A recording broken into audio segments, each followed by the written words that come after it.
Hello, everyone, and welcome back to BRO 2023, the final weekend of BRO 2023, and the weekend for my favorite premium format. I am TIE Fighter, and I have two other lovely people with me here today. We'll start off with Mr. Deckflare.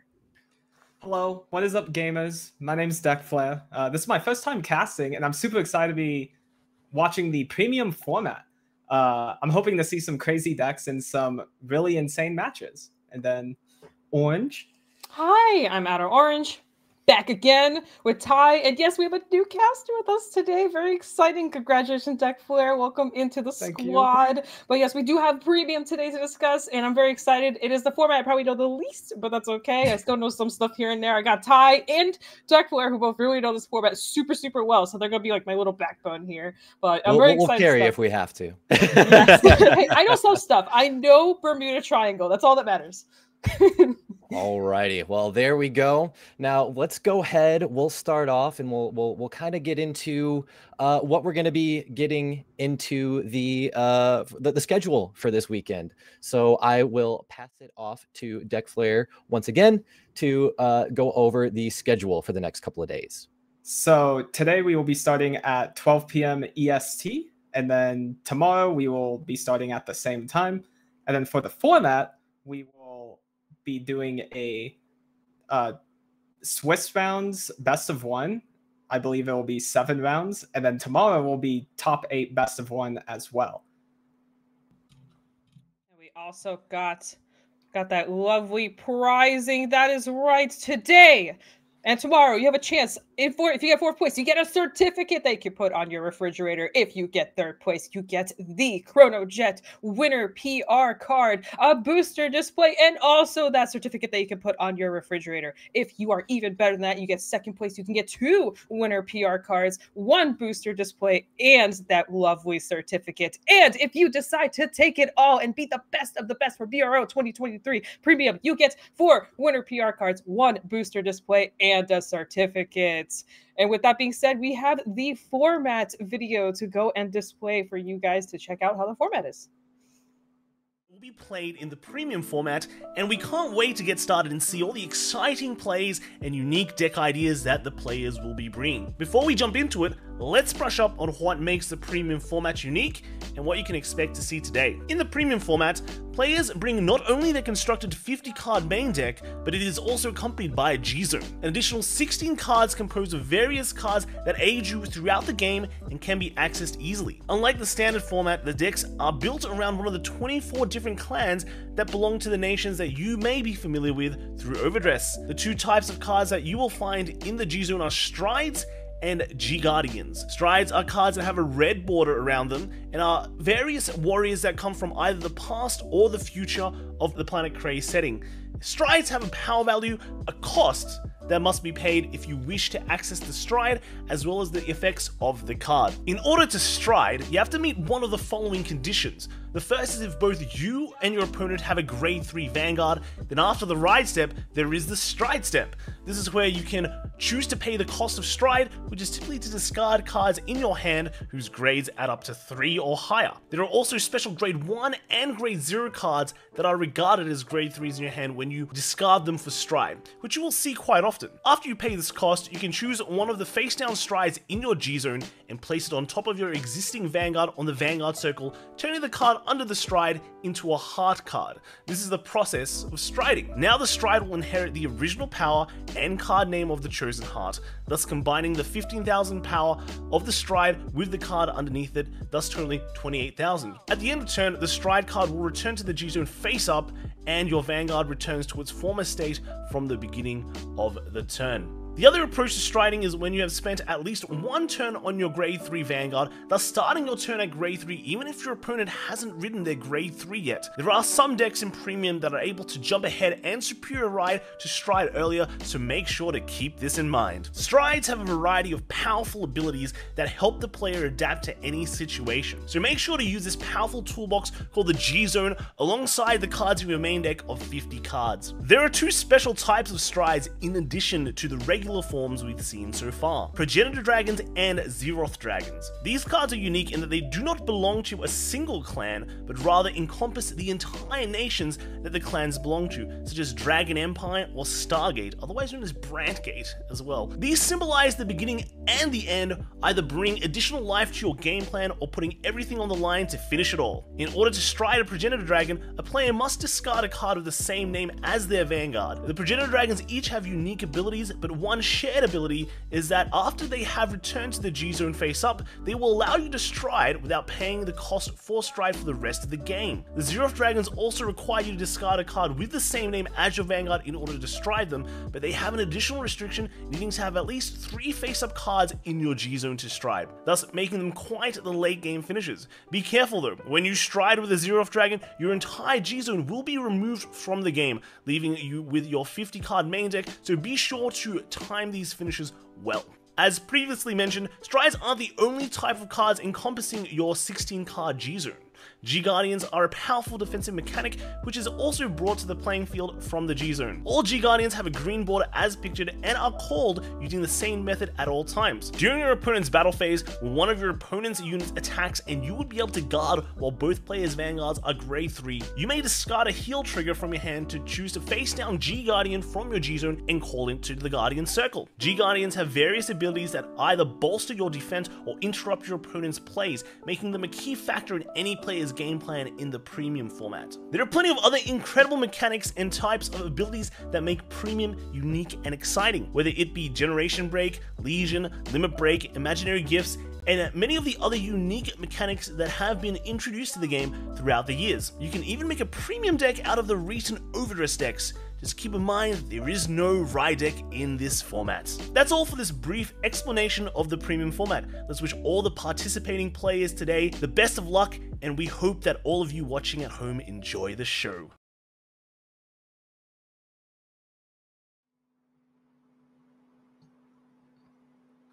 Hello. Okay, so we are back after that quick format video.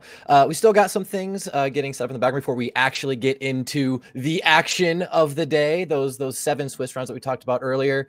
But before we get into that, you know, Premium's actually in a very interesting spot right now, especially with the release this past summer. We had History Collection, which brought with it a bunch of old new toys for like pretty much every clan to play with, and so I think it's something really interesting to kind of dive into there, because all of a sudden clans and decks that were really well established had not really too many pieces kind of come in to change their game plan. Some definitely did, but it's been interesting to kind of see it. And I'm curious with you guys, if there's anything that you've noticed, anything you've played with, anything you've been excited to kind of try out or maybe see today. Orange, why don't we start with you? Anything that you've been able to experience so far with the big format changing History Collection? Yeah, I'm not gonna lie, all of this stuff is like completely new to me. I started in V, so I completely missed Giera and previously. So every time I saw the new cards come out, I was like, what is that new? That's a card? What is going on? It's been interesting watching how people have been building their decks. Personally, I'm a big Night Rose fan, so seeing Night Rose kind of come out like that has been pretty cool. I love Grand Blue. Bermuda Triangle has also been an interesting one for me, seeing the Loris and stuff come out. Another. I don't even know what the heck Harmony is. Like I've messed with it before with some other decks in the past, but not to where there's like a whole deck around it, you know. So that's also been really cool. But yeah, that's honestly the main beef of it. I've touched a couple other decks here and there, but I'm not gonna lie, most of what I've been doing is I've been watching other people play, like the Nova Grappler people go crazy with all their news toys, the Gurgia go crazy with all their new. Yeah, I got that. But that's been mainly it. What about you, Deck Player? So I've been playing the game since basically its release in English. So seeing all of these Giera cards come back and be able to be used again is very nostalgic for me personally. And then seeing them actually be good. So my first like real competitive deck was Victor back then, and now it is back, and being able to use it again in basically the same variation as it was before has been very cool. And then seeing a lot of the new strategies that have come out with it, with getting those extra gift markers, and then also being able to have those stride skills again, because those are actually like pretty important for a lot of the decks. So like with Nova Grappler, you now have a restand on all of your strides, additionally with all the other skills, which makes it like really important for the clan now. I just realized I'm sitting with 2 Nova Grapple remains. Yep. This happens every day. Ideally, we'll get into some robots later today. But Yeah. no, definitely, I definitely echo a lot of what you guys said. I've also been playing basically since the release of the game in English. I think my very first product I picked up was the Garmor trial deck, the Slash of the Silver Wolf trial deck, all the way back in summer of 2012, which is longer ago than I care to think about now. But it's been very cool just to kind of, you know, see the game kind of up from there. And then, you know, G coming out back in 2015, which is where we saw a lot of these kind of cards originally come out, originally kind of make their first initial splash. A lot of those strides that we call like those on hit strides, you know, that now can just all of a sudden superior stride and give us some V mechanics by giving us gifts. It's been very, very cool to see. And just as for somebody like myself who's a nostalgia junkie that I am, being able to go back 8 years ago to 2015 when G started, which was a really exciting time for me, especially with Victor. Very, very cool. And just seeing kind of like a lot of these older strategies just find a resurgence in the modern day, and then kind of mix in with the current strategies that we've had, because V obviously brought a lot of changes to the format, you know, because we talked about, like, you know, those on hit strides, you know, throughout V, things kind of left on hit skills behind and became more and more just doing things. And so to kind of refresh those mechanics has been very, very fun for me, at least. And honestly, even though it's been out for a few months, there's still so much to kind of get into and see. And I'm seeing people come up with new things every day, which has also been very, very exciting. So I guess kind of on that note, are there any decks that you guys are hoping to kind of see today, maybe see played, maybe go kind of far? Deck Flare, are there any decks that you have right off the top of your head that you're kind of hoping to see today? So yesterday during the AO tournament, I ended up bringing a Snake Murakumo deck where you use the snake in standard, and then you are able to copy the name of Yasui and then be able to get 2 excels and have Persona Ride on the next turn. I know there's one person playing it in this event. I'm hoping to see it because he has a very different take on the deck as well. And then also, I just want to see Victor. I like seeing Victor do all of its shenanigans. And yeah. Wow. I was watching a little bit of the match. Actually, Gwen was being streamed for that. The train came out, and I was like, what is that? And then he swung with it, and like cards came out, and I was like, what's going on? It was really interesting. That's very funny deck. Been my new like pride and joy recently. Yeah, you looked like so into it. You're like, boom, boom, boom, boom, call, shuffle, call. And I was like, yo, that's what I'm talking about.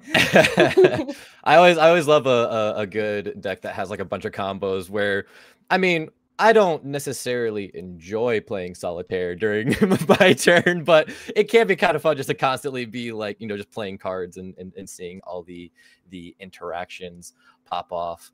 What about you, Orange? Are there any decks that you're kind of hoping to maybe see today? I know you don't have a lot of premium experience, but is there anything that's kind of standing out to you? I mean, personally, so I've been testing with Anj Tira a lot for the last couple months, outside of some other decks. But one of my favorite go-tos has been Anj Tira. And honestly, funnily enough, that little crit trigger, the one that's like 15k power now, and you get to draw, has game changed Bermuda Triangle as a clan, because Bermuda likes to draw a lot, and having another crit that's also a draw access to has really changed a lot. So I'm really excited to see that. I also want to see Night Rose and Grand Blue shenanigans. I think Grand Blue just got like a huge ceiling upgrade and how it functions, especially now being able to mill and set up and like double cannoneer and do all these crazy plays with it. So probably that. I've also like touched a little bit with like golds. So golds would be kind of interesting to see with the new variations of stuff that people have in mind. Also, we got those new Ride Fixer promos that's been kind of coming in and trickling in here and there. And I know Highlander likes to use that promo as well. So Highlander will probably we'll probably see that promo in action. And then Grand Blue also had that promo, so now they can play that as well. So there's just a bunch of little stuff that I know from V that I can see being carried over, that I can kind of watch from a distance and be like, yeah, that's kind of sick. Definitely. Yeah, those Ride Fixer promos have been very fun to play around with, because I've noticed a lot of decks too kind of adjusting their grade ratios as well, because now we have access to those promos to, like, maybe we cut down on the amount of grade ones we run to fit in some more pieces, because we have like an extra chance to sort of like G assist for it, you know, and kind of run some wonkier ratios, which is something that I really like that we can kind of do in standard by virtue of having the ride deck, and so kind of getting a piece like that kind of lets you what is it kind of have those more askewed ratios to do some more interesting things potentially is really cool for me. Obviously for me, you know, I'm gonna want to see my robots, whether it's Victor, whether it's Blouse, whether maybe some Dimension Police. Dialiner is a very solid deck. It's actually what I took to the last BCS that I went to and did okay with, but yeah, we're not there right now. But yeah, no, I think we've got just with premium being as wide as it is, you know, there's definitely a very diverse pool of decks to pull from. And of course there's always people who you know, we've got the people who will probably come in and, you know, they're gunning, they're going for people's throats, they're going to win. But I feel like we'll probably maybe see a couple of people bring in some meme decks, which I always love to see. Always does my heart proud to see somebody just kind of take some kind of wild off the wall idea that maybe works 1 in 5 times, but you know what, that 1 in 5 times where it hits real hard, you know. Yeah. So would definitely be interested to see something like that as well. I think we also, let's see here, as far as the decks go, I'm trying to think of any like wild card deck picks that I would like to see. For this one is a little bit more new to people who recently got back into premium, I think, but the Bruce loops has definitely been a topic. So you use your soul to keep recycling your Bruce. So funnily enough, there's that new on-hit stride in Spike Brothers that has the name Bruce in it. Well, in Overdress, there's a couple cards that say when you're Vanguard with Bruce and its card name yada yada, do the thing. So now you can use the on-hit with those Bruce cards and kind of mix them together to make this loop combination where you basically keep calling from soul, bring them out, calling from soul, bring them out, and keep attacking on the Rising Nova Force 1 and Force 2 marker and make really beefy numbers. That's another, not as memey or anything, but it's another one of those decks that we're probably going to see maybe at some point today. It's actually been a deck that's been in the competitive scene. It's been quite discussed a lot. Like people are starting to realize just how impactful that deck can be. So that might be another deck out there that we might actually see a little bit of.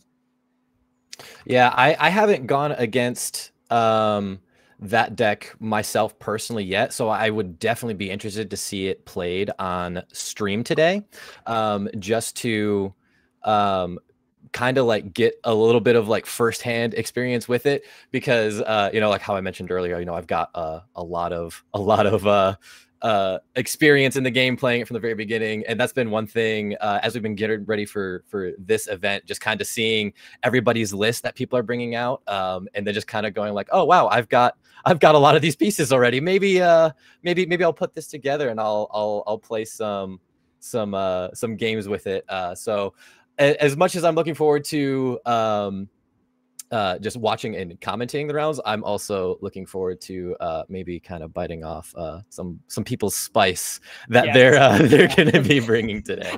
I feel like we do this every year. Like every single time that I think you and I have cast or whatever, there's always been that one deck that shows up somewhere, and we're like, well, we're on break. We're like, I gotta build it. Yep. I want to try it. I want to understand. I know for me, I think it was back in V earlier this year when we saw Man Long go on that tear with Luard. Yes. I literally, after that weekend, after that tournament, I literally got all the Luard pieces I had, pretty much had the entire deck, had to buy a couple of commons, and then next thing I knew, I was playing V at locals, which is something I hadn't done in a very long time. So it's been very cool. So I'm looking forward to what other kind of decks I can see, anything that might kind of spice me up for premium as well. Deckflare, are there any wild card kind of picks, deck picks that you kind of have in the back of your mind that you might want to try and see? It doesn't matter how good or bad. I'm interested to see how Narukami is evolving after the ban list, because losing Demolition Dragon early game makes it a lot easier to survive through the early game and then have more pieces into the later games. Or I'm interested to see if decks will pivot off of the Sweep Command Exterminate combo. And they'll still use Demolition, and then they might focus more on like either the Superior Ride or either just staying on Vanquisher and just having that as like a one bind off Exterminate. Yeah, that's like the main one I'm interested in seeing, to see how it just evolves for this meta currently. Yeah, definitely. I honestly kind of forgot that we had that ban list kind of hit right before this, so that's going to be interesting to see as well how you know, the mainly Narukami I think is like the one that was kind of hit the most, to kind of see how they're evolving into this new format. But I think we're about ready to get into the games, so we might go ahead and throw you guys to a brief break real quick while we get the rest of the things and the background set up so we can get into some exciting premium gameplay. So we will be with you guys shortly. Don't go anywhere. Are you dreaming of becoming the world champion? Don't let your dreams be dreams. Take part in the upcoming World Invitational 2023 Last Chance Qualifiers for, well, one last chance to qualify for the World Finals. The Last Chance Qualifiers will be open to all participants except those who have already earned a sponsored invite to the World Finals. I know many of you are raring to go, so here are the locations where the Last Chance Qualifiers will be held.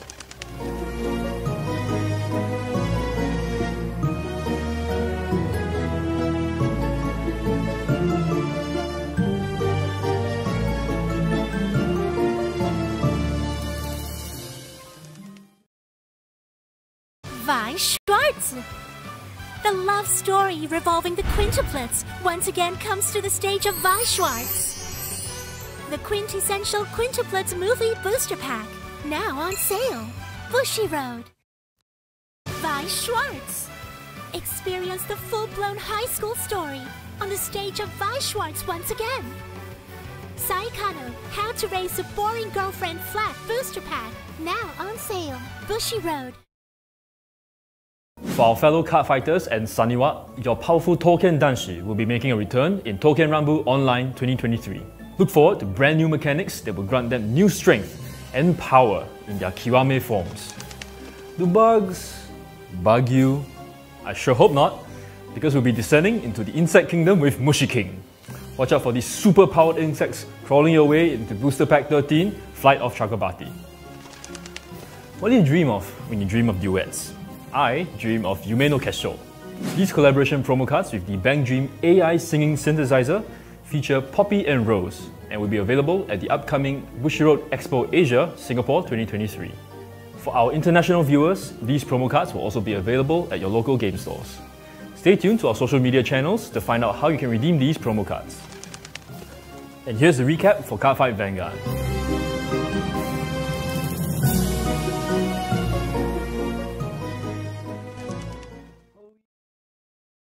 Cardfight Vanguard. I sever and manifest causality. Boldly cast to the side this feeble, unstable world.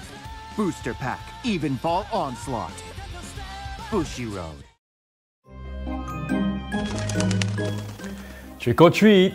Welcome to the Bushiroad English Conference Autumn 2023. With Halloween right around the corner, our pumpkin spice lattes seem to have been replaced by carved pumpkins. Ready your hearts and your wallets, you're in for a fright. Now that we're halfway through the Bushiroad Championship Series 2023 season, if you've been living under a pumpkin, the World Finals will take place on February 3rd, 2024 at Akihabara UDX. That's right, we're heading back to Tokyo, Japan. I can't wait to see all of you again and crown some new world champions. If you need even more motivation to take part, here's your first look at the promo cards you receive for participating. And the champions for each game and format will be receiving these. Oh, those are some impressive promo cards. If you were to win an invite, fret not. BCS is still ongoing, so you still have a chance to earn an invite at the following locations.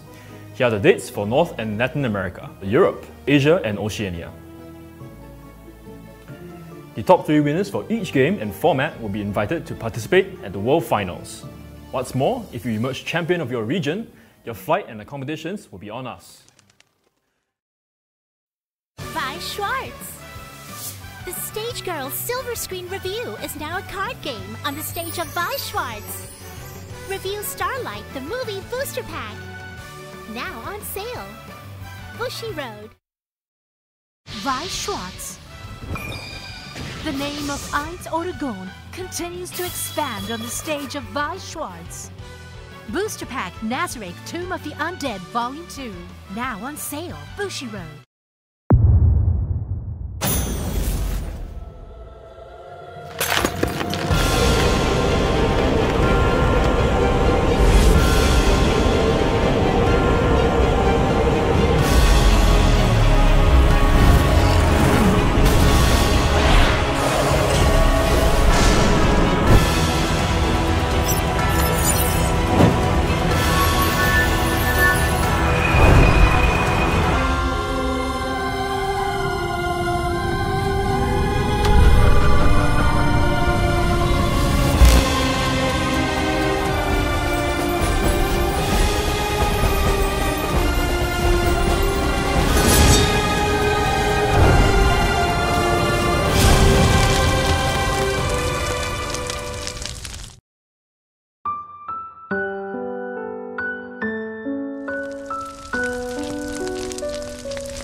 A world with magic and science, parallel universe bathed in crimson, a magical high school, a virtual reality MMORPG world.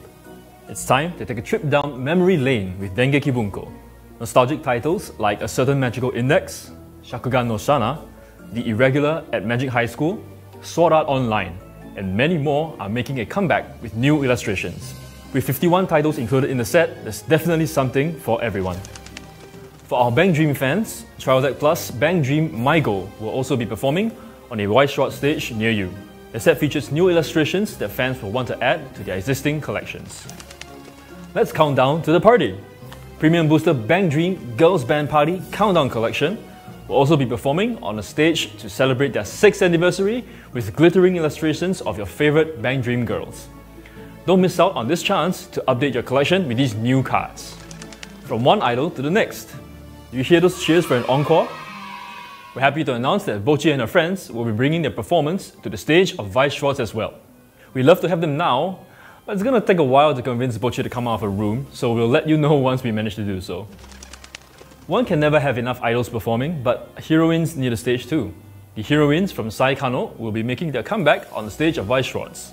The series may have reached its finale a few years back with the movie installment, but no matter who you root for, this is your chance to create a different ending for your favourite girl. Did you catch my clue at the start of this segment? We're returning to the world of Remnant in Premium Booster Ruby.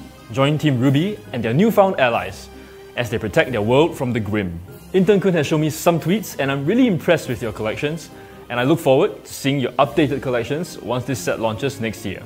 That's quite a lot to take in. In case you missed it, here's a summary of what we've announced so far.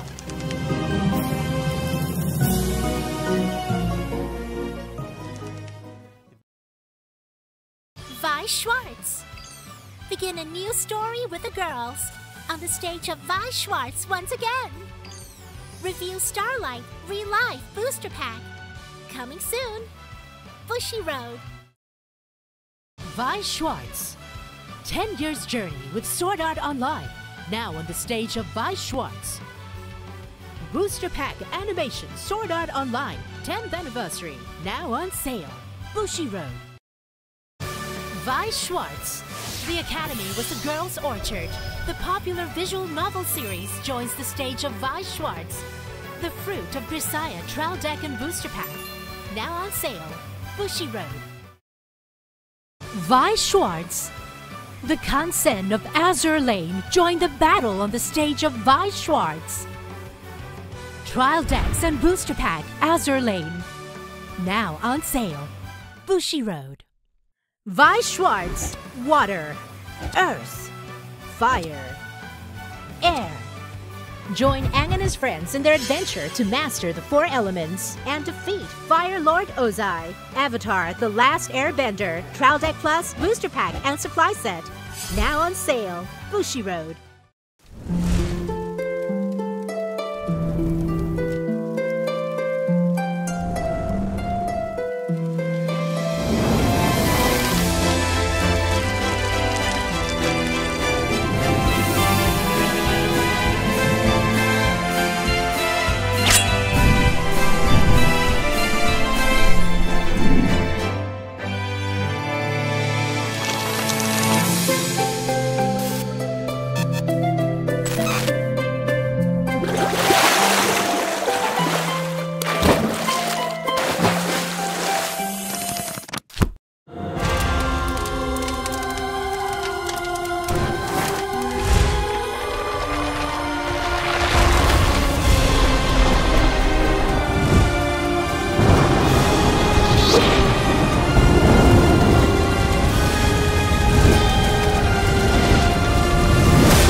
Alrighty, and we are back from our break, and I believe we are just about ready to get into the rounds. I think we've just been kind of finalizing the details, getting our rounds, and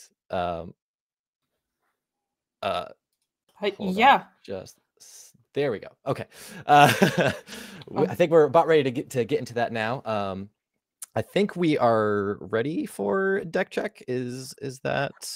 Yeah. So it we're looks good to like go we're there. the rounds are getting started and we're just getting ready here. We're very excited to see what round one's going to look like. We got some very interesting decks kind of through the roster here. So it's going to be very exciting to see sort of what we're going to be able to batch into. I'm excited to see sort of like just what's going to start us off, because usually early on, you still got all like the random obscurities of all the crazy stuff going on. Then it kind of starts more easing into like the more like, I guess, less casual side. So I'm just really excited to see what people bring out. Yeah. I think that's a really good point, is that, when you do kind of start off, it is like a much wider pool at the start of the day, because you've got everybody in there. You've got like, the people who are here to really try and get that play set of that Chrono Jet PR to really bling out their decks.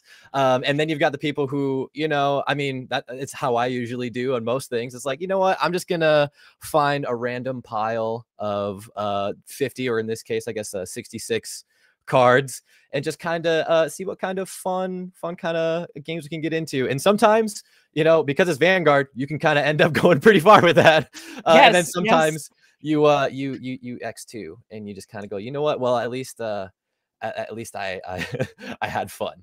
Yeah. I mean, honestly, sometimes it's about having fun. It is still a hobby at the end of the day. I think cooking and like coming up with like really cool ideas is sometimes where the inspirations come from. Like recently, I've been really cooking with like Revere. That's like been that's the Superior Ride one, because I'm like, man, there's all these decks that try to like kill me. What if I just try to kill faster? So I'm gonna I've been cooking a lot. I've been adding all these crazy cards in, so just gotta get the Superior Ride going. And I've been testing with a lot of people, and I think it's the fun of it, because it's just really exciting to see your deck basically come to life. And now, especially with all these crazy new cards and all these things, and I think my favorite part is taking D cards and make them work in premium. And I think that's always just so exciting. Yeah, no, I definitely enjoy that too, especially because like, those D cards don't necessarily have premium in mind. You can kind of find some weird interactions that you may not have expected.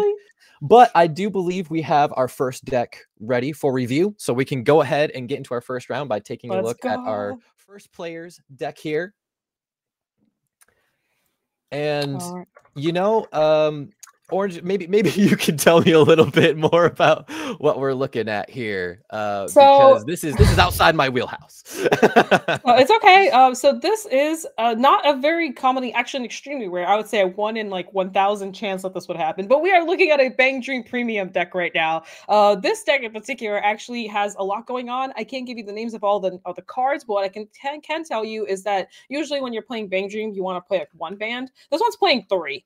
So this one basically has Afterglow, Roselia, and Pastel Palettes in it in one deck. And if you guys don't know, basically the way these decks work is you tend to play music cards. Those are the sideways ones that we're kind of seeing. And you put them behind your Vanguard, activate their ability, and basically you lose that circle, but you get the effect of the actual card itself. In this situation, I don't know what the win con is yet, but what I am understanding is that they're basically going to be calling a bunch of cards, resting, drawing a ton of cards, getting Excel markers. I'm not sorry, not Excel markers, Force markers. This is a Force deck. And then off of that, they'll be basically going into strides. It is interesting to see sort of how this all comes together, because some of these cards are related to their bands. So there's some cards you have to be careful with. Like some cards have very specific afterglow effects. So yeah, if your Vanguard is an afterglow, you do something. Or if your Vanguard is a Roselia, you do something. Long story short, we'll have to see. This is definitely gonna be a very wild deck to watch. It looks like we have the second deck. So let's go ahead and take a look at that one too.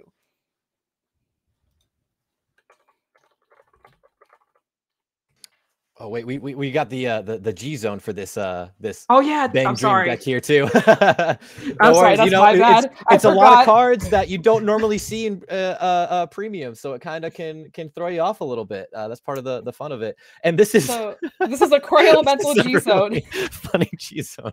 Yeah, so because Bang Dream doesn't have their own strides, they're actually forced to play Cray Elemental strides. One popular stride among these is actually, aside from Messiah, but it's actually the Cyclone stride. That one works off of vanillas, and I'm kind of wondering if there's some kind of vanilla aspects or ways to play vanillas. But by vanilla, I mean cards that have no text on them, and I'm wondering if they're going to be using the triggers as a way to utilize on those, or how they're going to be able to do that. So that's an interesting concept. They also have the Sea Breeze in there. It's another popular card. You could basically stride when your opponent's on grade 2 if there are certain conditions that are being met. The rest of the cards are pretty I guess tame. A lot of them are just like you get something 5K. They're usually pretty normal, but I am kind of curious what in the world they're going to be doing with this, because I'm looking at this right now and I'm like, I don't get it, but maybe I'll get it when I see it in action. I think that's the beauty of this. Yeah. You know, we talked a little bit about the history collection already, and then this is the history collection I didn't know we were gonna get today, because these are some very, very old G units that I haven't seen played in a very long time, let alone in the year 2023. Hey, did not you wanted old cards. Give you old cards. Here's your deck. Yeah, there you go. Did not have this on my bingo sheet. But now we can get into the next deck. Deck number 2, what this Bang Dream deck will be going against. Yep. And looks like we have Highlander. Oh, Highlander. You know, I'm so sorry, Ty. You know what? It's fine. It's fine. This is why I'm glad to have you here, because you've got the knowledge here. At least I hope to kind of help guide me through this strange and very watery land. We here together will help you. Don't worry, Ty. So basically, this is a Highlander deck. You usually want to run a lot of 1-ofs. The only exception is Reindeer. Reindeer goes around the 1-ofs here, and basically she counts as a trigger in the deck. So typically, a lot of the cards that search for normal units for the Highlander stuff, you don't have to worry about it. But here, basically, this is Highlander. A lot of 1-ofs. You basically want to ride up to Reindeer and then do Reindeer shenanigans. Reindeer lets you go into other cards like the grade 4s, the other grade 3s, and then on top of that, this deck draws a lot, calls a lot of cards, has a lot of aggro. It can get multiple gifts, by the way. It can get protects, forces, and excels. So that's basically kind of the meat and bones of the deck. And then well, we can also see the G zone, because I think the G zone is actually what makes this deck even stronger. So once we get over with the G zone, I can kind of tell you more how these cards interact with the G zone as well. Yeah, that's one thing that was always kind of interesting to me about Highlander, is just how many different pieces you've got going on. Okay, so here is the G zone, and I will sit patiently for my Bermuda Triangle education here. So Reindeer, as I mentioned, is a very strong card. She lets you rewrite into another Vanguard. Well, Hotruda, which is the main card here that we're going to focus on for this, because we're going to be seeing a lot of her, she lets you go from her into the Reindeer, and the Reindeer goes into another card. So that's basically 3 Vanguard swings, and half the time it's a lottery machine. You have no idea what to expect. Your opponent goes like, oh, what's going to happen? And you're like, I don't even know what's going to happen. Like, we're just going to You're gonna spin the machine and just see what happens.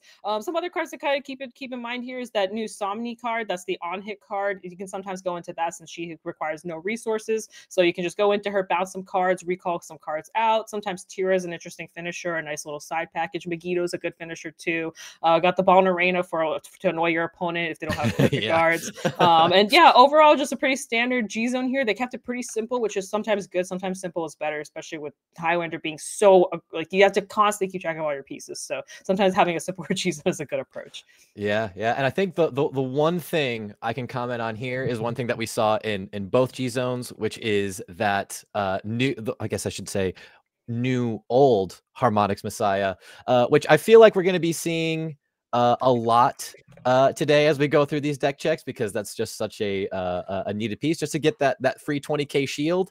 But that's about all I can comment on, and I think we can go ahead whenever ready and get to our players and get this round one underway.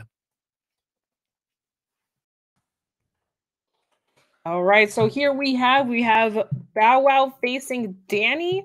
Very exciting stuff. And I can't wait to see this Highlander to Bang Dream matchup. Something to kind of keep a note: Highlander going first is extremely aggressive because it kind of plays like V, where if they high roll, they're just gonna go kind of wild.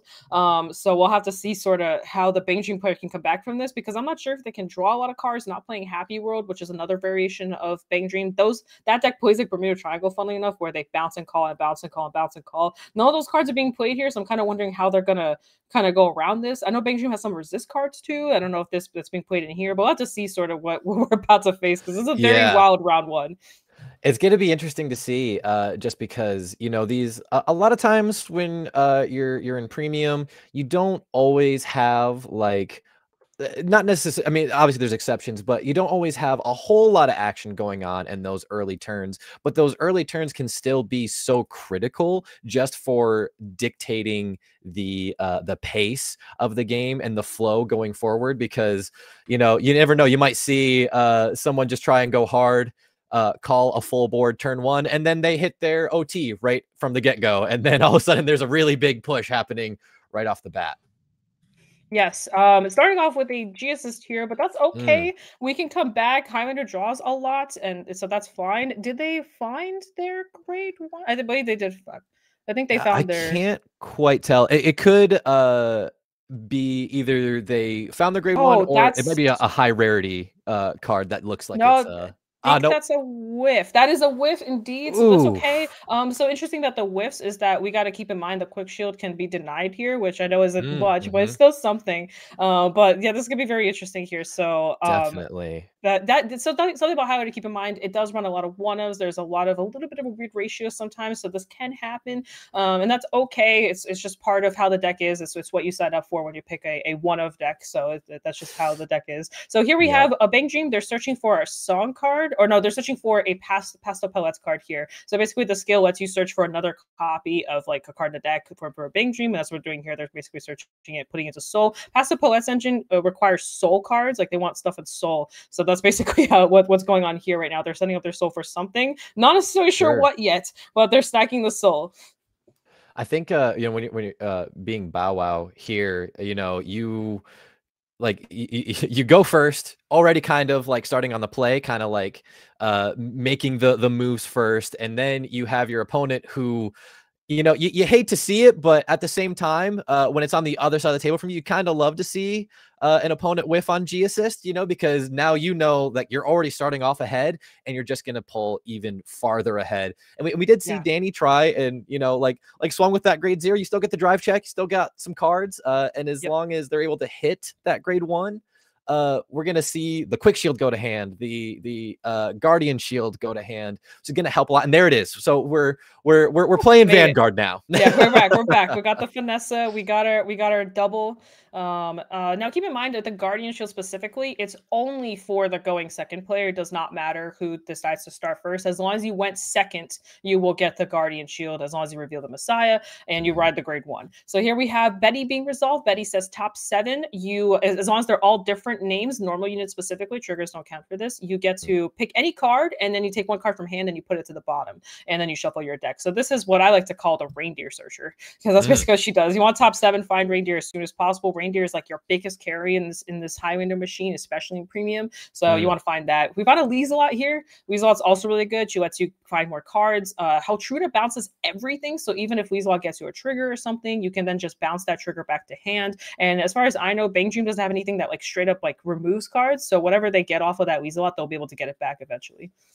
Yeah, Lieselot's a card that even somebody like me who doesn't really play with or against Bermuda very much, Lieselot's a card that I've seen a lot over the years. Yes. It seems like it's definitely been a staple of this deck for a very long time now. And it looks like we did find a heal, which that sounds so bad, but guess what? You can bounce that back later. So that, and then, you know, having access to G guards is also really good. So, and also as we see, we're seeing a rush going on here. By the way, our player is at grade 1 and they're already rushing. Like, that's just the power of Highlander. even with being on a grade behind, they're still able to just rush here. And I think that's probably the best case scenario too. I think that's exactly what you want to do, because you're already starting off on the back foot, like not even through anything that your opponent has done, just by virtue of a little bit of bad variance from your deck, starting on the back foot. So I think, you know, it's a strategy that's near and dear to my heart, which is just slam board and go face. You know, so I think that's the best way you can kind of try and get back into this and try to kind of swing the tempo more in your favor there. Exactly. So here, just to give some acknowledgement of what's going on the Bang Dream side. So they wrote Yukina, which is the Rosalia Vanguard, and they went Force 2 specifically here because the Yukina is able to give a bunch of your board power. So for each opponent grade, she just kind of gives your board a lot of power here. And then also all the Bang Dream cards, every single one of them for the most part, do the second skill where it says if you didn't play an order, you can counterblast and basically grab an order from your deck to bring it to hand. It's usually whatever that band is. In this case, it would be the Rosalia order that they're grabbing, which is exactly what we're seeing happen here. And they also called a Pastel Pellets unit on the side, which again is that soul generating card. So they basically just search their deck and put a Pastel Pellets into the soul. So just again, since for those that don't know what's going on, and kind of explain this is a really rare sight. We don't get a chance to see this kind of play style. This is very weird. I've never seen this before. Definitely a lot of things going on with this as well, and with the small amount of Bermuda experience I have even less Bang Dream experience. I think I have one person at locals who's like a really big Bang Dream fan, and they played it once when it came out in V, and that's about all I had seen from it. So it's you know, this is one of the things that I really love about premium, though, is just taking whatever idea you have and just making it work.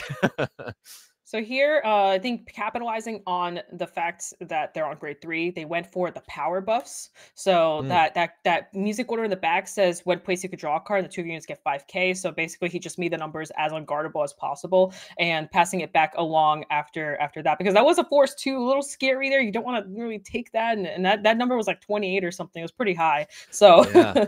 Especially when you're on, was Danny still on grade 1 there? I think still kind of yes they were trying to play from behind here. Yes, they were on grade 1, and now they went into the Sandy, which is a little bit of that ride is that. So Sandy is usually used as a way to G guard again. So she says if you use her for cost for G guard, you can use her instead. So she basically you're discarding a 5k instead of discarding like a heal essentially. But she doesn't have any Vanguard abilities, so this is just very raw, nice solid 17k here. They're just swinging in, and the Bang Dream player does want some damage here, so they took it, and then we did get the crit here, so going to 3 damage. There we go. So like getting back into the game here, still kind of in an iffy spot, I think now, though, just because now Bow Wow is going to be starting their turn on grade 3, so they can go straight into strides, which I don't think, especially with that very cray elemental G-Zone that this deck has, you're not really going to see any like superior strides on grade 2 typically in this. And now we can just normal stride. Didn't even need the superior part of the skill just to be able to stride while the opponent's on grade 2. Yeah, I'm wondering if they're even going to stride. I'm kind of wondering if this deck cares about striding at all, actually. Because a lot of the effects that Bang Dream has are focused on being on the Vanguard, like that Vanguard specifically, not the stride Vanguard. So they might just be using the G-Zone as more of like a defensive mechanic with the Messiah and the G-Guards over the actual stride mechanics. I almost wonder if it's maybe going into one of those cray elemental G units just to start flipping up Cyclonids, maybe. That's the only thing I could really think of with that very heavy Elemental G zone to try and get those Cyclonids up. And I don't know if there's a way other than striding Cyclonid itself or one of the other strides that just generically flip up strides. Yeah, so it looks like they did stride here, and it is a little, and they are flipping the Cyclone here. Now, as far as I'm aware, Bangtree doesn't have any crazy like vanillas or anything that can like amplify on vanillas. So I think here they're just choosing to regular stride just to get the triple drive going and just kind of play, just not really care about too much about what the Bangtree mechanics are doing. Just say, hey, I'm gonna triple drive, I'm gonna search for some stuff, I'm gonna deck in a little bit, I'm gonna grab some cards from my drop zone here. So in this case, this card lets you grab a music order. So here they are playing another music order, and they have a really big soul, and I'm kind of wondering what they're gonna do with all that soul here. I'm so curious. That's a lot of soul. Up for something. Yeah. I'm trying to see into that, what is that heat elemental G unit there, which I mean, I've seen it played somewhat recently in some Spike Brothers that mainly just wanted face up elementals in the G zone. But exactly. It actually hit the Vanguard circle. So if I believe that's a card that when its attack hits, it can give a 5k buff to your front row, and it looks like we flipped up the Cyclonid as well. So gonna be giving our vanilla some power, and if this attack does hit, give some other things some power as well. So just kind of just generically increasing the power of the board. Never something to complain about, I don't think. Just getting some bigger numbers on your cards. Yeah, exactly. I think hey, if it hits, it does stuff. So that's all. It gets 5k for each card in your G zone. You pick something. So honestly, the on hit isn't that scary. But with this Force 2 and everything, we got a full board going on here. A lot of these cards are also giving power. Like again, the music order that they used against the same music order, the one that gives extra power. So just a lot of annoying numbers to guard here. But Danny has been doing really well, staying at 1 damage this entire time. I don't know how. Definitely. But they have been surviving just barely here. I think staying at low damage here is as much as possible is definitely important. Yeah, especially starting off the way they did. It never feels good to have to G assist, least of all when you're on grade 0. that's the one that hurts really bad. But it's one of those things in Vanguard where it's not over until you get that 6 damage. And I have seen some very, very wild things, some very, very unlikely things happen in my long Vanguard career now, and especially over commentating these BROs as well. You'll see some wild things happening, so it's important to kind of have like the mental fortitude to, like, even if things start off bad, even if things start off in a way that isn't ideal, you got to stay in it. You got to see what you can kind of make happen, because you never know. It's never over until one person flips up that 6 damage, and it's not a heal. Here we have some important stuff going on. So we did see the reindeer ride, which means we are going to be going back to her in a little bit. We finally see how true to the card I revealed. Oh, I love this card. But basically, this card right here is the crazy card that makes Highlander just go wild. So here we're going to have some attacks, and then on attack, we'll be able to discard some cards to bring out some more cards to the board, and then restand the Vanguard afterwards, which means the lottery machine is about to start. Well, basically, usually, ideally, the Highlander player wants to go into the Great Force. So Lure is a good option. Aneska is a really good option. There's the Olivia, which restands the whole board and gets a crit on herself. Lupina also restands stuff on markers. That's probably the one you want to avoid. Tira can bounce your whole board back. So the Anj also can bounce your whole board back, and the toolbox a card out from deck and call it. We got a lot of crazy options here. We haven't seen too many of the Great 3s and Great 4s come out from Danny. So we're actually going to see, like, in my opinion, a pretty big lottery going on. So they're kind of thinking through probably what to call here. But yeah, this is gonna be really interesting. This is Highlander doing Highlander things. Sometimes this deck just explodes in your face. Yeah, no, definitely. I've definitely not really done it myself, but I've seen a lot of Highlander, especially commentating for Worlds this year. A lot of Highlander there early this year. It has continued to persist as a very strong deck. And whenever you've got something that lets you just kind of reset your board and reset your attacks, and ideally probably get some good on play skills as well, I would imagine, with something like Bermuda Triangle here. Yep, we did see the Betty come out, which is, again, you can keep reusing that Betty over and over again. That Betty deck thins. You can also send back triggers with Betty, by the way, and it's always a mystery card what you send back. So you can send back heals, you can send back the over trigger, you send back crits, you can send back anything that you think is needed. Yeah, definitely. And I think this is a good opportunity for Danny here as well. You know, done a very good job of kind of weathering the storm, you know, kind of not the too ideal of a setup, but at least has been able to make it to stride. At least is going to be able to execute their game plan here. And I think this is really going to be a deciding turn here to kind of potentially either stabilize and maybe kind of take tempo back into their direction to potentially you know, push Bow Wow a little bit harder here. Yes, I agree. I think I didn't see how well Bow Wow farmed their hand here, because let's see what that top 10 is looking like. Looks like I did see the discard on Anj, so Anj is definitely out. If we see any cool grade 4s in there, that would be really good. You can also, by the way, this is a top 10, has to be all normal units are different, but you can actually whiff this skill, which is the scary part, because like I said, it's a lottery. You could just literally hit 7 triggers and like 2 grade 2s and a grade 1 and go, oops. But we do see the Lure ride, which is insane. Lure's ability says on place, you look at top 10, if they're all normal units, you call them. And each one that's called gets 10k power, so you can just deck in 5 cards, basically. This card's pretty insane, actually. We did see the attack pattern is a little different here. It would have been, not because like I say, you never know. Sometimes you actually want to attack with rear guards first and attack with reindeers, and then get Lure to pop off even harder so that we don't lose out on the attacks. But I think here instead, we're probably going to keep those 2 in the front row and probably deck in the back row after they do the on place with the up top. They're going to do another on place top 10 checker, and then whatever from there they can call to the board, basically. Lure is insane. Lure is one of the craziest cards in this entire deck. This card can explode. It's one of the best cards to ride into, by the way. This is like that 14k base is looking pretty nice here. yeah. And she also, I think the crazy part is the fact that you could put force markers on your Vanguard and then be able to distribute the 10ks on your rear guards, since all your rear guards get 10k power. And utilizing both on the force marker numbers and on the 10k numbers just makes the numbers so hard to block, and your deck thinning on top of that. Sometimes you can resolve this card twice and you basically just deck in 10 normal units out of your deck and go, okay, I'm gonna hit triggers. That deck already is looking pretty thin there. Ooh. Like look at just over the course of this one turn, which you know, a wise man did once tell me that deck thinning is deck winning. So you know, maybe we can see something you know, maybe like I said, not the prettiest start here, but you know, definitely making the most of this so far. Yeah. We have we have the ride fixer there that got called.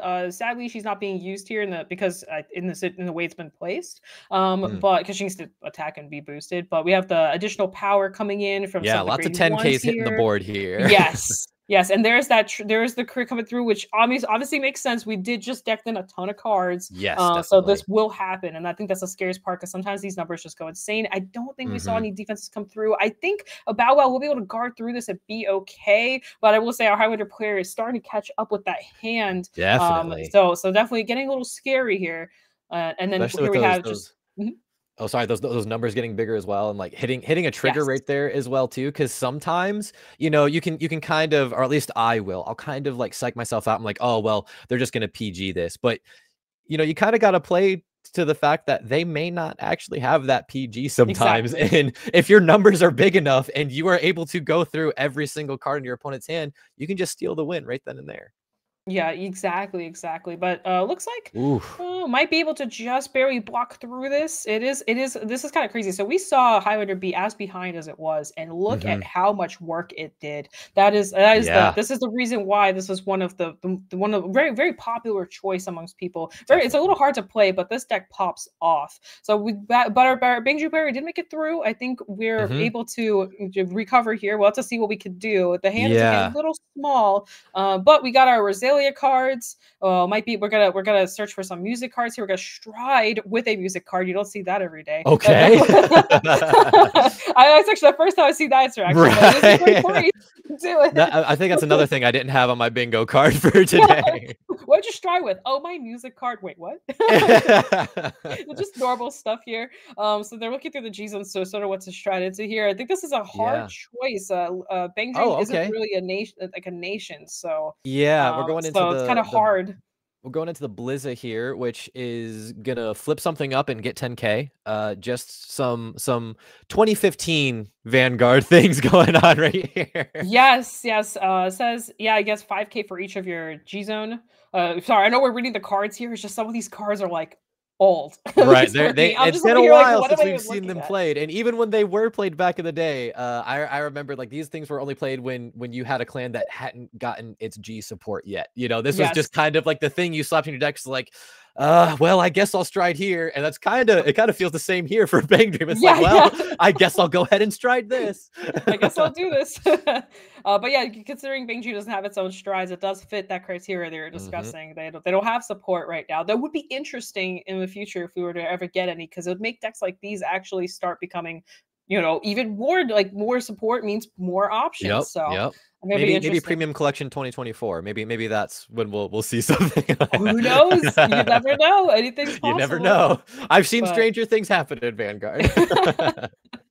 But here we have, so here comes the flip as you were discussing, so we'll be able to give some power over to our units. I will say the numbers are a little small right now. We have the music order in the back, and let me see what that music order is doing for us. So it looks like that's a, so this is where the soul comes in. So it says, oh my gosh, this is so cool. So it says at the end of the battle that your Vanguard with Yukina attacks, which that is the Vanguard, in his card name, you can soul blast forward his card as stand your Vanguard and loses a drive. So this is where that's coming in. So we're about to see a restand come in. Let's go. That's so interesting because like, you know, you look at something like Blizz, it's like, oh, old card, you know, don't really think about it. But when you have something that's going to let it restand and go from triple drive to twin drive, that's actually pretty cool. That's kind of nice. Yeah. Yeah, and you get the power too. So here we go. So here we have oh my god, you get to do it again.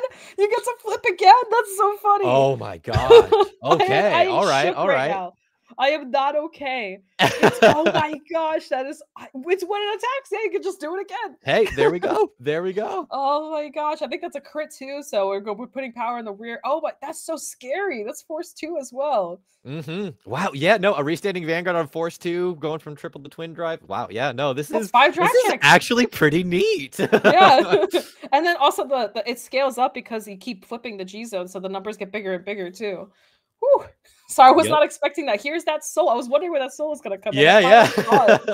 It was all for this. It really was all for this. It was for this moment.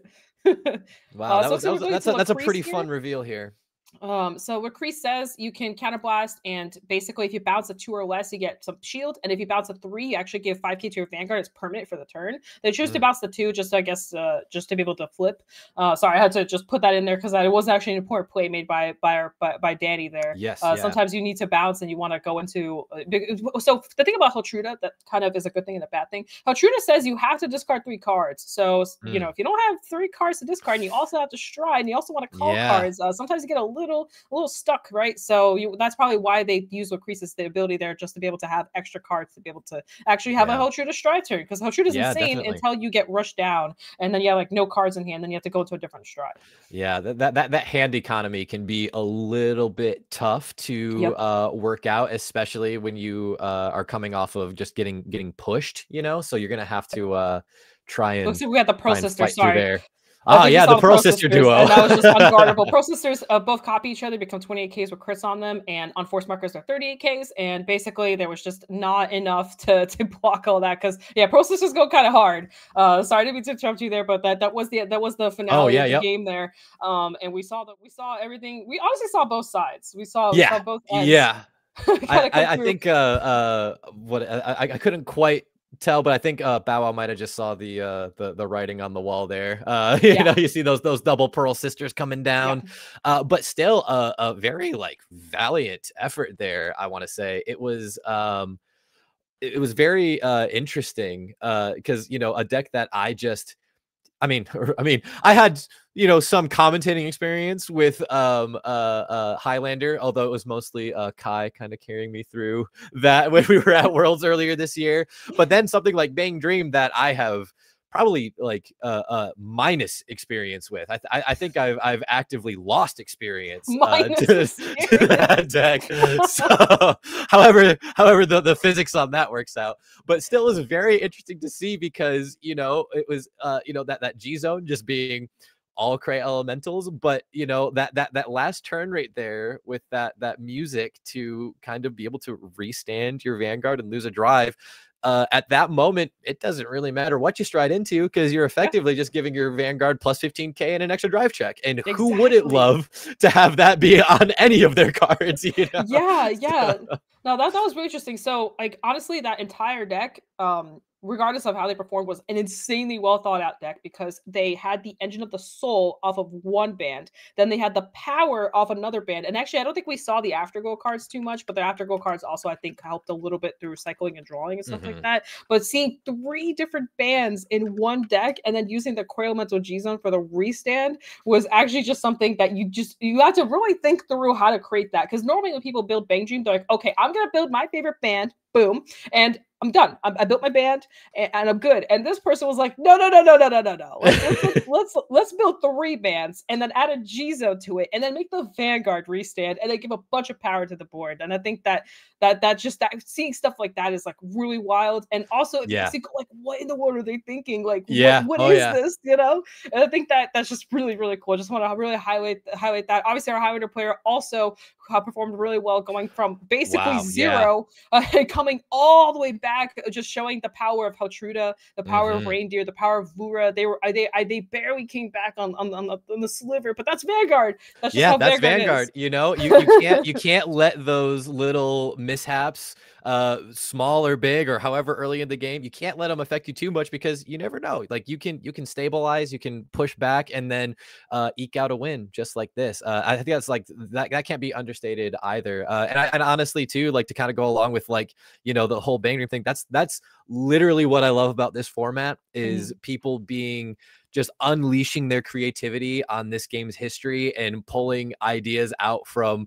the farthest flung corners that you may not have thought of in a very long time. And then all of a sudden you've got a pretty fun deck that's like very, very playable. Very, very cool to see. I completely agree. But that's going to do it for round 1 here. We will throw to a brief break, and then we will be right back with round 2 and some more BRO 2023 premium action. Don't go away. See you soon. Are you dreaming of becoming the world champion? Don't let your dreams be dreams.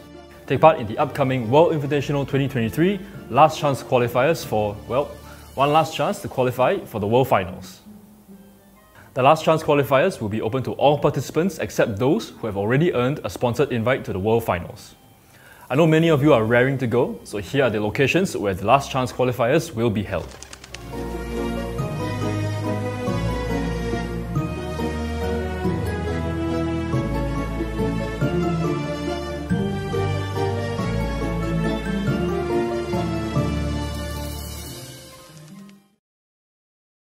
Weiss Schwarz. The love story revolving the quintuplets once again comes to the stage of Weiss Schwarz. The quintessential quintuplets movie booster pack, now on sale. Bushiroad. Weiss Schwarz. Experience the full-blown high school story on the stage of Weiss Schwarz once again. Saikano, How to Raise a Boring Girlfriend Flat booster pack, now on sale. Bushiroad. For our fellow card fighters and Saniwa, your powerful Touken Danshi will be making a return in Touken Rumble Online 2023. Look forward to brand new mechanics that will grant them new strength and power in their Kiwame forms. Do bugs bug you? I sure hope not, because we'll be descending into the insect kingdom with Mushi King. Watch out for these super powered insects crawling your way into Booster Pack 13, Flight of Chakrabarti. What do you dream of when you dream of duets? I dream of Yume no Kesho. These collaboration promo cards with the Bang Dream AI singing synthesizer feature Poppy and Rose and will be available at the upcoming Bushiroad Expo Asia, Singapore 2023. For our international viewers, these promo cards will also be available at your local game stores. Stay tuned to our social media channels to find out how you can redeem these promo cards. And here's the recap for Cardfight Vanguard.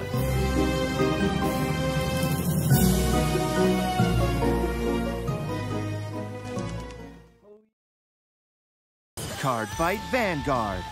I sever and manifest causality. Boldly cast to the side this feeble, unstable world. Booster Pack, Evenfall Onslaught. Bushiroad.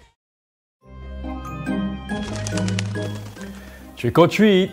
Welcome to the Bushiroad English Conference Autumn 2023. With Halloween right around the corner, our pumpkin spice lattes seem to have been replaced by carved pumpkins. Ready your hearts and your wallets, you're in for a fright. Now that we're halfway through the Bushiroad Championship Series 2023 season, if you've been living under a pumpkin, the World Finals will take place on February 3rd, 2024 at Akihabara UDX. That's right, we're heading back to Tokyo, Japan. I can't wait to see all of you again and crown some new world champions. If you need even more motivation to take part, here's your first look at the promo cards you'll receive for participating.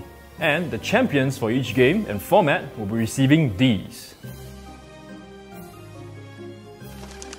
Oh, those are some impressive promo cards. If you're ready to win an invite, fret not. BCS is still ongoing, so you still have a chance to earn an invite at the following locations. Here are the dates for North and Latin America, Europe, Asia and Oceania. The top 3 winners for each game and format will be invited to participate at the World Finals. What's more, if you emerge champion of your region, your flight and accommodations will be on us. Weiss Schwarz. The Stage Girl Silver Screen Review is now a card game on the stage of Weiss Schwarz. Review Starlight, the movie booster pack. Now on sale. Bushiroad. Weiss Schwarz. The name of Eins Oregon continues to expand on the stage of Weiss Schwarz. Booster Pack Nazareth Tomb of the Undead Volume 2. Now on sale. Bushiroad.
A world with magic and science, parallel universe bathed in crimson, a magical high school, a virtual reality MMORPG world.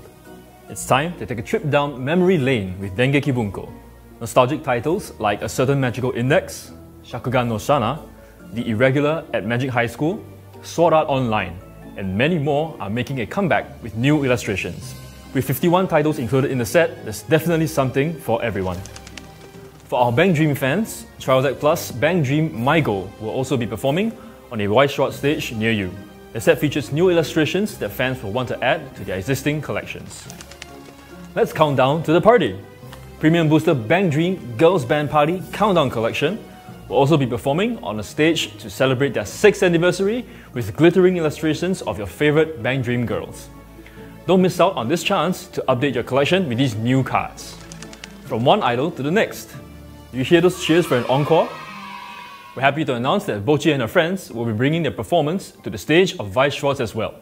We'd love to have them now, but it's gonna take a while to convince Bochi to come out of her room, so we'll let you know once we manage to do so. One can never have enough idols performing, but heroines need a stage too. The heroines from Sai Kano will be making their comeback on the stage of Weiss Schwarz. The series may have reached its finale a few years back with the movie installment, but no matter who you root for, this is your chance to create a different ending for your favourite girl. Did you catch my clue at the start of this segment? We're returning to the world of Remnant in Premium Booster Ruby. Join Team Ruby and their newfound allies as they protect their world from the grim. Intern-kun has shown me some tweets and I'm really impressed with your collections, and I look forward to seeing your updated collections once this set launches next year. That's quite a lot to take in. In case you missed it, here's a summary of what we've announced so far.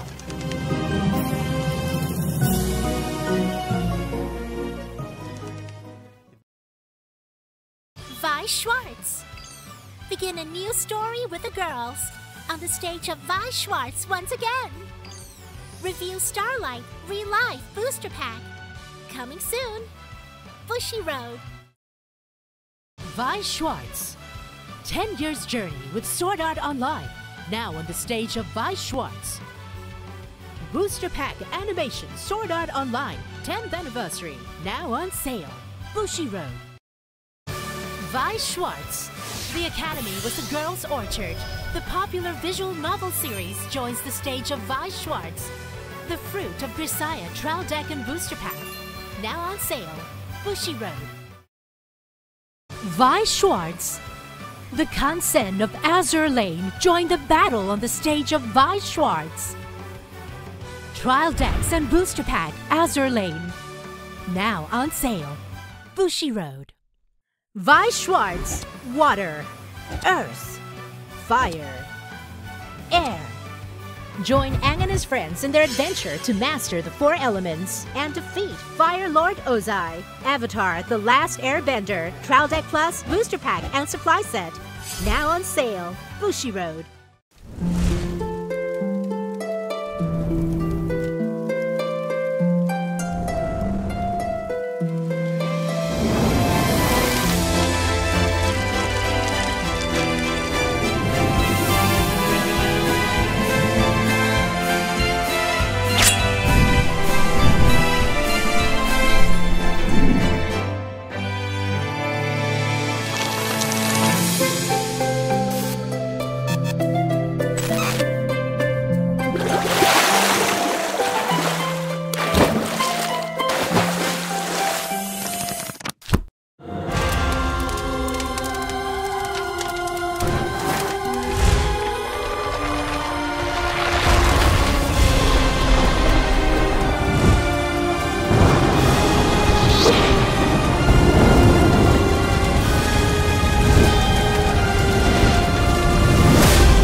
Weiss Schwarz.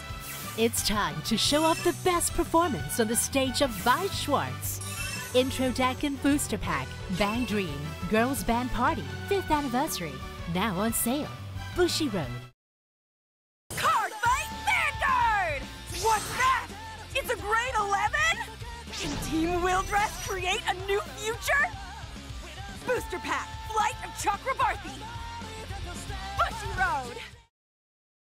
Weiss Schwarz. Witness the strongest band together on the stage of Weiss Schwarz. Arifureta, from commonplace to world's strongest. Trial Deck and Booster Pack. On sale November 17th. Bushiroad.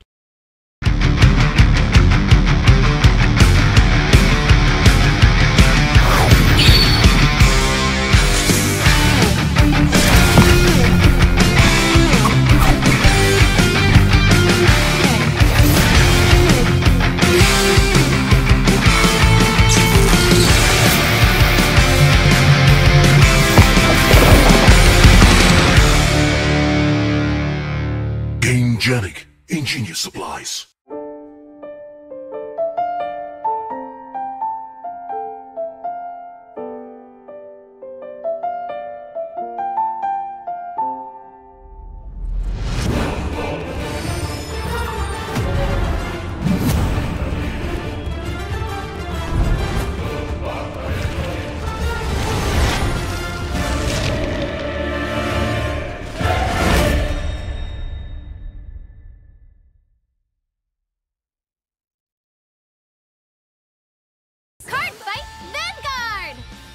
Encounters with heroes! Stories that will shape your soul are waiting for you! Booster Pack, Clash of the Heroes! Bushiroad!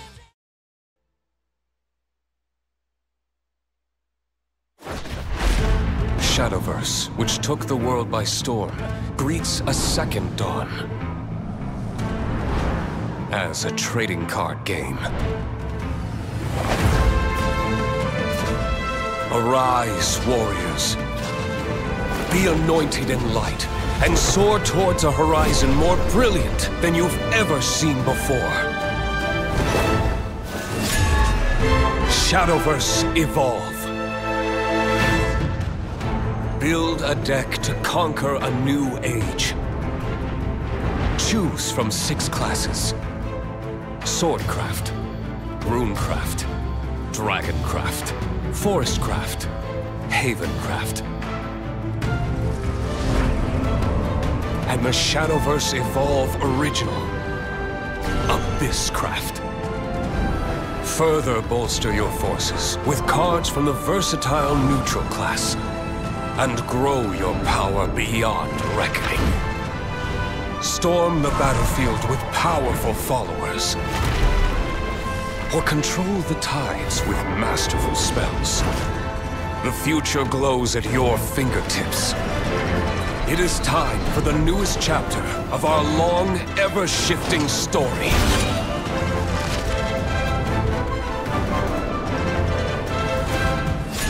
Shadowverse Evolve.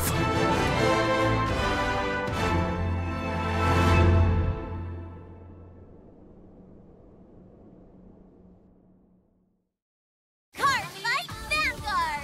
Your deck will become so much stronger! Festival Booster 2023! Dressed up Lyrical Monasterio members! Bushiroad! Are you dreaming of becoming the world champion? Don't let your dreams be dreams. Take part in the upcoming World Invitational 2023 last chance qualifiers for, well, one last chance to qualify for the World Finals. The last chance qualifiers will be open to all participants except those who have already earned a sponsored invite to the World Finals. I know many of you are raring to go, so here are the locations where the last chance qualifiers will be held.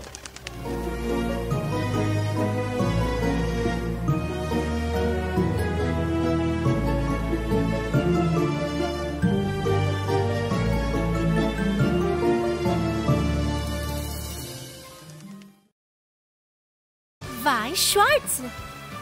The love story revolving the quintuplets once again comes to the stage of Weiss Schwarz.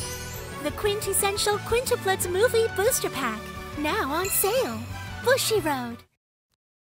Weiss Schwarz. Experience the full-blown high school story on the stage of Weiss Schwarz once again. Saikano, How to Raise a Boring Girlfriend Flat booster pack, now on sale. Bushiroad. For our fellow card fighters and Saniwa, your powerful Touken Danshi will be making a return in Touken Rumble Online 2023. Look forward to brand new mechanics that will grant them new strength and power in their Kiwame forms. Do bugs bug you? I sure hope not, because we'll be descending into the insect kingdom with Mushi King. Watch out for these super powered insects crawling your way into Booster Pack 13, Flight of Chakrabarti. What do you dream of when you dream of duets? I dream of Yume no Kesho. These collaboration promo cards with the Bang Dream AI singing synthesizer feature Poppy and Rose and will be available at the upcoming Bushiroad Expo Asia, Singapore 2023. For our international viewers, these promo cards will also be available at your local game stores. Stay tuned to our social media channels to find out how you can redeem these promo cards. And here's the recap for Cardfight Vanguard.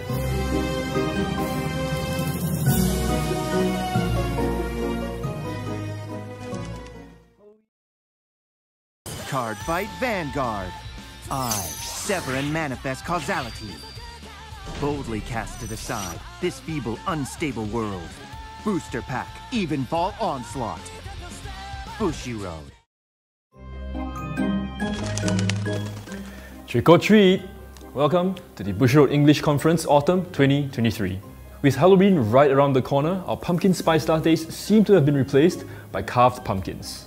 Ready your hearts and your wallets, you're in for a fright. Now that we're halfway through the Bushiroad Championship Series 2023 season, if you've been living under a pumpkin, the World Finals will take place on February 3rd, 2024 at Akihabara UDX. That's right, we're heading back to Tokyo, Japan. I can't wait to see all of you again and crown some new world champions. If you need even more motivation to take part, here's your first look at the promo cards you receive for participating. And the champions for each game and format will be receiving these. Oh, those are some impressive promo cards. If you were to win an invite, fret not. BCS is still ongoing, so you still have a chance to earn an invite at the following locations. Here are the dates for North and Latin America, Europe, Asia and Oceania. The top 3 winners for each game and format will be invited to participate at the World Finals.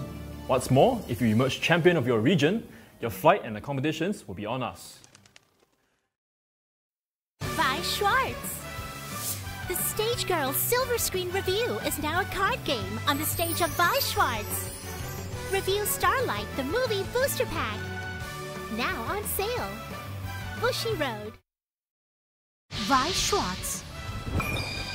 The name of Eins Oregon continues to expand on the stage of Weiss Schwarz. Booster Pack Nazareth Tomb of the Undead Volume 2. Now on sale. Bushiroad.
A world with magic and science, parallel universe bathed in crimson, a magical high school, a virtual reality MMORPG world.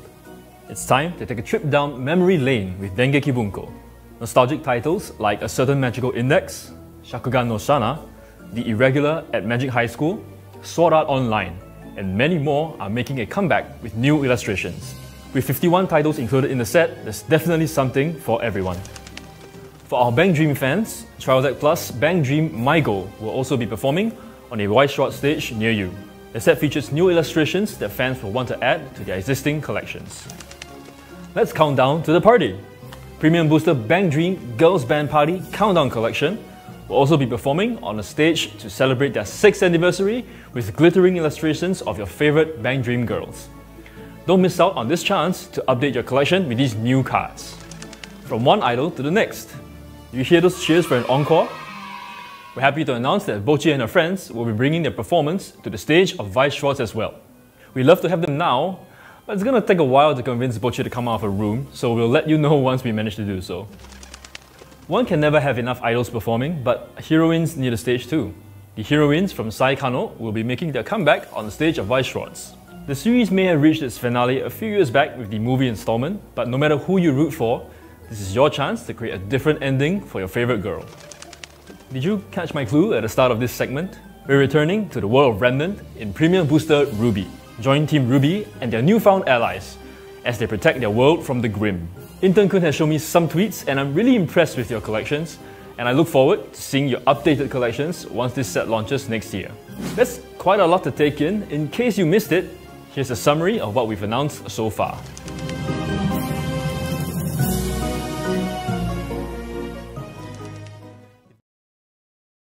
Weiss Schwarz. Begin a new story with the girls on the stage of Weiss Schwarz once again. Review Starlight Real Life Booster Pack. Coming soon. Bushiroad. Weiss Schwarz.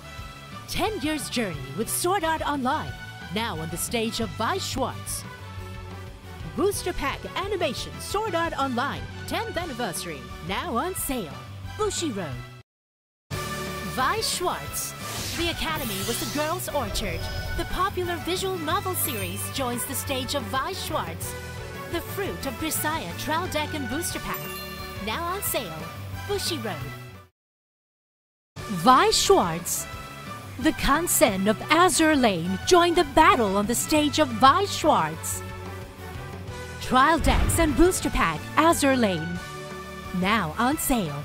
Bushiroad.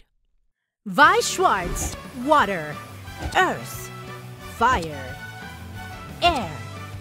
Join Aang and his friends in their adventure to master the 4 elements and defeat Fire Lord Ozai, Avatar The Last Airbender, Trial Deck Plus, Booster Pack, and Supply Set.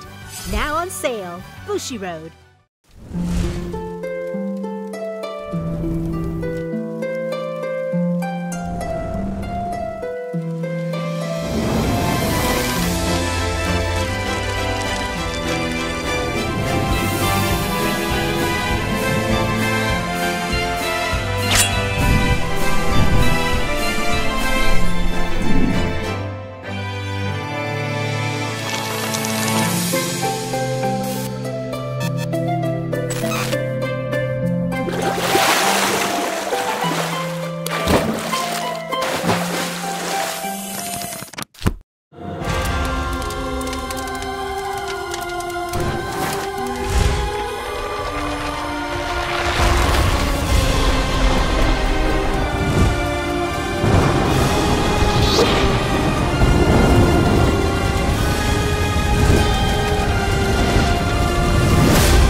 Weiss Schwarz. It's time to show off the best performance on the stage of Weiss Schwarz. Intro Deck and Booster Pack, Bang Dream, Girls Band Party, 5th Anniversary, now on sale. Bushiroad. Cardfight Vanguard! What's that? It's a grade 11? Can Team Wildress create a new future? Booster Pack, Flight of Chakrabarthi. Bushiroad. Weiss Schwarz. Witness the strongest band together on the stage of Weiss Schwarz. Arifureta, from commonplace to world's strongest. Trial Deck and Booster Pack. On sale November 17th. Bushiroad.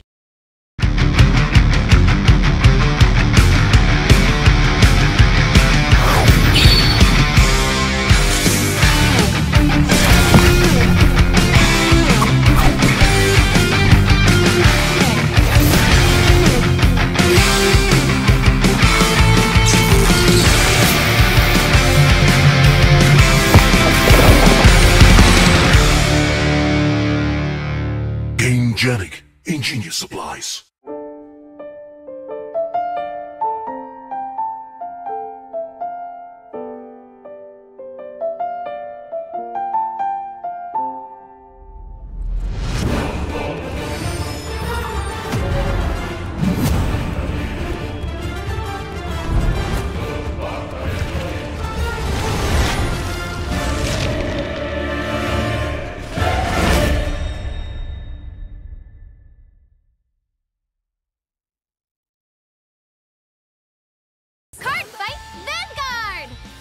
Encounters with heroes! Stories that will shape your soul are waiting for you! Booster Pack, Clash of the Heroes! Bushiroad!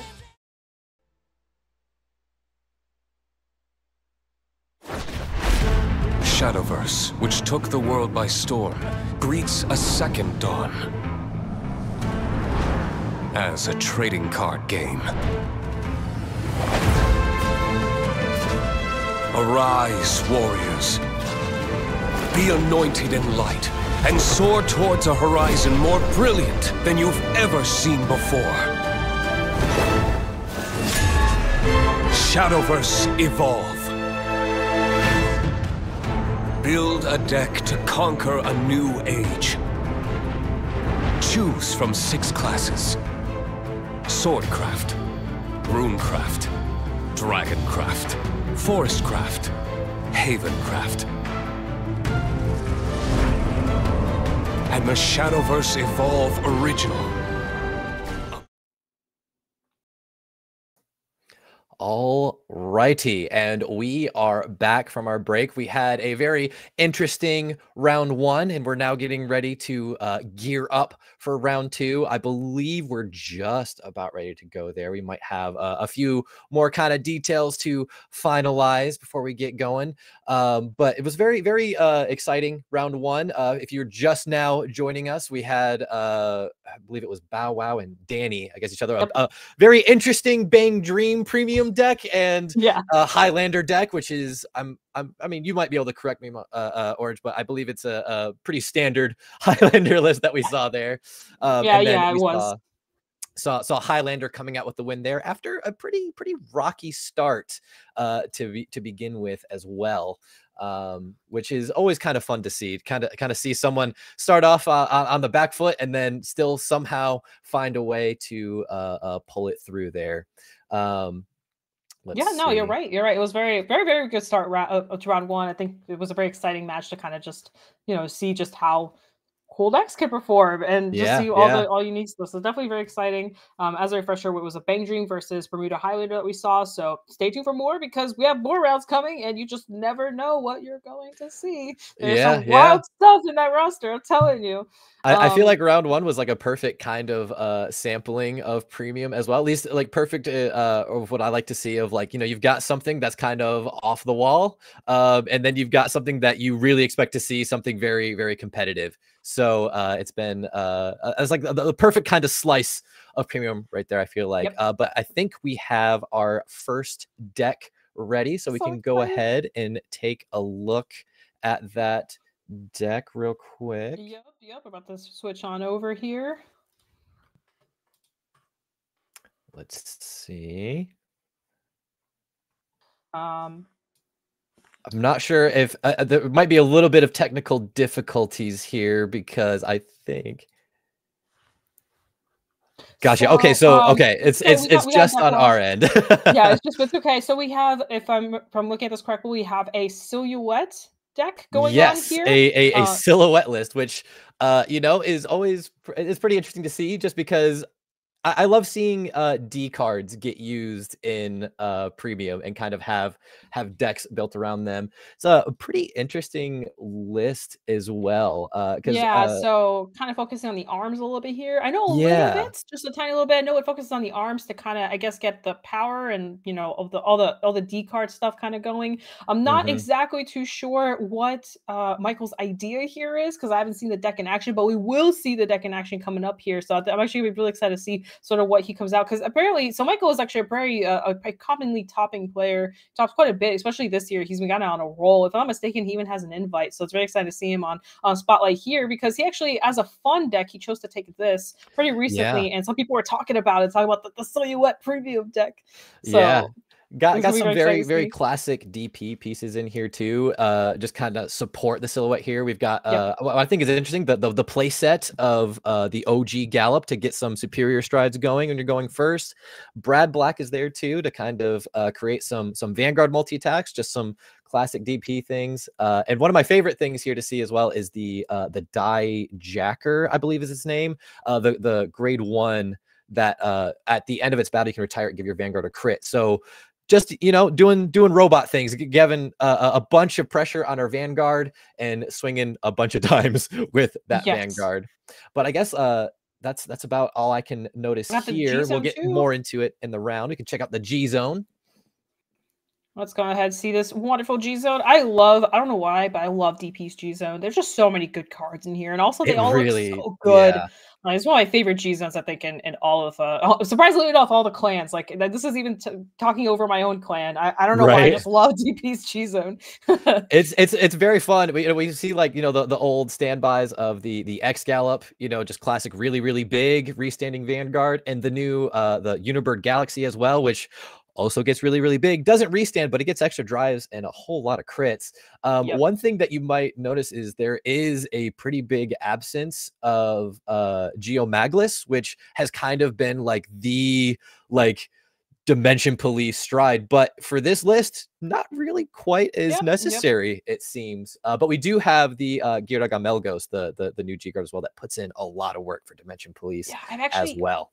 I haven't even seen this card yet. I know it's crazy to say, but I actually have not ever read this card. So I'm reading it right now. Basically, if you have 37 power, you have to draw a card and your opponent choose one of the Riggers retire. So it's a retire card. And the X-Rogue, yes. Yep. Sorry. It's just that's the new history collection stuff that kind of got revamped a little bit. It's a little new to me. That's interesting. Bringing it back in 2023. But it's weird to see retire in a Dimension Police clan, because usually they don't really retire too much. They got some control here and there, some like really funky cards, but you don't see like just straight up like just move something. It was kind of a thing they did with like the Cosmic Heroes, especially like early on in G. It was what they kind of did there. They kind of had like a little mini theme there before they kind of straightened out to their more burst centric play style of giving power everywhere and getting your Vanguard really, really big. Yep. But I think ideally we should be able to take a look at what Michael will be going against here in round 2. Oh, it is Bugs. Mega Looks Colony. like we got some Mega Colony here. So the staple, something we actually did talk about earlier. We completely forgot about Mega Colony for a second. But yeah, so it looks like we have the traditional. Well, actually not traditional. This deck's actually a little different, but they are running that old G era card. I think that's Dark Face. I want to say. I don't know the name. I know what it does. Face. Yeah, so I got Dark Face because you do want to focus on that. You'll notice they're running the OG Ghidorah. Something I do know about this deck in particular is that the OG Ghidorah plays really well into some very particular matchups. There are some Ballista and Eve decks that we haven't been talking about too much, but we'll talk about later. But those decks kind of die to the old Ghidorah a lot, so they're probably running that to kind of help out a little bit. And also, it locks out a column, and some decks just really struggle into that. I personally have a hard time with that deck.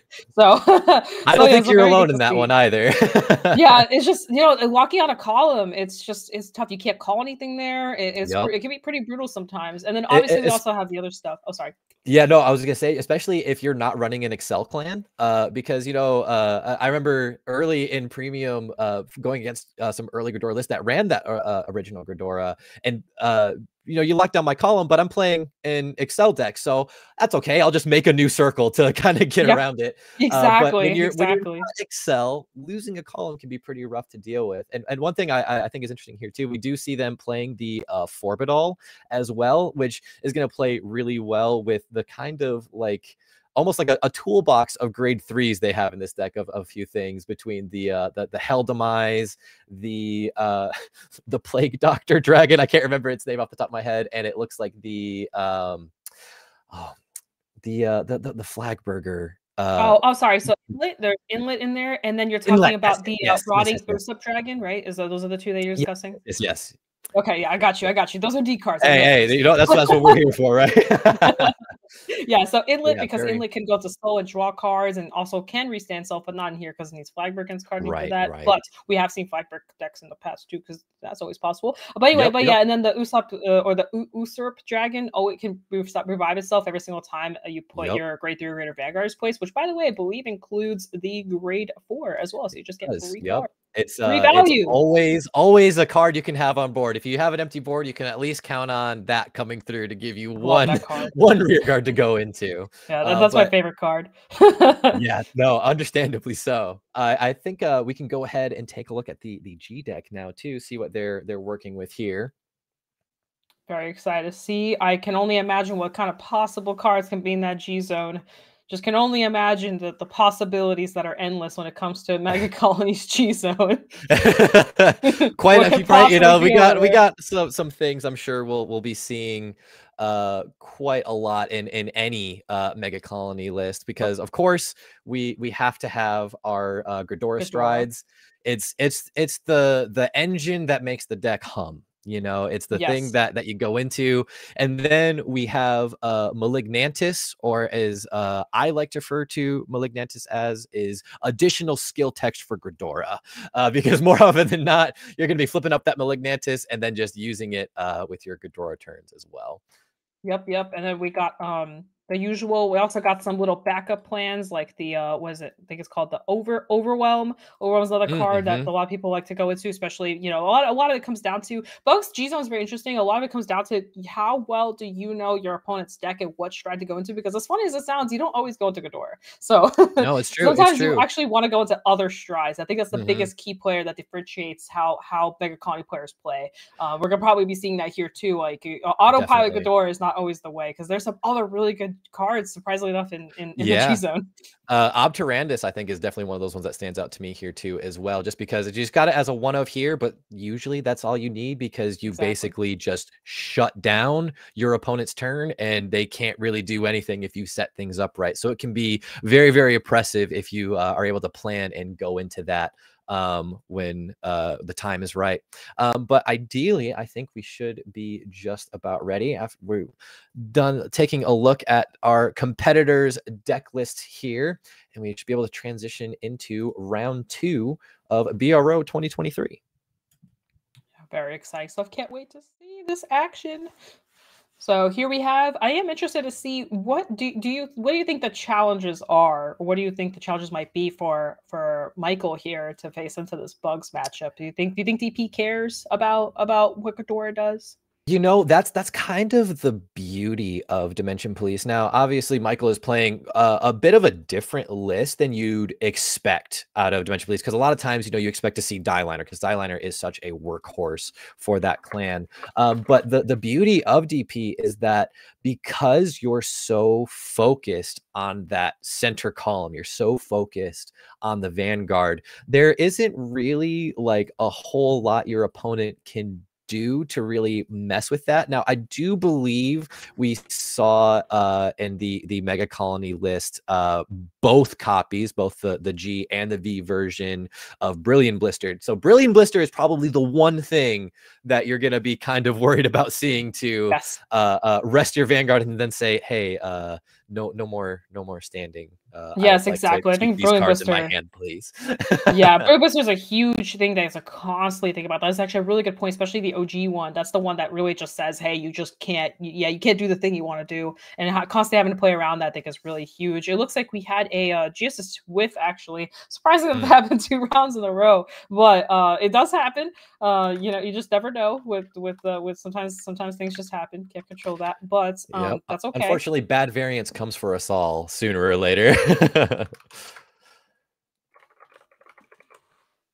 But regardless, so we do have the Mega Colony player here. They'll probably be going into some really awesome grade 1s. Preferably, the best ride target is usually the grade 3 searcher. You usually don't want to ride Brilliant Blister in these types of situations. You can also search out the what is it called? It's the Moth. The Moth is searchable off of the grade 3 searchers. So just another thing to kind of keep a track of. Yes, the high class Moth, a very popular card, and you can also use that counter charge. The fact that it counts as a grade 3 in Deck and Soul is just a really cool thing. Yeah, it really kind of helps out with some of those like kind of like searches and things as well for like specific pieces. And let's see, got Penguin getting the quick shield and the Guardian ticket as well. Kind of the best thing you can kind of have going first when you know that, you know, more likely than not, your opponent's going to just be riding up to 3 and then striding on you while you're on grade 2. So it's good to kind of take advantage of those extra pieces there. Yes, exactly. So something to kind of keep in mind. So I'm going back to the Michael's list here. Sort of what the grade 2 turn might be looking like. He is running the Geosludge, which is another very interesting card to run early on, because you can kind of force your opponent to have to deny counterblast, or because if they don't, then you get to draw extra cards. And there's another really cool card to kind of see within the DP collection. Also, something that's really interesting is you can actually ride the arms cards, which is what we see here. An arm cards were written. So if you have that card's funny, because when it attacks, it can do stuff. It's very vigorous circle centric, so you can just ride it, and it's a 10k base. Not that that is too much, because DP is a force clan, but still, keeping in mind that the Geosludge is actually at 9k, so being able to ride that 10k, staying on that 10k base is also really nice. Yeah, always And then, having some good solid defensive options, which I mean works pretty well going into a matchup with Mega Colony, because you do have them being a protect clan, so just slightly lower numbers. So you kind of just default have that little extra defensive base, which may come in handy here. Looks like we're calling down a board pretty early here on the Mega Colony side. yep, exactly. We saw some cocktails coming in action there. Cocktail is a very oppressive card. We also see the Battler S coming through, and Battler S is a very interesting card because it lets you draw, or lets your opponent draw, but you can also use it as a drop zone recursion card. So you can basically just keep recalling her out and just have free access to just not being able to use your hand as much. I think that's also really good. Definitely. Yeah, no, being able to, that's one of the things that I really enjoy. Well, I guess one of the few things I enjoy about Mega Colony as a player of Mega Colony, because being on the other side of Mega Colony, I don't always typically enjoy, but just the way that they're able to kind of just grind you down for the resources and things, and while they're just kind of securing more and more pieces, more and more resources, they're strangling the life out of yours at the same time. Yes, exactly. Now Michael was probably going to want to ride into Silhouette here, because that would be a very ideal card to ride into. And Silhouette's a little rough early on to use, but you can still start attaching your arms especially if you're going first, and kind of start going into different abilities here, and just having you can also restand. I believe I'm not too familiar with Silhouette, I'm just kind of reading as I go here, because this is one of those mechanics that's just really different, and it's just yeah, it's just gonna be an interesting way to see what's going on. Definitely.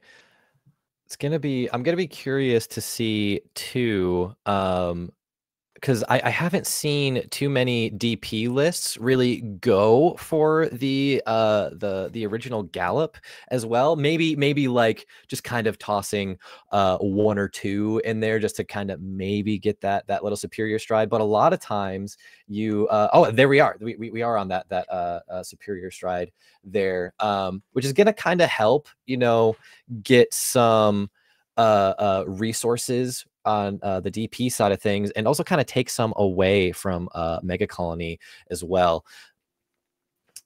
And it looks like getting that obviously we're getting that on hit, because now on hits hit even when they don't. Yeah, so we're getting to retire and draw, which is very, very nice. Yeah. So, okay. So here we have, I believe that's the Dark Face ride over on Penguin's side. So really, now I'm sure you know, but what some people may not know, Dark Face they can choose two options here. They can go to Ghidorah, or they can go into the on-hit stride. I think here is, I think this is also a really good approach here. And also I believe it can stun stuff, right? If I remember correctly. Yes. The thing with Darkface as well too, is you do get that on stride stun, but the thing that's really, really good about it is that you have it's actually better during your opponent's turn, because you have that GB2, which is going to be active right away, because going into things, you're able to get that GB2 live, and now Darkface is able to rest units during your opponent's turn. So at like a sort of like counter speed, to use a buddy fight terminology here, we're able to, during the opponent's turn, just like shut something down, which can be very, very handy in aiding the survivability of Mega Colony, as they're really they try to work to grind these games out. Yeah, exactly. And here we have that Forbidal coming down. I love Forbidal. This is one of my favorite Such a cards. fun card. This card is just so insane, and the fact that like it just gets you any grade 3s out of deck, or 4s if you run grade 4s, you can do that too. But this card is just, it's a one of, but gosh, it is a staple, because you could also search it, and there's just so much access. There's like, look at this. We got our inlet. We got the bird. We were just talking about this. We were just talking about how we have the bird and the inlet, and here it is. It's not even a bird, it's a dragon, but it looks like a bird to me. Hey, it's a dragon bird. It can be both. It can be both. It can be. You're right, because they both fly. So yeah. Okay. Yeah, exactly. Yeah, But yeah, we do really good see setup here.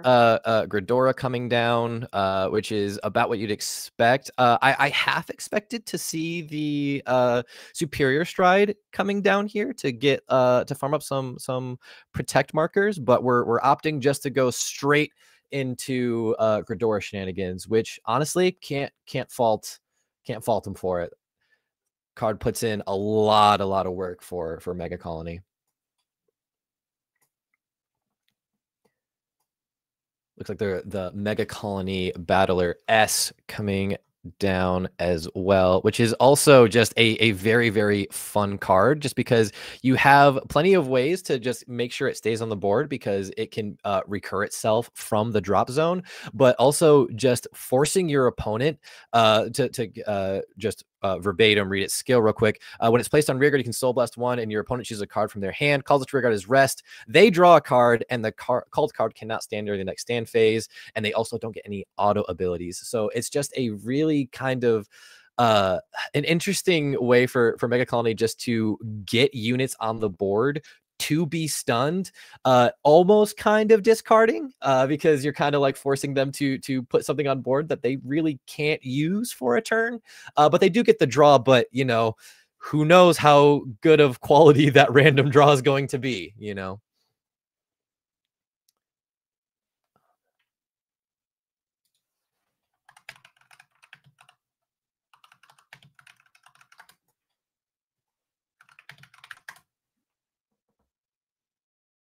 So I think we have the Ghidorah effect coming in through here, which lets you basically just restand. This is the one that restands something. Restands like a grade 3, or is it the other one where you can't let anything stand? So this Hell Demise here restands a grade 3, so it's a really good way for Mega Colony here to start creating some multi attacks here. Yeah, it's just for players, for people here. When placed, use one of your opponent's rear guards. It stuns, and then you stand one of your own, and then it keeps it so that the opponent's units in back row can't stand in the same column as it either. So a really fun piece, and one that I think has been just kind of not only in Ghidorah lists, but just Mega Colony lists in general, just because it creates a lot of interesting scenarios to create multi attacks and to you know, put around more stunning on the board, which is just Mega Colony things, just what they want to do. Yeah, exactly.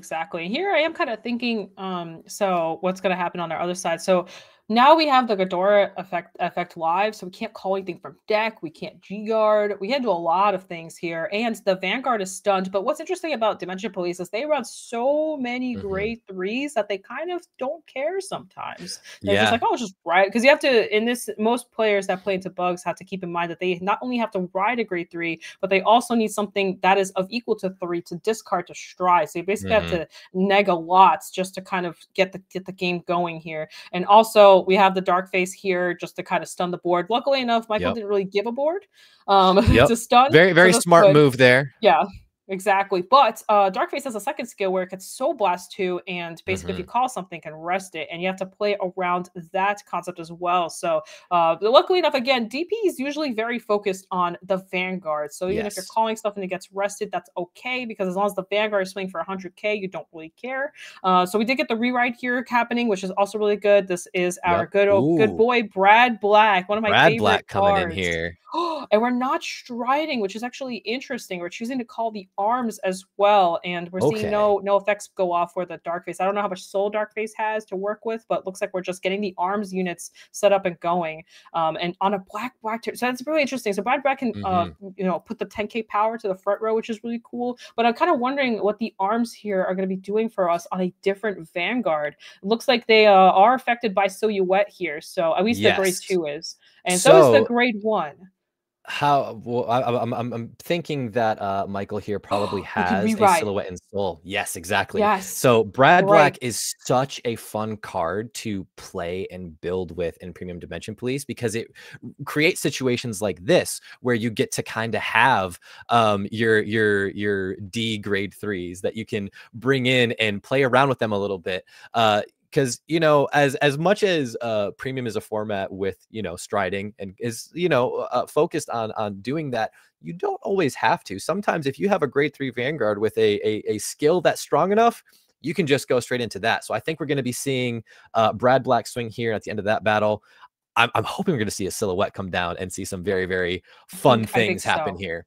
I think we are going to see, which is actually going to be super cool, because thinking about it, because Brad Black, get your top 7, get the silhouette, and then the arms attached to the Vanguard, and then you can do some shenanigans with that, and you got force markers, and you get extra power. It's going to be wild to see. I'm actually like, I really hope that there's a silhouette in that hand or in that top 7 we're going to see a silhouette, because this is where the peak of the deck comes through. Yes, exactly. This is what I love about Brad Black too, is that like when you see it hit the board, you know that this turn is just about ready to explode, and it can be very, very exciting to see, especially with like the double force markers that we got, and then rewriting the Brad Black gets us a third force marker, and then with silhouette and the arms as well too. We're just going to be seeing some very, very big numbers on the Dimension Police side of things, which is, I think, to be expected of Dimension Police. You got to have your big numbers when you're playing the big robots. yes, exactly. The other thing that's a little scary here, in my opinion, is the Brilliant Booster potentially coming down. Either one, to be honest, because if we remove those arms, it's gonna go around what Michael wants to do. So we'll have to see how he thinks about that, because he does have one Vanguard coming, another Vanguard coming, and Penguin over here, depending on when that Brilliant Booster comes down, can make a huge difference. It's definitely going to be interesting to see, because let me just refresh myself with Brilliant Blister here, because I think Brad Black might be able to get around the original. Right, because he usually chooses the unit, and if there's a fresh unit, then it won't be able to call it. But I guess not the other one, because there's also the V Brilliant Blister. Yes, that one can rest the rear guards, which I don't know how much that matters, because that rear guard's attached to the Vanguard.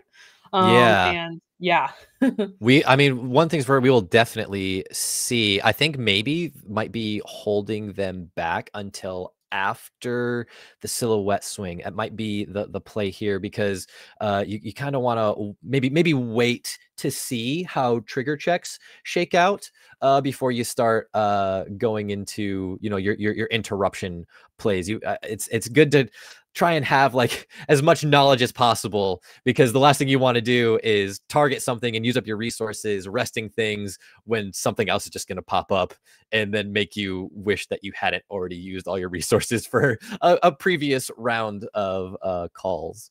Exactly, because something that Mega Colony does a lot is use up all its resources. So with that being said, there's a lot of soul blasting, a lot of counter blasting going on. So you definitely don't want to go too crazy and then just screw yourself, or be in the position where you can't do other things that you want to do. So you have to play very carefully. Another reason why the Dark Face skill, while it's really good, it is still 2 soul, and that might be a little risky.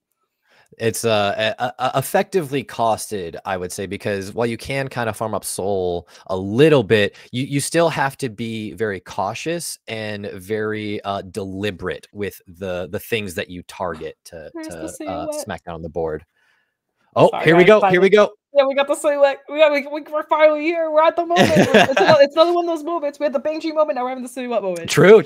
Yep. We're going to see some attachments going on here. This is fun fact. This is one of Michael's favorite Vanguards. I don't know why, but he just really loves Oh, really? Yeah. Well, it's exciting to see it, kind of like pop in here, and just kind of, pretty honestly, I feel like fairly effectively assimilate from Brant Gate and Standard into Dimension Police in Premium. It just has Dimension Police just has like the right kind of pieces to make that work in this sort of environment here, which is very, very fun to see. Yep. Exactly. I'm excited to see. So we are getting some G guarding going on here. Did hit the defense there, but 21k base. So funnily enough, being on 21k base, Dimension Police doesn't care, because they swing for 23 usually or higher. So that base doesn't matter as much, but still it's protection a little bit to kind of deal with some of these some aggression with the force markers here that's going on. Also, I'm noticing that the silhouette stuff lets you draw and retire, which is actually just a very interesting mechanic, or interesting ability you can keep applying here. And it actually kind of fits in pretty well with the newly errated history collection stride for Dimension Police as well, which also lets you retire something on your opponent's board and draw a card. So it's a neat little synergy there that I don't think I would have necessarily expected, but it's like even when you're not on silhouette, you're able to do silhouette-esque things. Exactly, exactly. But there's the attachment. So now we're attaching. Okay. Okay, let's go. Let's go. This is the moment. We're using a guardian shield here. Or actually, I think that was a quick shield with the perfect guard. Never mind. But still. Okay, that is so cool. Sorry, I'm just watching this happen. As well too. The force markers, because this is an interaction that you probably aren't used to seeing in standard, but the force markers do apply to the arms as well. So I think we have only got one force marker on the Vanguard, but that doesn't really matter when you are getting multiple units on the board that are going to benefit from that singular force marker and effectively turning it into 3 here, which is also very, very exciting. Yes, exactly. So we saw that detachment put back onto an open rearguard circle here, and now we're seeing the other detachment happen. But I think that's just part of the end phase stuff here. Yes, so yeah. Wow, that was really cool to see. It was just so you don't like what you're explaining. You don't normally see cards and decks do that kind of stuff. We're kind of used to more having like 5 circles and stuff not moving to the Vanguard like that. Kind of like Bob Sagara does too. We don't usually see these kind of attractions very often. So it is cool that this one works. Oh wait, is that? Oh, it's rested. Yes, I believe Penguin here when the detachment happened used Dark Face's skill to rest the one with the double force marker, which is definitely the one you want to rest in that scenario, because that's the biggest one coming in, which I almost feel like that's kind of like a good way to kind of lure your opponent into resting a specific unit by stacking force markers on a specific circle like that. So it'll be interesting to see if Michael what is it re-rides into another grade 3 to spread those force markers around a little more to kind of make those decisions a little bit tougher. Yes, exactly. Okay, I'm being told that the units just got moved. I misinterpreted what happened. Yeah, it's okay. So we're no Dark Face skill here yet. Yeah. We're learning. I've never actually seen this interaction personally. I don't think you have either, Ty. And probably, it's as the audience probably hasn't seen a lot of this either. So we're learning all together. Again, that's the thing I love about Premium is just how how wild and out there you can get with the ideas that I'm sure this isn't even going to be the first time today that we'll see some decks on stream that will be like, oh wow, I had no idea, I hadn't even thought of this yet, and then we're going to see some very interesting spice continuing to go forward. Yep, exactly. So going back over to Penguin side, we're seeing another Ghidorah play, which I am starting to notice very quickly that I don't think Michael cares about Ghidorah's effect, to the exception of his Vanguard getting rested. But it's still nice to see. So we have the Megalantis, the one that minuses the Vanguards. It just kind of make it a lot harder to guard with the multi-attacks. We do have the birds back again. The bird will just keep coming back. Sorry, it's a dragon. I keep calling it a bird. The dragon bird that keeps coming back from drop. Yep. And we got Cocktail on the board, also a pretty annoying card sometimes, as it like forces you to have a passive 5k if you let the skill go off. And we have Battler S coming down as well. I'm not gonna lie, I have been one of those people that really has not appreciated Battler S, and after seeing what some of these amazing players have been doing, I gotta give respect to that card. I thought that card was like just a cheese card, but it's so much more than just a cheese card. Yeah, it definitely puts in a lot of work.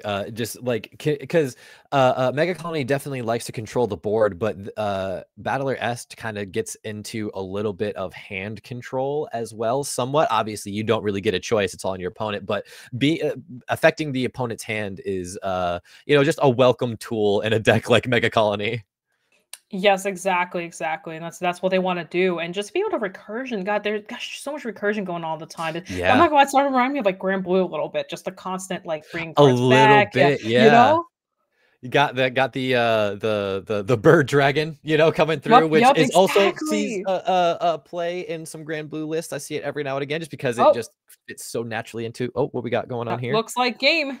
Look, there's not enough cards, I guess, to block all those numbers, especially being down on the Vanguard. You know, the Megalantis coming through, or the Megalantis. It's the one that minuses the opponent's Vanguard. That coming down, and then on Ghidorah having the multi-attack definitely looks like that was the kicker there, but it's okay. It was really interesting to see. I think both decks kind of did what they wanted to do, which I thought was really cool. We have the Silhouette deck, which was just basically like, hello, I'm going to just call a bunch of cards and kind of equip them all and bring them all back and do my thing and get force markers. And our Mega Colony player was also able to recursion through their drop zone, get the Orbidol out, get the Ghidorah Strike going, the multi-attacks and the minusing. So we saw a bunch of stuff that basically we wanted to see. I think both decks performed really well. Yeah.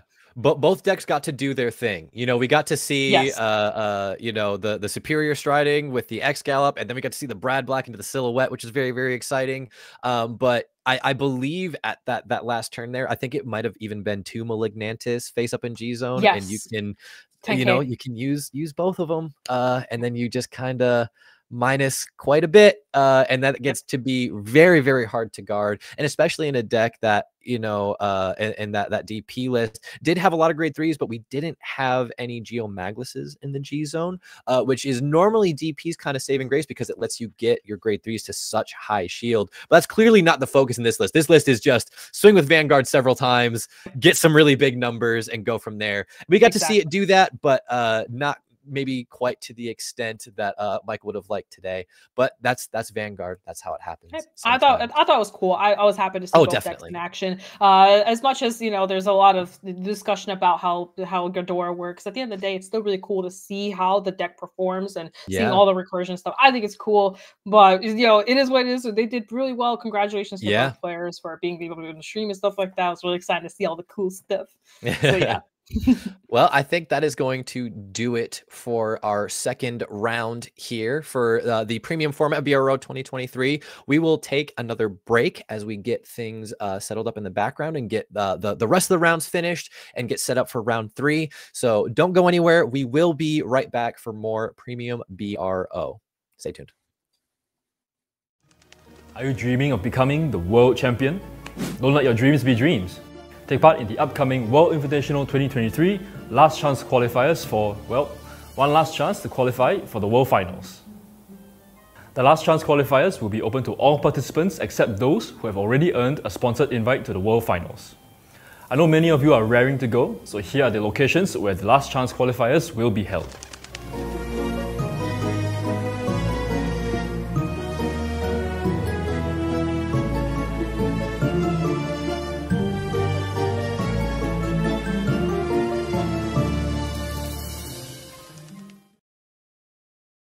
Weiss Schwarz.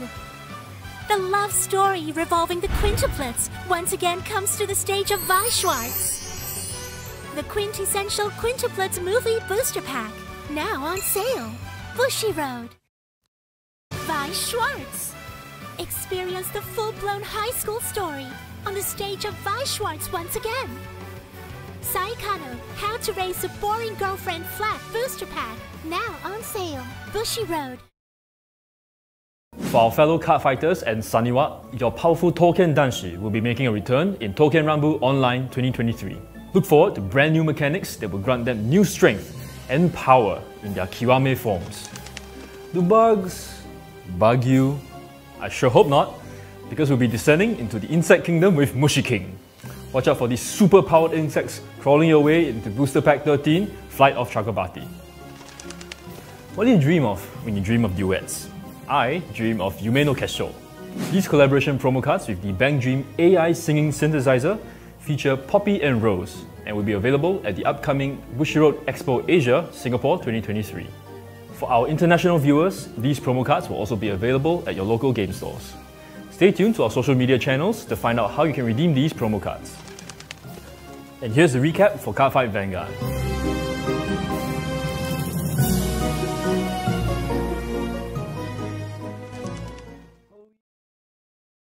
Cardfight Vanguard.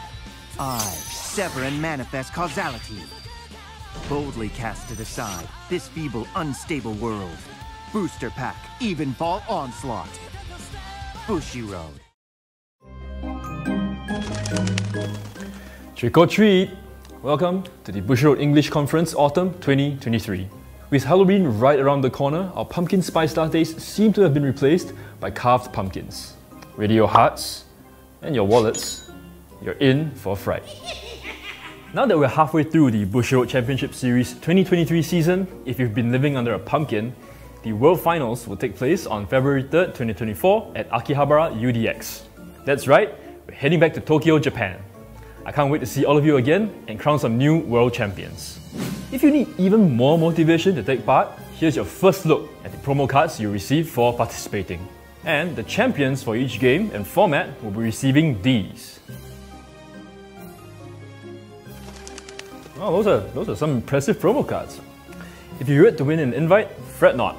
BCS is still ongoing, so you still have a chance to earn an invite at the following locations. Here are the dates for North and Latin America, Europe, Asia and Oceania. The top 3 winners for each game and format will be invited to participate at the World Finals. What's more, if you emerge champion of your region, your flight and accommodations will be on us. Weiss Schwarz. The Stage Girl Silver Screen Review is now a card game on the stage of Weiss Schwarz. Review Starlight, the movie booster pack. Now on sale. Bushiroad. Weiss Schwarz. The name of Eins Oregon continues to expand on the stage of Weiss Schwarz. Booster Pack Nazareth Tomb of the Undead Volume 2. Now on sale. Bushiroad.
A world with magic and science, parallel universe bathed in crimson, a magical high school, a virtual reality MMORPG world.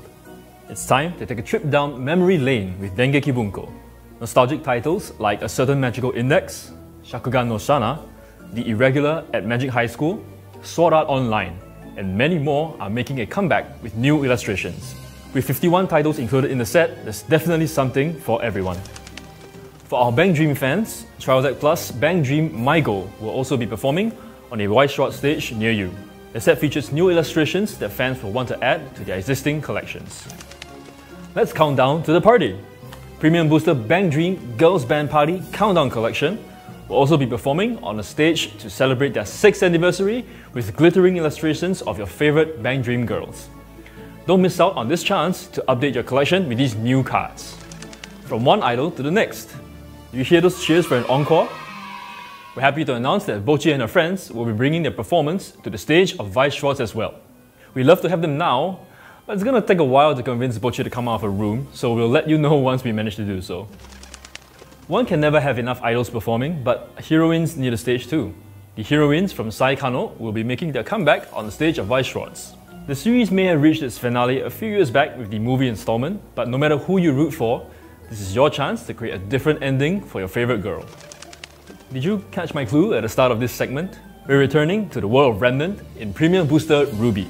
Join Team Ruby and their newfound allies as they protect their world from the Grim. Intern-kun has shown me some tweets and I'm really impressed with your collections, and I look forward to seeing your updated collections once this set launches next year. That's quite a lot to take in. In case you missed it, here's a summary of what we've announced so far.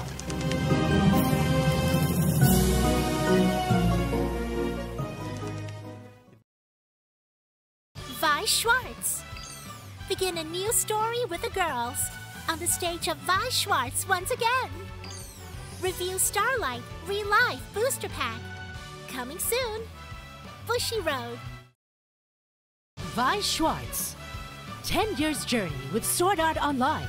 Now on the stage of Weiss Schwarz. Booster Pack Animation Sword Art Online 10th Anniversary. Now on sale. Bushiroad. Weiss Schwarz. The Academy was the Girls' Orchard. The popular visual novel series joins the stage of Weiss Schwarz. The Fruit of Grisaya Trial Deck and Booster Pack. Now on sale. Bushiroad. Weiss Schwarz. The Kansen of Azur Lane joined the battle on the stage of Weiss Schwarz. Trial Decks and Booster Pack Azur Lane. Now on sale. Bushiroad. Weiss Schwarz. Water, Earth, Fire, Air. Join Aang and his friends in their adventure to master the 4 elements and defeat Fire Lord Ozai. Avatar The Last Airbender, Trial Deck Plus, Booster Pack and Supply Set. Now on sale. Bushiroad.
Weiss Schwarz.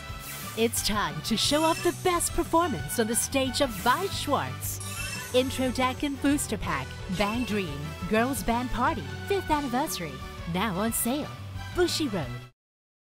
Cardfight Vanguard! What's that? It's a grade 11? Can Team Wildress create a new future? Booster Pack, Flight of Chakrabarthi. Bushiroad. Weiss Schwarz. Witness the strongest band together on the stage of Weiss Schwarz. Arifureta, from commonplace to world's strongest. Trial Deck and Booster Pack. On sale November 17th. Bushiroad.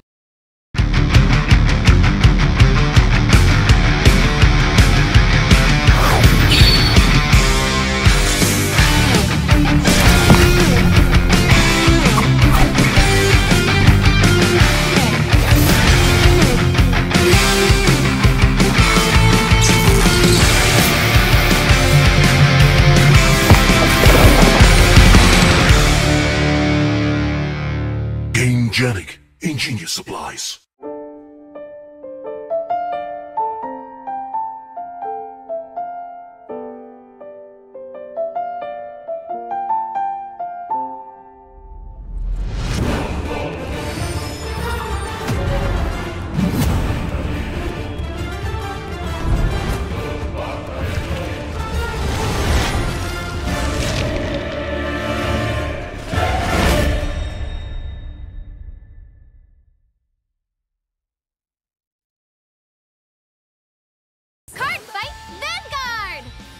Encounters with heroes!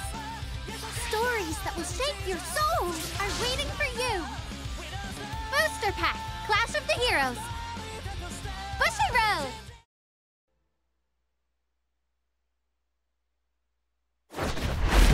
Shadowverse, which took the world by storm, greets a second dawn.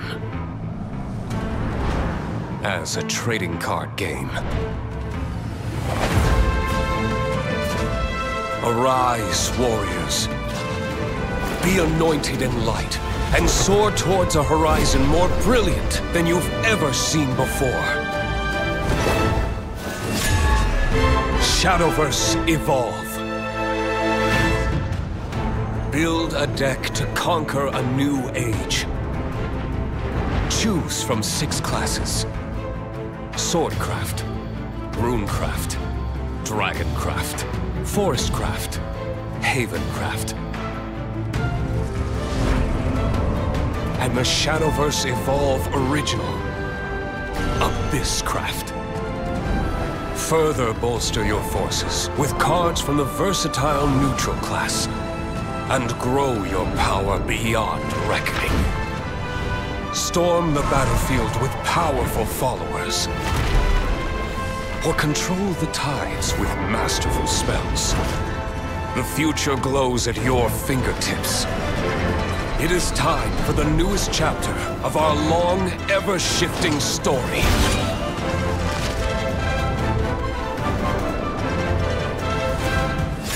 Shadowverse Evolve.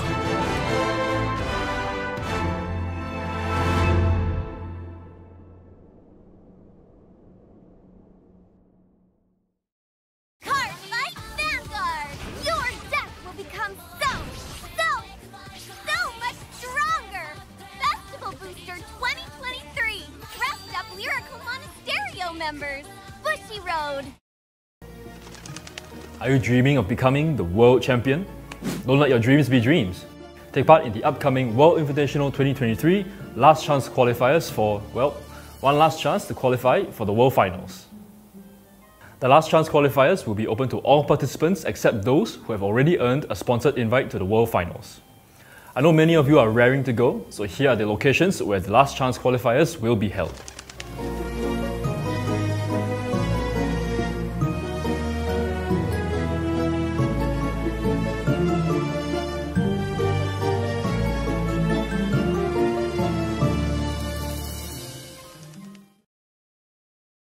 Weiss Schwarz. The love story revolving the quintuplets once again comes to the stage of Weiss Schwarz.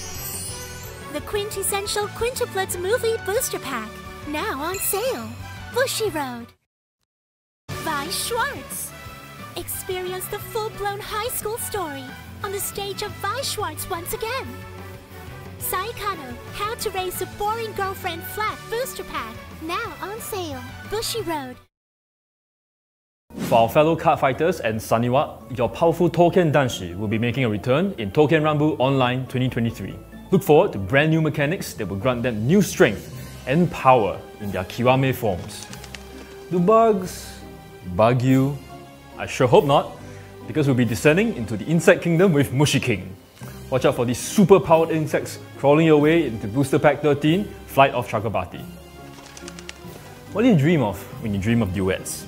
I dream of Yume no Kesho. These collaboration promo cards with the Bang Dream AI singing synthesizer feature Poppy and Rose and will be available at the upcoming Bushiroad Expo Asia, Singapore 2023. For our international viewers, these promo cards will also be available at your local game stores. Stay tuned to our social media channels to find out how you can redeem these promo cards. And here's the recap for Cardfight Vanguard.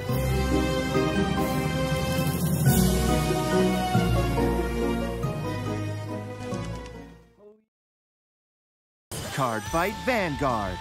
I sever and manifest causality. Boldly cast to the side this feeble, unstable world. Booster Pack, Evenfall Onslaught. Bushiroad. Trick or treat! Welcome to the Bushiroad English Conference Autumn 2023. With Halloween right around the corner, our pumpkin spice lattes seem to have been replaced by carved pumpkins. Ready your hearts and your wallets, you're in for a fright.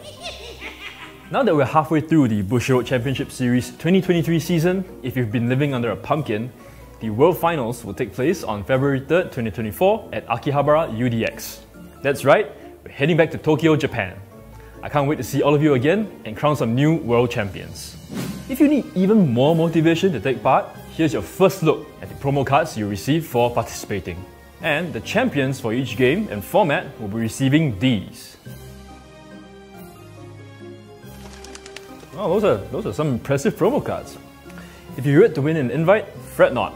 BCS is still ongoing, so you still have a chance to earn an invite at the following locations: Here are the dates for North and Latin America, Europe, Asia, and Oceania. The top 3 winners for each game and format will be invited to participate at the World Finals. What's more, if you emerge... Hello, everyone, and welcome back once again. We are back from our break after round 2 of BRO 2023. I am now joined by Deckflare. Now, Deckflare, I know you've been sitting in the background. I'm not sure how much of the previous rounds you've been able to see, but if you have seen much of what's going on, do you have any thoughts or opinions? Like, what's been your impression of BRO so far after these first 2 rounds? So I didn't fully catch the first round with Bang Dream. I saw up to where the Highlander player G assisted for 1 and missed. Right. So, never a like, good way to start off. But I caught most of like the end of last game. And seeing Silhouette pop off like that and having all the Force Walker power be distributed to all of those arms was really cool. Unfortunately, it didn't seem like he had enough shield to live another turn, so we didn't get too much action of that. But that's I'm the happy risk we're we play seeing sometimes. Yeah, I'm happy we're seeing a bunch of like really cool different decks so far. Yeah, definitely. And I've brought it up before, but it's true just how like that's my favorite part of premium is just how wide the card pool is, and so you're able to kind of like see these off the wall decks. Obviously, you know, we've got our high tier meta contenders that we see quite a bit as well, but there's plenty of like weird kind of dank jank to go around as well, and I'm very glad that already just in the first 2 rounds we've gotten to see that. But I believe that we are ready to go into our next round. We'll go ahead and go into the deck review. And up first, we will take a look at player number 1, who is playing Victor. So very, very exciting for both of us here, I'm sure. A good old favorite of both of us. Is there anything you see looking through this list? Any sort of like particular things that stand out to you looking at this Victor list? Mm-hmm.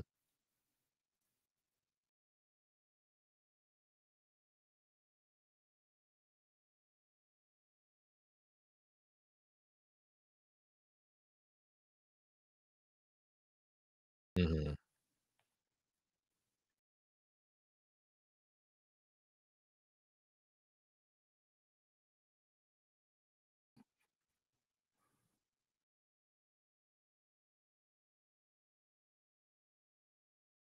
Mm.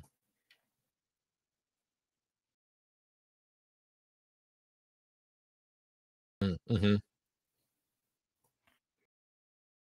Definitely, yeah. I do think it's kind of interesting to running the 3 copies of the V Victor and then the 1 of the G Victor. I think this is one thing that's been kind of interesting to see sort of shake out after History Collection is, you know, because some of those V versions of our old kind of like original G era stride bearer people have some of the V versions are just so good and still are worth playing. And it's been really interesting to see how people kind of navigate that, whether they do like a 2-2 split or a 3-1 split like we're seeing here. And when they do that 3-1 split, which one they're kind of favoring over the other. Of course, we do have the Arashid as well.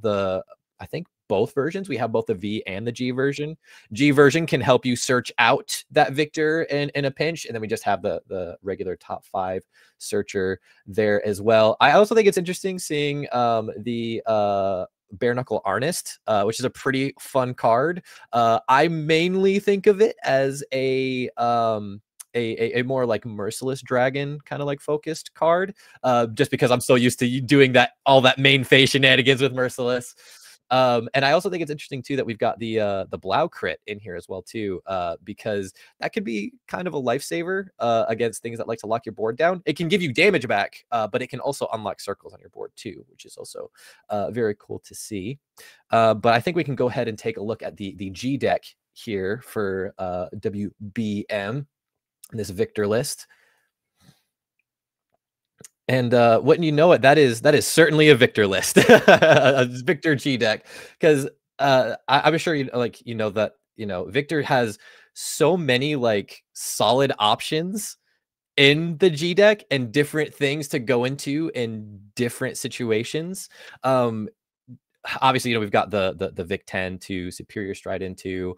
Is there anything that kind of like anything that like stands out to you looking at this G deck here?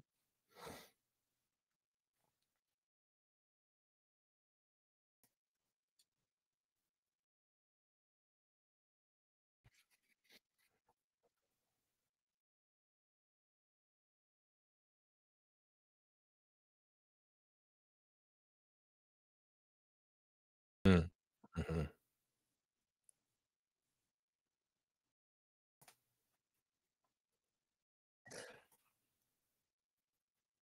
Mhm.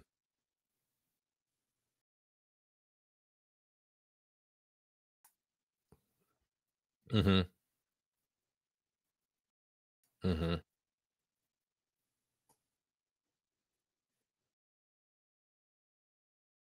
Accelerate the face up GB, so then they Mhm. can accelerate into either the favorite champ or the Drago turns.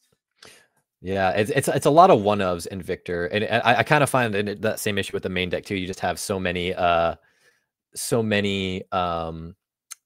just solid pieces that makes kind of choosing which pieces to go into a little bit tricky. But with that, I think we are good to check out our second deck for what WBM will be facing here.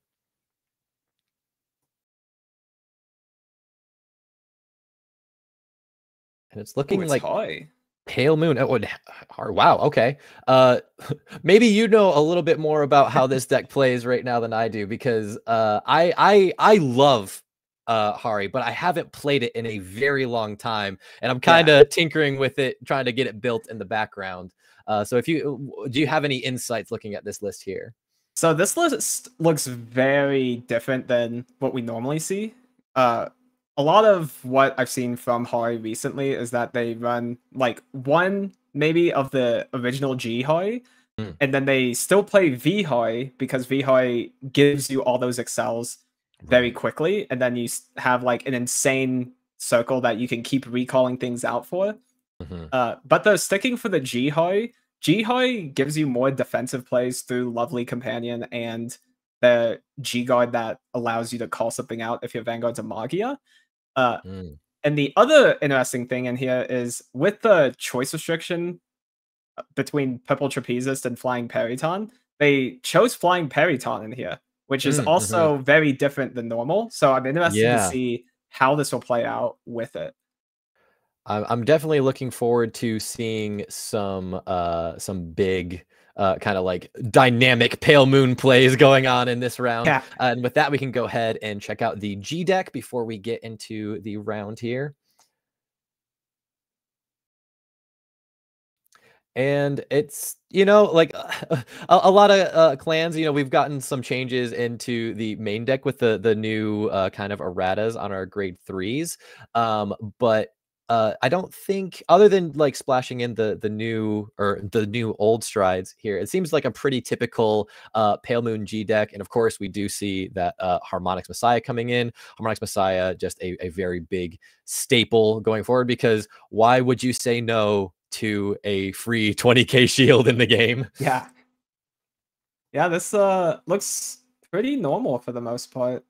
The We only got thing is two of those G guards that allow you to call something out if your Vanguard's a Magia. Mm. Uh, so it's interesting to see what kind of different plays the opponent will be able to make during the opponent's turn. Yeah, maybe some board interrupts we'll see happen here. But with that, I think we're ready to get into the round. Let's go ahead and we'll start round 3 with WBM versus Fat Pepe. Nova Grappler against Pale Moon here. So it seems our players are getting started here. Seems like we have Pepe on the play here, I think. I think they're going first with the Joe Hawk. So now that Hori's going second, they're going to be able to get that quick shield and that Harmonix Messiah to get that Guardian ticket. Yep. Nice to be able to sit there and ride over your grade 0, draw a card, and then get 2 more cards on top of it. Yeah. So looking into this matchup, Ty, what do you think the Nova Grappler player is looking to do since they are going first in this matchup? You know, I think what's going to be most imperative is probably getting that G Victor. We know there's only 1 copy in the deck, so we're probably going to want to see going into that if at all possible. But not seeing it, I don't think is going to be the worst thing either, because you know, going into the V Victor, you know, sometimes you can. I've definitely stolen games on a V Victor turn just by virtue of some really nice drive checks and just the amount of attacks I've put out that can kind of catch the opponent off guard when they're not quite ready to deal with maybe 7 attacks while they're on grade 2. So I think that's probably something to go to there, which is also going to get getting that G Victor is also going to get the markers as well too. So it's going to be interesting to see, and like we talked about earlier too, that this does seem like to be harkening back to Stephen Lee's list that he did win Vancouver with, which I believe he mentioned was, you know, a bit more of a slower pace deck. So while for me, I'm a gotta go fast kind of guy, gotta hit the board and start swinging face as soon as possible. we might even see a bit more conservative play style here as well. Yeah. Looks like Hoi is deciding to be more aggressive here. And fearing those later Victor turns, I'd guess. Yeah. So, ooh, they had to buy the Gulsachi though. Not the most ideal. Yeah. Hitting a draw trigger though, I believe that was a draw trigger. Pretty good though. Whenever you're playing Nova Grappler, getting more cards is always good. That's the Periton and goes the Rising Dragon, so that will be able to put something in the soul and basically cycle a card and help set up the soul for later in the game. It is important to note that the Hori player does have 1 Hanali in their deck, so that's going to be able to help into this matchup in order to slow down the Nova Grappler player from being able to beat down the opponent super quickly. Yeah. Which maybe is good then, that they're playing a list that's kind of designed to go a little bit slower, so that way they can kind of ideally build up to a more explosive turn. But I think we're coming back to WM here. This ride is going to be interesting to see, and it looks like we went into a V Victor. So we're going to get the Excel marker and then check top 7 for a grade 2 or less extreme battler, which is really, I think, one of the main reasons to focus on this Victor over the other is that, you know, there's like Zubat lets you draw a card when you stride over it, but the V Victor letting you draw a card and then also kind of be able to pick and choose what you get to draw and then call to the board is very, very nice as well. He does get the Sazanda, so depending on what type of hand WBM has, they're able to really put down a lot of pressure here. If we see a couple of restanders, this could go very, very fun. Very, very quickly. Like I said, you know, sometimes you go into this V Victor, and if things go your way, you could just steal a win just like this. Yeah. Let's see. Debating on, well, maybe rethinking it a little bit, considering the options we have here. So maybe the hand isn't as healthy as we would like it to be. Got some debating going on. Oh, well, maybe not. we're just teasing it right now. Yeah, depending on how strong this turn is, then it could really decide on what WBM strides into on the following turn. Because if they get enough damage out on to the Hori player, then they're able to go more aggressive with the stride, maybe go into a Merciless Dragon, and be able to just like really pressure the opponent. It looks like they called down a break pass, which, you know, our newly errated crit. So, and not even gonna try. and swing with it. I assume it's just gonna, yep, there it goes, right into Soul, which is what you expect to see. Just give a little bit of a power buff to Victor, and then also drawing a card, which, you know, like just said, in Novigraph, when you're drawing cards, that's always the best way to go, because more cards means more pieces, means more attacks. Yeah. It is important to note that this Victor did not restand something a second time, so it was still only Twin Drive, and it was just like a small bit of a poke turn. Yes, definitely. Not nearly as explosive as you might see or sometimes on a grade 3 Victor turn like that. But it was interesting too to kind of see them drop that break pass to like still get a card draw, sort of like more so just cycling a card in hand. But hey, digging deeper into the deck is going to get us to our pieces faster to get to our most ideal board state, if at all possible. And Hoy does go into the History Collector Shrine with Clifford, and then they're able to set up the Flying Periton, get a bit of a bigger board out as well, and have that double excel to be able to just dig deeper into the deck. Mm-hmm. Both players, I mean, when you're playing Excel clans, I think, like, you know, the biggest thing is just to get those pieces, because, you know, you can have all the circles in the world, all the extra circles to create all the attacks, but if you don't actually have bodies to fill those circles, it kind of falls a bit limp. And it looks like we're coming into the battle phase now. Pepe on the attack here. Swinging for looks to be 13 for this first swing. Nice, is able to get that there. Looks like he guarded with a Gunsden there, I think, which is interesting.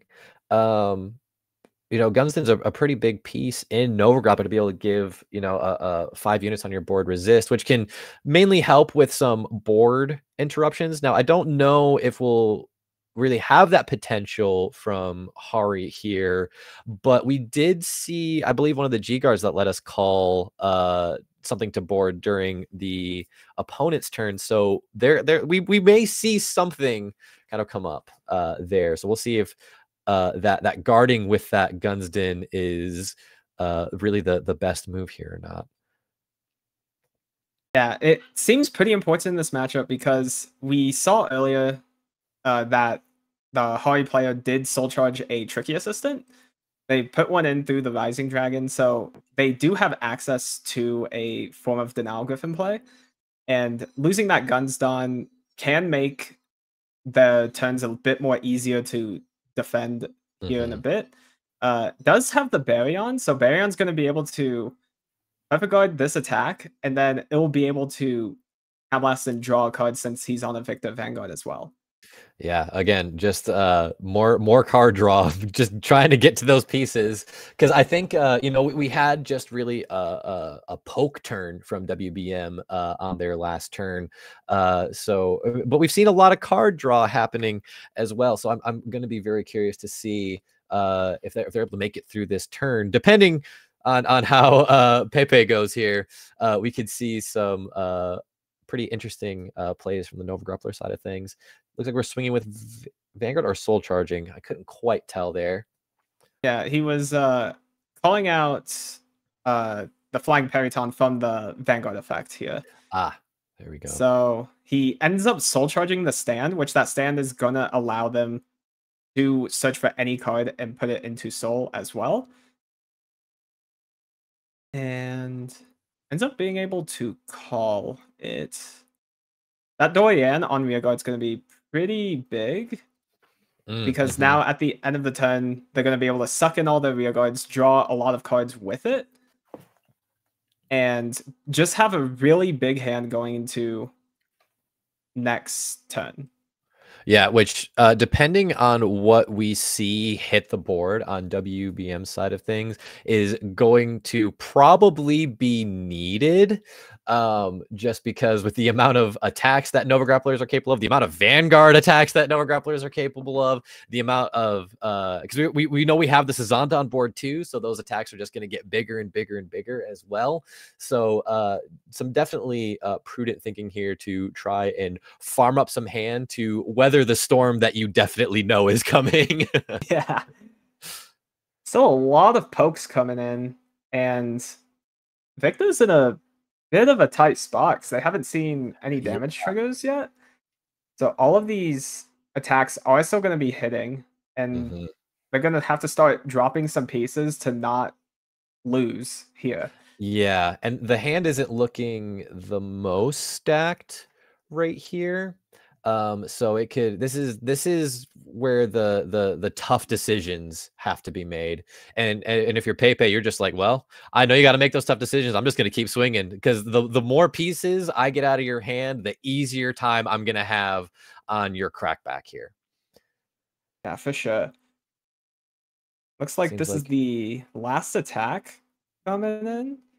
It seems like we're going for a G guard here as well. He's discarding the resource heal, which he did end up discarding for his Baryon earlier. So he's going to be able to bind those to either countercharge or soul charge. And he also is going into the Dogen Titan, which will be a 25k shield. And should be able to block this last attack. Yeah, gonna get a 25k shield here. Going for the counter charge here off those resource heals as well. And then Dogen Titan also does have that G-Zone effect as well, that when it's face up, you can Soul Blast and flip it face down to flip something face up on your board. Doesn't necessarily specify what, but usually it's damage. So we saw them using some of that CB during this turn, and it's all back now. We're back in business here. Yep. We did get to the end phase, so now this Dorian is going to put the other 6 rear guards in the soul, and they're going to be able to draw 3 more cards out of this. So they are ending this turn with a really large hand, actually. Yeah, which, you know, I think if you're WBM here, you're just going to try and do your best to shred that as much as possible. Seems like... So now I think WBM is going to need to try to restabilize because I don't think he will be able to break through this hand. No, and I think we're sitting on 3 soul here as well. Looks like he was checking out the soul there, so maybe weighing the option of a busted turn, or honestly, maybe even potentially you could make an argument for winning champ as well, because winning champ with the Zazanda on board just means really big numbers very quickly. Yeah. Got something here. Seems like we're debating on it. Maybe not. Okay, it looks like we're going into I believe that's busted here. So I was gonna, which I think is a smart play here, because like you said, don't really think WBM is going to be able to make it through this hand that Pepe has farmed up. So one of the best things you can do is just maybe get a couple Vanguard swings in, or at the very least, get a bunch of drive checks, which is going to work to get a bunch of cards, which is going to be the thing that I think is going to be most helpful here, because just coming off that last turn got pushed a little hard, and maybe harder than you would have wanted, getting pushed all the way to 4 here. Yep. One of the things Nova Grappler does not like, it's being rushed super hard. And if they're having the guard with their pieces, then their plays are just going to generally be a lot weaker. Yeah. And so this Busted is going to try to restabilize the game, try to speed up the process into the Drago or Favorite Champ, and hopefully with some decent drive checks off it, because we've all seen Busteds where you check a bunch of grade 3s and grade 2s. Yep, So, I'm definitely guilty of that more often than not, to be honest. it's very hard sometimes to make it through. So Busted is hopefully going to be able to give him a bit more breathing room on the following turn, so then he can go for his finishing play on the next turn. But we'll see how much damage he'll put in. Yeah, if not for seeing, if may or may not see some triggers come through, but at the very least, it is more cards in hand. At the end of the day, you can at least kind of rest you there, which can be, you know, pieces to help guard with, or just pieces to ideally hang on to and push into a following turn, if they're able to make it there, because that's going to be the trick, I think, is like already sitting on 4 damage, the opponent's at 1 and is sitting on a pretty fat hand as well. Definitely looking like a bit of an uphill battle here, but Definitely not impossible. I've definitely seen much crazier things happen in the game of Vanguard. Yep, Busted's a card that can create miracles a lot of the time. That is very true. Very true. I mean, we've seen 2 heals go out already, but there could be 2 more heals in deck, and we'll see them both hit, and then all of a sudden we're back at 2 damage, and we're living and we're thriving. Yeah. We do have both of these Golsachi restands be able to be activated here. He does end up using one of them on the Sazanda pretty early on. So this is a interesting play. Yeah. With it, because now the Sazanda won't be able to give power, but the Sazanda is already like a little bit big, so this should be not too bad for WBM here.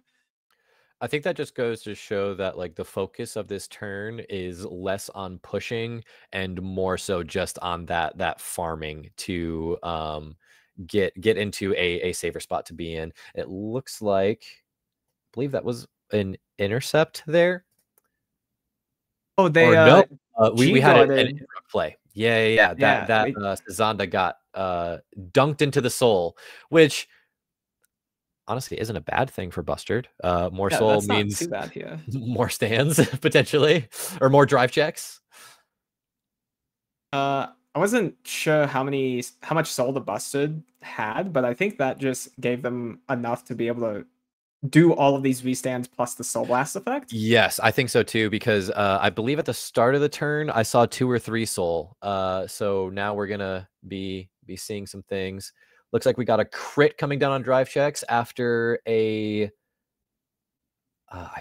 I saw it for a second and I lost my mind. Another Sazanda and another Victor. Okay, that's, I mean, for if you're able to make another turn, that's going to be really, really good for next turn. But the trick is going to be making it to that next turn. Yeah, WBM did not drive check much shield there, so this next turn's going to be really scary for him. And we'll see how much damage he does decide to give Ari here to see if maybe damage denying them might slow them down in being able to potentially close out the game. Yeah, potentially, because like, you know, sometimes you come up to a situation like this where you've still got standing units, but you kind of have to weigh, is it worth it to swing in, potentially give them more damage? Seems like WBM is weighing that option and is thinking, yes, it is to swing in here. We will see what they decide to do here. Looks like Pepe is going for a G card. Another G card that looks like Jester Dragon, the Soul Charge, and call something the Guardian Circle. Yep, so that should be a 25k shield, and that does stop the attack, and then we are passing the turn back to Pepe. Alrighty, so almost to a T, like you said before this round started. This is a slower Victor list. It feels a little bit weird for me being someone who's just very, very typically prone to just thinking aggressively, like right from the get-go. Just we need to be swinging, we need to be swinging, we need to be swinging. But you know, it's going to be interesting to see how it shakes out, to see if this slower approach is going to go. Seems like we're on Pepe's side now. I think that was the soul that was just fanned out there. Yeah, Pepe has a massive soul here. They were able to do Periton quite a few times during this last turn, and then they were able to use Doyen to suck it all back in. So they should have all the pieces they need in order to go for a big play here. They do end up going for the Dark Lord Princess, and we will see what they end up striding into afterwards with that. Yeah, I feel like more often than not, we do typically kind of expect to see a Yvette, I believe the name is, of the card. But I believe there's a few other targets in their G deck as well that they could go into. None that I'm too terribly familiar with, which is makes it just all the more interesting for me to see. And is that Artilleryman coming down? Yeah, so this Artilleryman is going to get a ton of power because of the amount of soul that they do have currently. Yep. So if they're able to put this in the soul and call it back out multiple times within the turn, then this can be a really hard hitter that WBM is going to have to deal with. Definitely, yeah. And just for maybe some of our viewers who, like me, haven't seen this card in a very long time, just to refresh for you guys, does get the 3K for each card in Soul, and like you shouted out, that is a pretty fat Soul, so we're gonna see some pretty big numbers, and that Soul can get bigger as well through Artilleryman. And then we have the. It seems like it's a little bit risky though, that if Artilleryman does hit, then we do lose that Soul, but. Very, very interesting little tech here all the same. Yeah, they do have a bunch of counter charge to be able to pay for this Artilleryman consistently through the Comicality Chimera, and then they also have the Darkside Mio Master in play. So if they go into the Holy Stride, then they're able to put that Mio Master back into Soul, and then they can call it back out, and then that will counter charge them as well. So Artilleryman, his Counterblast cost should be fine for this turn, but we'll see the line Pepe tries to go for here. Yeah, that's one thing about decks like this, and it's one thing that I both enjoy and also get quite confused by, is when there's several different lines of play. It's very fun to speculate, but then also I always end up surprised because I never actually predict what actually happens. So it'll be interesting to see here. I think we're swinging with Vanguard right here. Yep. Drive checks. Oh, he no guards this. Hits the crit. It's a stand. Okay. And third check. Another stand. Okay. Well, maybe that's it. Should have OT and 2 heals still in deck. Hits a defensive crit. And that's the history collection crit. Draw. Yep. And no heal. Nope. Unfortunately, that is game. I try not to be too partial, but I mean, when you've got 2 Nova Grappler mains on commentary, it's kind of hard not to be partial to the Victor player. But very well played on both sides. You know, it would have been nice to maybe see a little bit more explosive of a Victor turn, but you know, sometimes that's just the way the cards shake out. You know, it was it seemed like WBM was kind of struggling there with the pieces as well too, because that Buster turn kind of came in and was not necessarily what you want to see in that situation, where it's just kind of, I've definitely been there myself, where it's like, oh, I've got some pieces, but not enough to really make this worth it. But I'm just gonna try. You know, they tried to get some hand to go to, but unfortunately, just wasn't enough, because that Pale Moon board was quite massive. Yeah, Nova Grappler as a clan is naturally just a deck where if things start going bad, then it just goes a bit worse as the game goes on. Yeah, unless you have like a Miracle Buster turn, as we were saying. So yeah, and it just, he didn't have a strong enough turn 3, it looked like. Yeah, and just wasn't able to come back after that really big turn that Pepe was able to have on their grade 3 turn. Yeah, it was I feel like I just not only like it was a combination of not only having some more lackluster turns than you would like to see for WM side, but also Pepe just was able to get all the things that they needed to really push, and then looks like that sealed them the game. But that is going to do it for round 3. We're gonna transition to another break while we get things settled, let the rest of the round 3 games play out, and then we get round 4 set up for you guys. So we will be back in just a bit. Make sure you don't go anywhere, because we'll be back with more BRO 2023 premium action. Are you dreaming of becoming the world champion? Don't let your dreams be dreams. Take part in the upcoming World Invitational 2023 last chance qualifiers for, well, one last chance to qualify for the World Finals. The last chance qualifiers will be open to all participants except those who have already earned a sponsored invite to the World Finals. I know many of you are raring to go, so here are the locations where the last chance qualifiers will be held.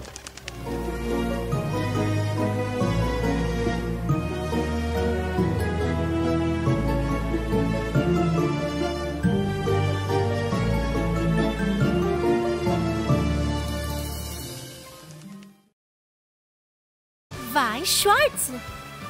The love story revolving the quintuplets once again comes to the stage of Weiss Schwarz. The quintessential quintuplets movie booster pack, now on sale. Bushiroad. Weiss Schwarz. Experience the full-blown high school story on the stage of Weiss Schwarz once again. Saikano, How to Raise a Boring Girlfriend Flat Booster Pack, now on sale. Bushiroad. For our fellow card fighters and Saniwa, your powerful Touken Danshi will be making a return in Touken Rumble Online 2023. Look forward to brand new mechanics that will grant them new strength and power in their Kiwame forms. Do bugs bug you? I sure hope not, because we'll be descending into the insect kingdom with Mushi King. Watch out for these super powered insects crawling your way into Booster Pack 13, Flight of Chakrabarti. What do you dream of when you dream of duets? I dream of Yume no Kesho. These collaboration promo cards with the Bang Dream AI singing synthesizer feature Poppy and Rose and will be available at the upcoming Bushiroad Expo Asia, Singapore 2023. For our international viewers, these promo cards will also be available at your local game stores. Stay tuned to our social media channels to find out how you can redeem these promo cards. And here's the recap for Cardfight Vanguard.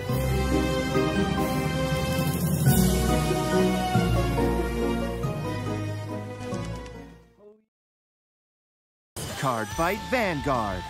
I sever and manifest causality. Boldly casted aside this feeble, unstable world. Booster Pack, Evenfall Onslaught. Bushiroad.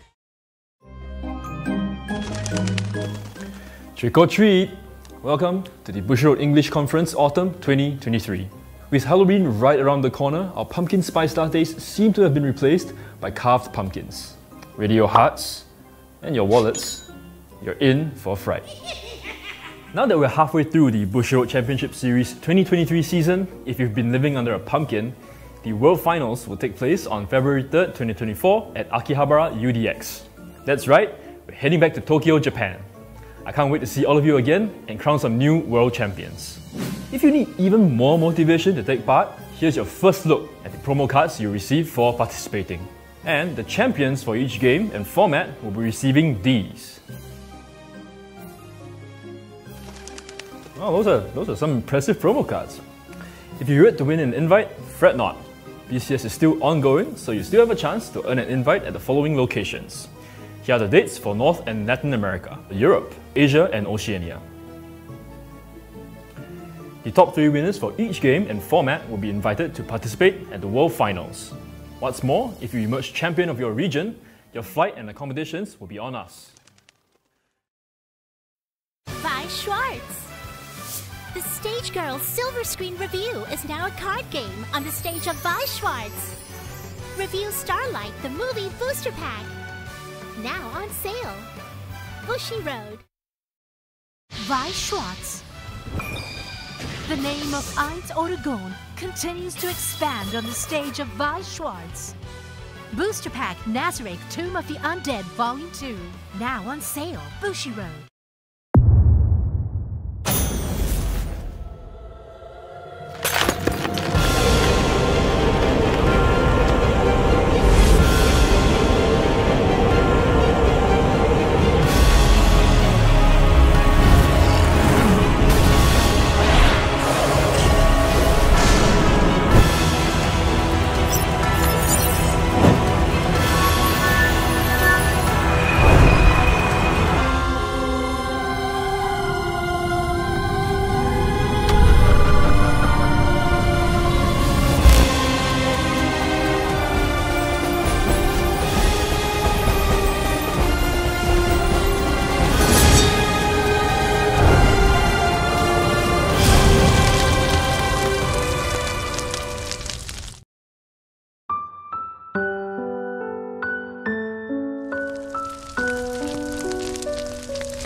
A world with magic and science, parallel universe bathed in crimson, a magical high school, a virtual reality MMORPG world.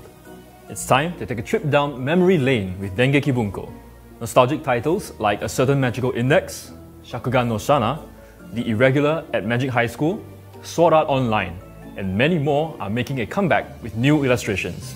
With 51 titles included in the set, there's definitely something for everyone. For our Bang Dream fans, Trial Deck Plus Bang Dream My Goal will also be performing on a Weiss Schwarz stage near you. The set features new illustrations that fans will want to add to their existing collections. Let's count down to the party!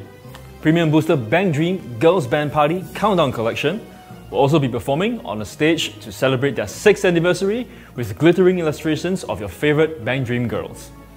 Don't miss out on this chance to update your collection with these new cards. From one idol to the next. You hear those cheers for an encore? We're happy to announce that Bochi and her friends will be bringing their performance to the stage of Weiss Schwarz as well. We'd love to have them now, but it's gonna take a while to convince Bochi to come out of her room, so we'll let you know once we manage to do so. One can never have enough idols performing, but heroines need a stage too. The heroines from Sai Kano will be making their comeback on the stage of Weiss Schwarz. The series may have reached its finale a few years back with the movie installment, but no matter who you root for, this is your chance to create a different ending for your favourite girl. Did you catch my clue at the start of this segment? We're returning to the world of Remnant in Premium Booster Ruby. Join Team Ruby and their newfound allies as they protect their world from the Grim. Intern-kun has shown me some tweets and I'm really impressed with your collections, and I look forward to seeing your updated collections once this set launches next year. That's quite a lot to take in. In case you missed it, here's a summary of what we've announced so far.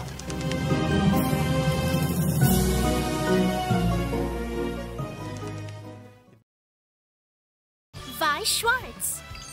Begin a new story with the girls on the stage of Weiss Schwarz once again. Reveal Starlight Re-Life Booster Pack. Coming soon. Bushiroad. Weiss Schwarz. 10 years journey with Sword Art Online.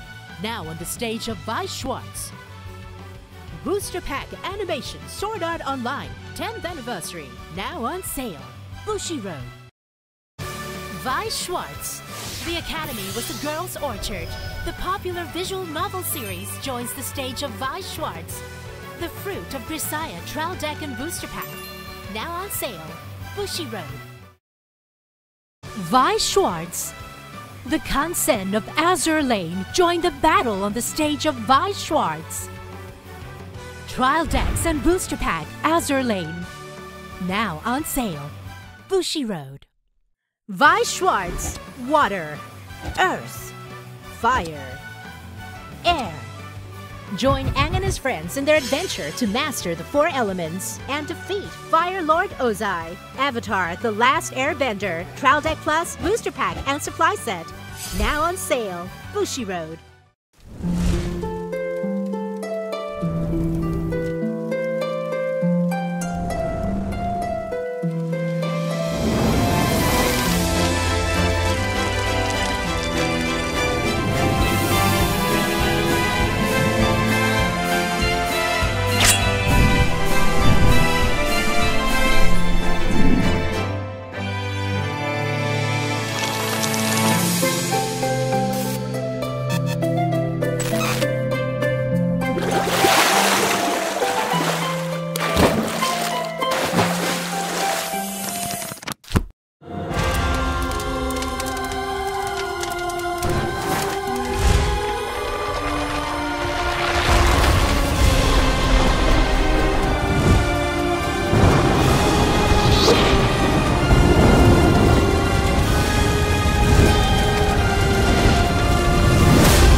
Weiss Schwarz. It's time to show off the best performance on the stage of Weiss Schwarz. Intro Deck and Booster Pack, Bang Dream, Girls Band Party, 5th Anniversary. Now on sale. Bushiroad. Cardfight Vanguard! What's that? It's a grade 11? Can Team Wildress create a new future? Booster Pack, Flight of Chakrabarthi. Bushiroad. Weiss Schwarz. Witness the strongest band together on the stage of Weiss Schwarz. Ari Fureta, from Commonplace to World's Strongest. Trial Deck and Booster Pack. On sale November 17th. Bushiroad.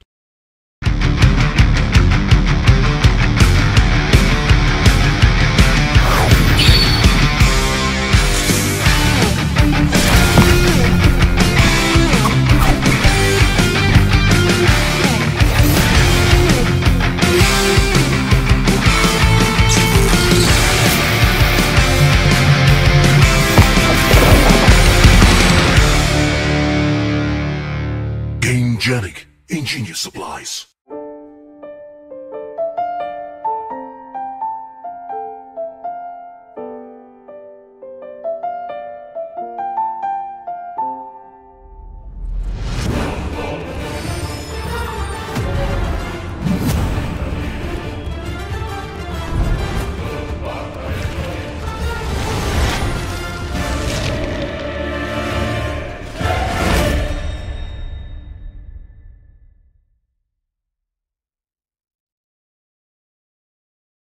Cardfight Vanguard!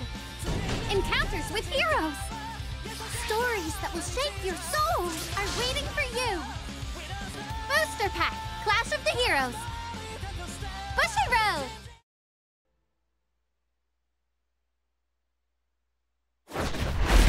Shadowverse, which took the world by storm, greets a second dawn. As a trading card game.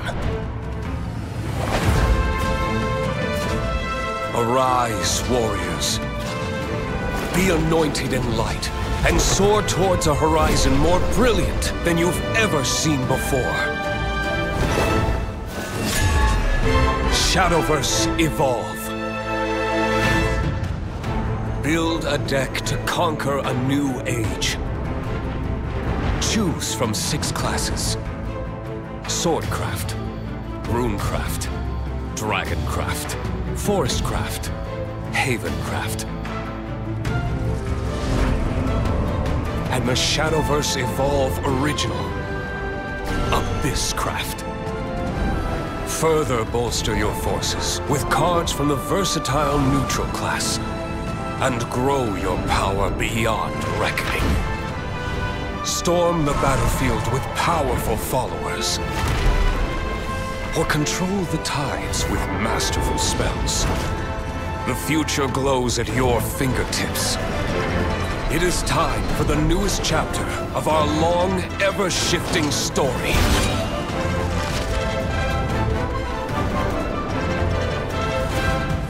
Shadowverse Evolve.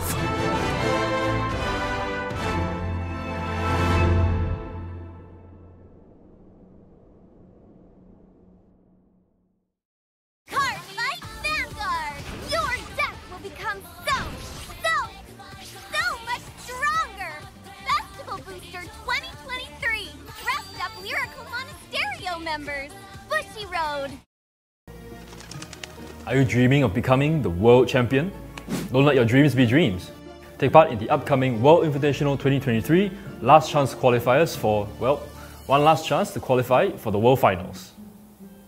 The Last Chance Qualifiers will be open to all participants except those who have already earned a sponsored invite to the World Finals. I know many of you are raring to go, so here are the locations where the Last Chance Qualifiers will be held.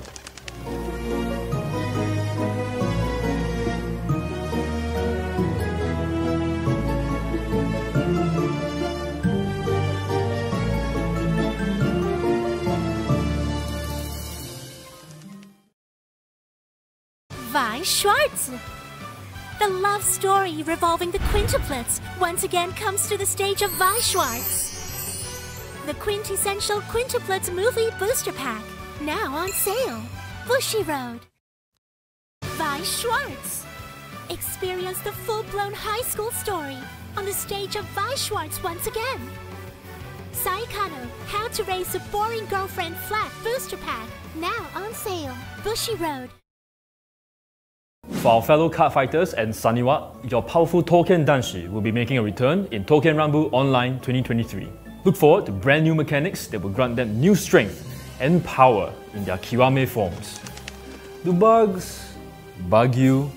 I sure hope not, because we'll be descending into the insect kingdom with Mushi King. Watch out for these super powered insects crawling your way into Booster Pack 13, Flight of Chakrabarti. What do you dream of when you dream of duets? I dream of Yume no Kesho. These collaboration promo cards with the Bang Dream AI singing synthesizer feature Poppy and Rose, and will be available at the upcoming Bushiroad Expo Asia, Singapore 2023. For our international viewers, these promo cards will also be available at your local game stores. Stay tuned to our social media channels to find out how you can redeem these promo cards. And here's the recap for Cardfight Vanguard.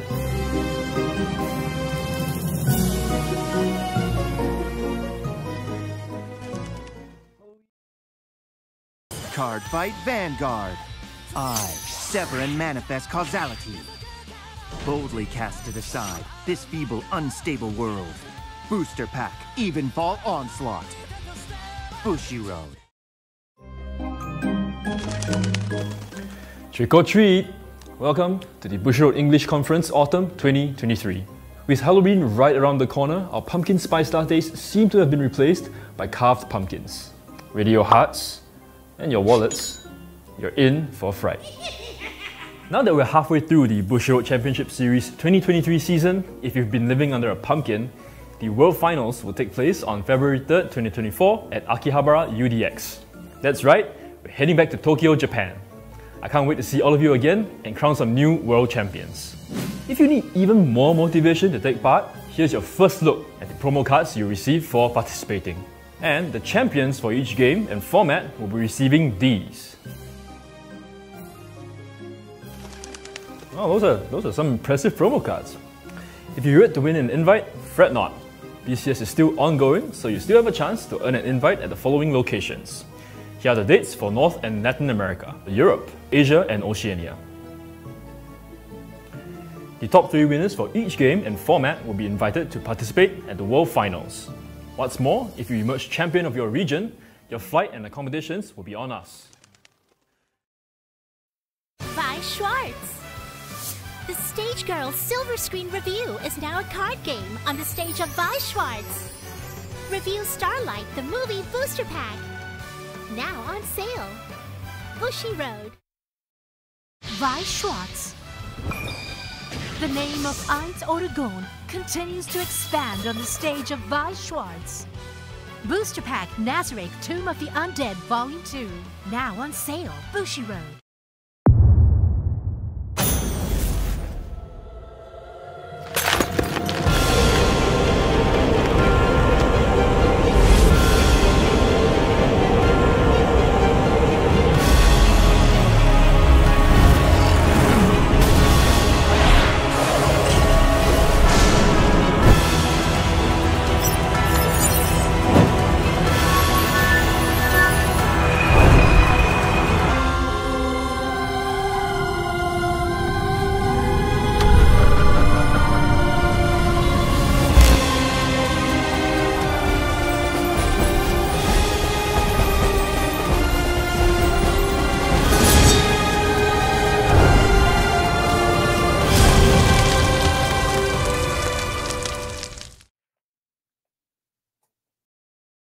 And we are back from our break. We got everything sorted away. Just to recap, if you are just joining us now, we just came off of the last round where we had WBM against Pepe. It was a Nova Grappler Victor deck against Pale Moon and Hari. Victor definitely got a pop out of me. I'm sure it got a pop out of you as well, Deck Flare. Really cool to see. Unfortunately, we did not see them walk away with the dub there, but that is the way it goes sometimes. But I think we should be good to go for our next round. I think our contestants are ready, and we have decks ready as well to take a look at. So let's go ahead and get into round 4. Looks like it's Anger Blader. Yes, we've got an Anger Blader list coming in. Tachikaze representing. Anger Blader is a very fun deck, although I guess it might depend on your definition of fun. I'm all about some Anger Blader. Just call down a board, throw some gauge around, swing a bunch of times. It appeals to my aggro sensibilities quite well. Declan, do you have any sort of input on Tachikazes, or is this very foreign ancient history to you? So I haven't really played it. I played it at like the start of V, but I haven't really played it since then. But I do see with the source in there as a very weird card. I'm not sure how much soul this deck uses, but that seems really cool. Yeah, just a free on place soul charge 2. It does have the stipulation that your Vanguard's grade needs to be greater than your opponent's Vanguard's grade. But when we're in a format like Premium and you're going to be striding anyways, you're going to be sitting on grade 4 while your opponent is most likely not going to be on grade 4. So usually this is just going to be slap it on the board, get some soul, and just going to fuel a lot of the plays. Other than that, I don't think there's anything too outside of the ordinary that you would expect to see in a Hachikaze list. We do have the full playset of Yangchu Raptor because that's the oh wait, I'm jumping ahead of myself. I'm sorry. I got a little excited. But here we have the G deck, and that's where I was talking about the Yangchu Raptor, just because it basically functions as more copies of Anger Blader, but it's in your Stride deck. So no matter what, you're going to be building up some gauges on some units and going to be restanding some things. But yeah, other than that, I think we are probably ready to go to see who I'm gonna try my best to not butcher this name, but Fidel. Please don't hate me if I butchered your name. We'll see who they're gonna be going up against in round 4 here. And it's a Gold Paladin Gurgit list. I think just right off the bat, what really interests me here about this main deck is that there's a lot of overdress cards splashed into this list, which is very fun to me, because I mean normally we'll see some cards from standard kind of like come out and have an effect and kind of get slotted into premium. I mean, we just saw it with the Tachikaze list, but this has a lot more than I think I would have expected here. Is there anything that stands out to you, Deck Flare?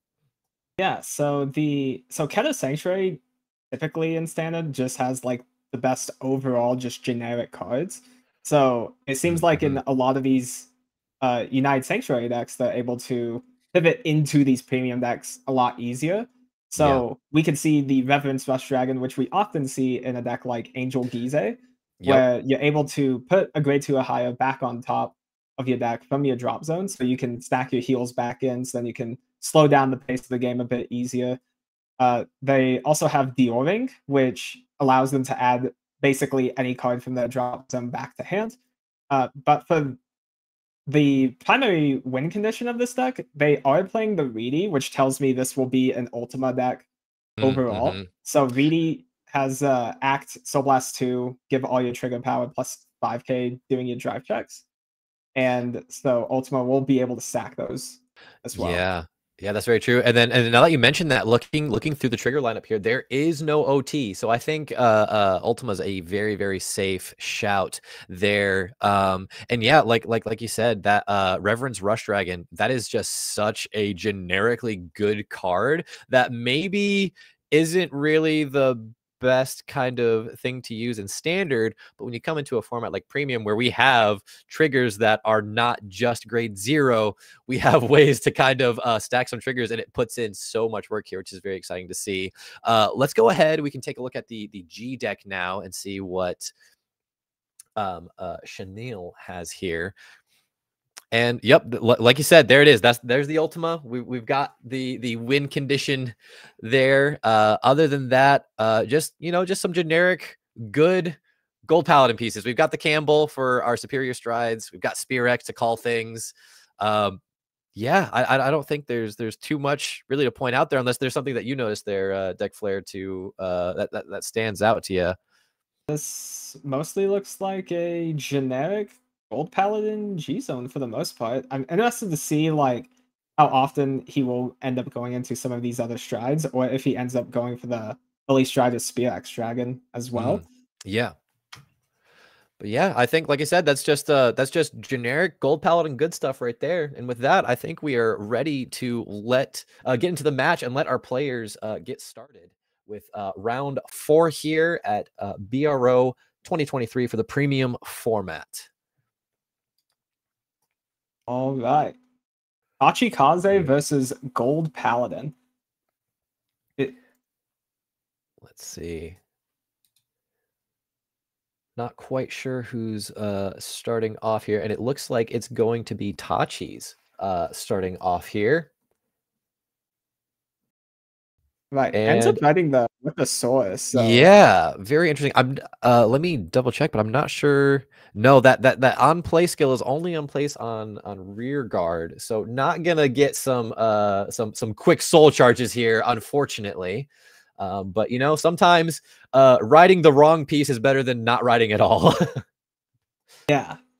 So coming into this matchup, how do you feel Angerblader should be going about this to try to win the game here, basically? You know, Angerblader is kind of interesting in that I guess it's not interesting because it has a very singular mindset typically of just riding up, getting a front row with as many beaters as possible, getting them, as many of them to 3 equipped gauge, and then you just swing, and then you swing, and then you swing some more. So especially with them starting off going first, it's going to be interesting to see because they're really going to be dictating the pace of this match, and they can really I mean, if anybody remembers playing back in 2019 of V, where we had the Angerblader running amok at that time, just a very, very fast, very, very aggressive deck here. So, and it seems like we're riding the new grade 2 ride fixer promo here. They get a with the source call also, so they're able to fuel up the soul very fast here. Definitely, and getting a booster and the soul needed for the skill of the Savage Whacker. That's the grade 2 there. Because when it attacks when boosted, you can Soul Blast, give something an equip gauge, and then it gets plus 5k for each of that equip gauge. So just very typical Tachikaze things that we like to see. And basically what we've known Tachikaze to be ever since I think V probably started back in the day. Yeah. He does get the early sweeper also, so this will be able to he will be able to get the 2 early gauges onto the sweeper. So then this will be just a 19k base doing both players' turns. And if he ends up getting that third one off, then Gurgurt will no longer be able to like target it with different effects. Yeah. And we see a heal coming down there too. So yeah, really just kind of like swinging the tempo here. And then we do get another gauge there on that sweeper as well. So that's going to be very, very big swing right here, right off the bat. Second damage checked, and it is also a heal. Okay, so damage numbers just swapped around this turn so far, it seems like. Yeah, that's a really good heal for Chanel, since they are wanting to just try to keep the game pace a lot slower so then they're able to get to the Ultima turn and be able to fuel up into it. So hitting that heal early on here is very big for them. Yeah, definitely. I think that's like one of the best things you can do is that when your opponent is, you know, going through their game plan is just to go fast and be as aggressive as possible, as quickly as possible. Anything you can do to slow them down is going to be the way to go. And especially like when we went through the deck check, and like that Ultima really is likely the game ending play here. You really don't want to just get blown out the second your opponent rides up to grade 3 and then just start swinging at you with some very, very big sweeper Acrocantos. Yeah. I'm interested to see how big of a board Chanel does decide to drop down here also, if they want to be able to aggro them back or preserve the cards in their hand to be able to guard. Yeah, it's definitely not necessarily an easy decision, and we see the swap there of the crit getting put to the front row, maybe to try and protect that piece to the back row, maybe as much as they can. It's going to be tricky to do, especially if we do see the Angerblader come down next turn, because Angerblader is able to take cards from the board and put them as equip gauge for your other units, and at the same time retiring something on the board. So not sure if there was a reason for swapping those two units around, but either way, they might just be nuked off the board regardless. Yeah, because Anger Blader retires multiple times within a turn if they do decide to gauge a bunch. They do end up finding the Anger Blader also, so they could have a really powerful turn going into this. Yeah, not quite as potent as probably would have liked to have seen, because that heal did come down and take Chanel from 2 to 1. So not a huge difference, but it did literally in this instance have their damage. So not you want them to be a little bit more softened up, I feel like, whenever you go into a big push turn like this. But I've seen Anger Blader take people from 1 to 6 before, so we'll just have to see if this is one of those times.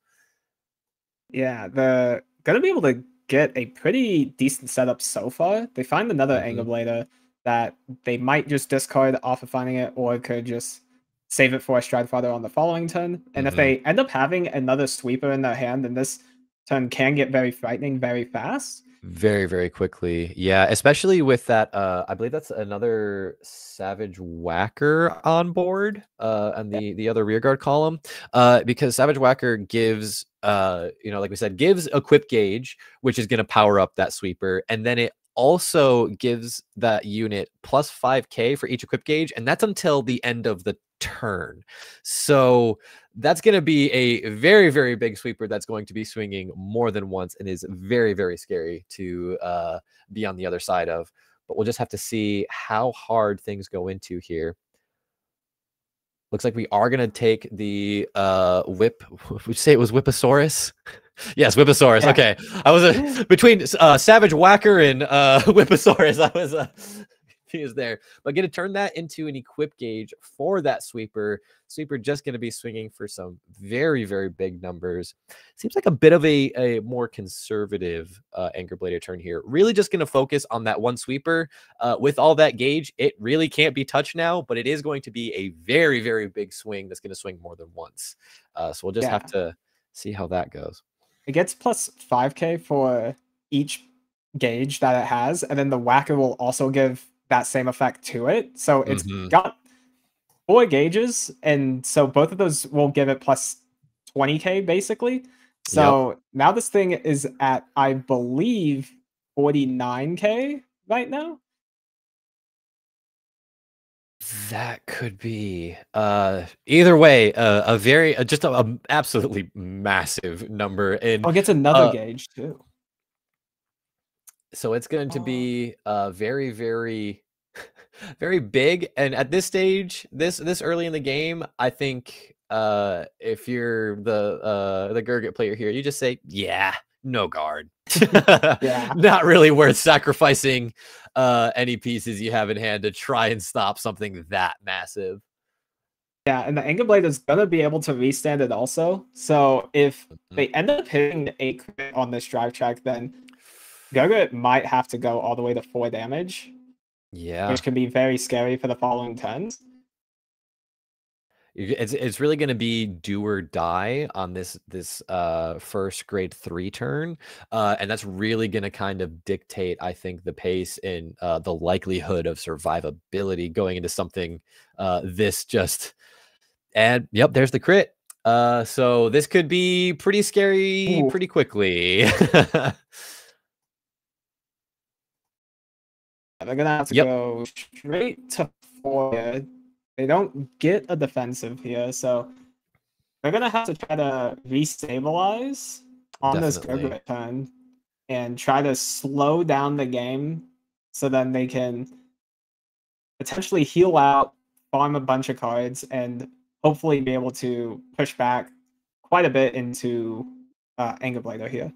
Yeah, it's gonna be interesting to see too, because Tachi's especially Anger Blader as well, you know, is kind of CB dependent. It only really don't need too much CB, but having one face down means maybe that the Gurgit player here maybe tries to slow things down by damage denying a bit, just to try and stave off the massive amounts of aggression that you just know are going to be coming. But the thing is there too is how effective is that, and for how long? You know, how long is that gonna keep them at bay? And then we could also even just see maybe those resource heals that we saw in the Tachi deck come into play too, just to make sure that they have that 1 CB open to be able to go into Anger Blader or that Gyeongchu Raptor and really start pushing some aggro. And yeah, so Gurgit does go into the Campbell. They do get the 2XL2s. And it looks like they're going to be doing Gurgit skill. Yes, I think so. Yep, looks like it. Going to be checking the deck here. I believe, is it top 3? Top 4. Top okay. 4. Yeah, top 4 to get some board there. You know, just classic gold paladin things to be able to check the top cards of your deck and choose one of the pieces there. Although, did they call anything off of that? I'm not sure if I saw something hit the board. Okay, it looks like it was a Jeffrey in the background. Yeah, and since it was called by an ability, this will get +5 from itself, and then the Gurgit will give it +2k itself. So this Jeffrey's going to be swinging for at minimum 15k currently. Not too bad. Not too bad. Pretty decent size boost there. Oh, looks like they accidentally soul blasted for that effect. Ah, okay. They might have been thinking of Gurgit's Generation Break 2 effect. Yeah, the GB2. Sometimes, you know, that is one thing to be said too, is when you come into these tournaments like this, it can be a little bit tricky because, you know, you've got the nerves going, you're you know, not in a typical location for when you play in a tournament, and sometimes you might get a little bit ahead of yourself and start paying for costs that you don't actually have to pay. Yeah. Ooh, they do find the Percival too, so they're gonna be able to get that here. 3rd Excel marker here. Let's see, they're gonna get another Excel. They're gonna be able to call out an Aglavale here and start building up that soul for the Reedies in the late game, or to use for Gurgit skill during the opponent's turn. Yeah, which it's a very handy skill, because Gurgit was always an interesting card back in G, just because it was one of the few cards similar to the original Darkface that had skills that were like explicitly meant for the opponent's turn. So being able to kind of like, you know, pick and choose from the top cards of your deck to guard with instead of calling to board could be, I mean, maybe just what Chanel here needs to try and you know, hunker down and be a little bit more defensive into the next turn.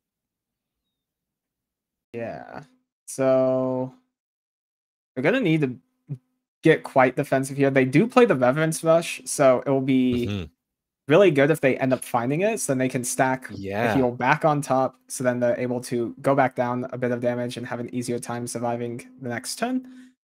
Definitely, yeah. That's a very good point too, because, you know, if you can guarantee hitting a heal, you can kind of soften up the blows that you're going to be taking next turn. Yeah. So we will see. Looks like they're still deciding how to set this board up. They have the Dioring, so they're able to add a card back into their hand from their drop zone. Interested to see what they decide to grab here.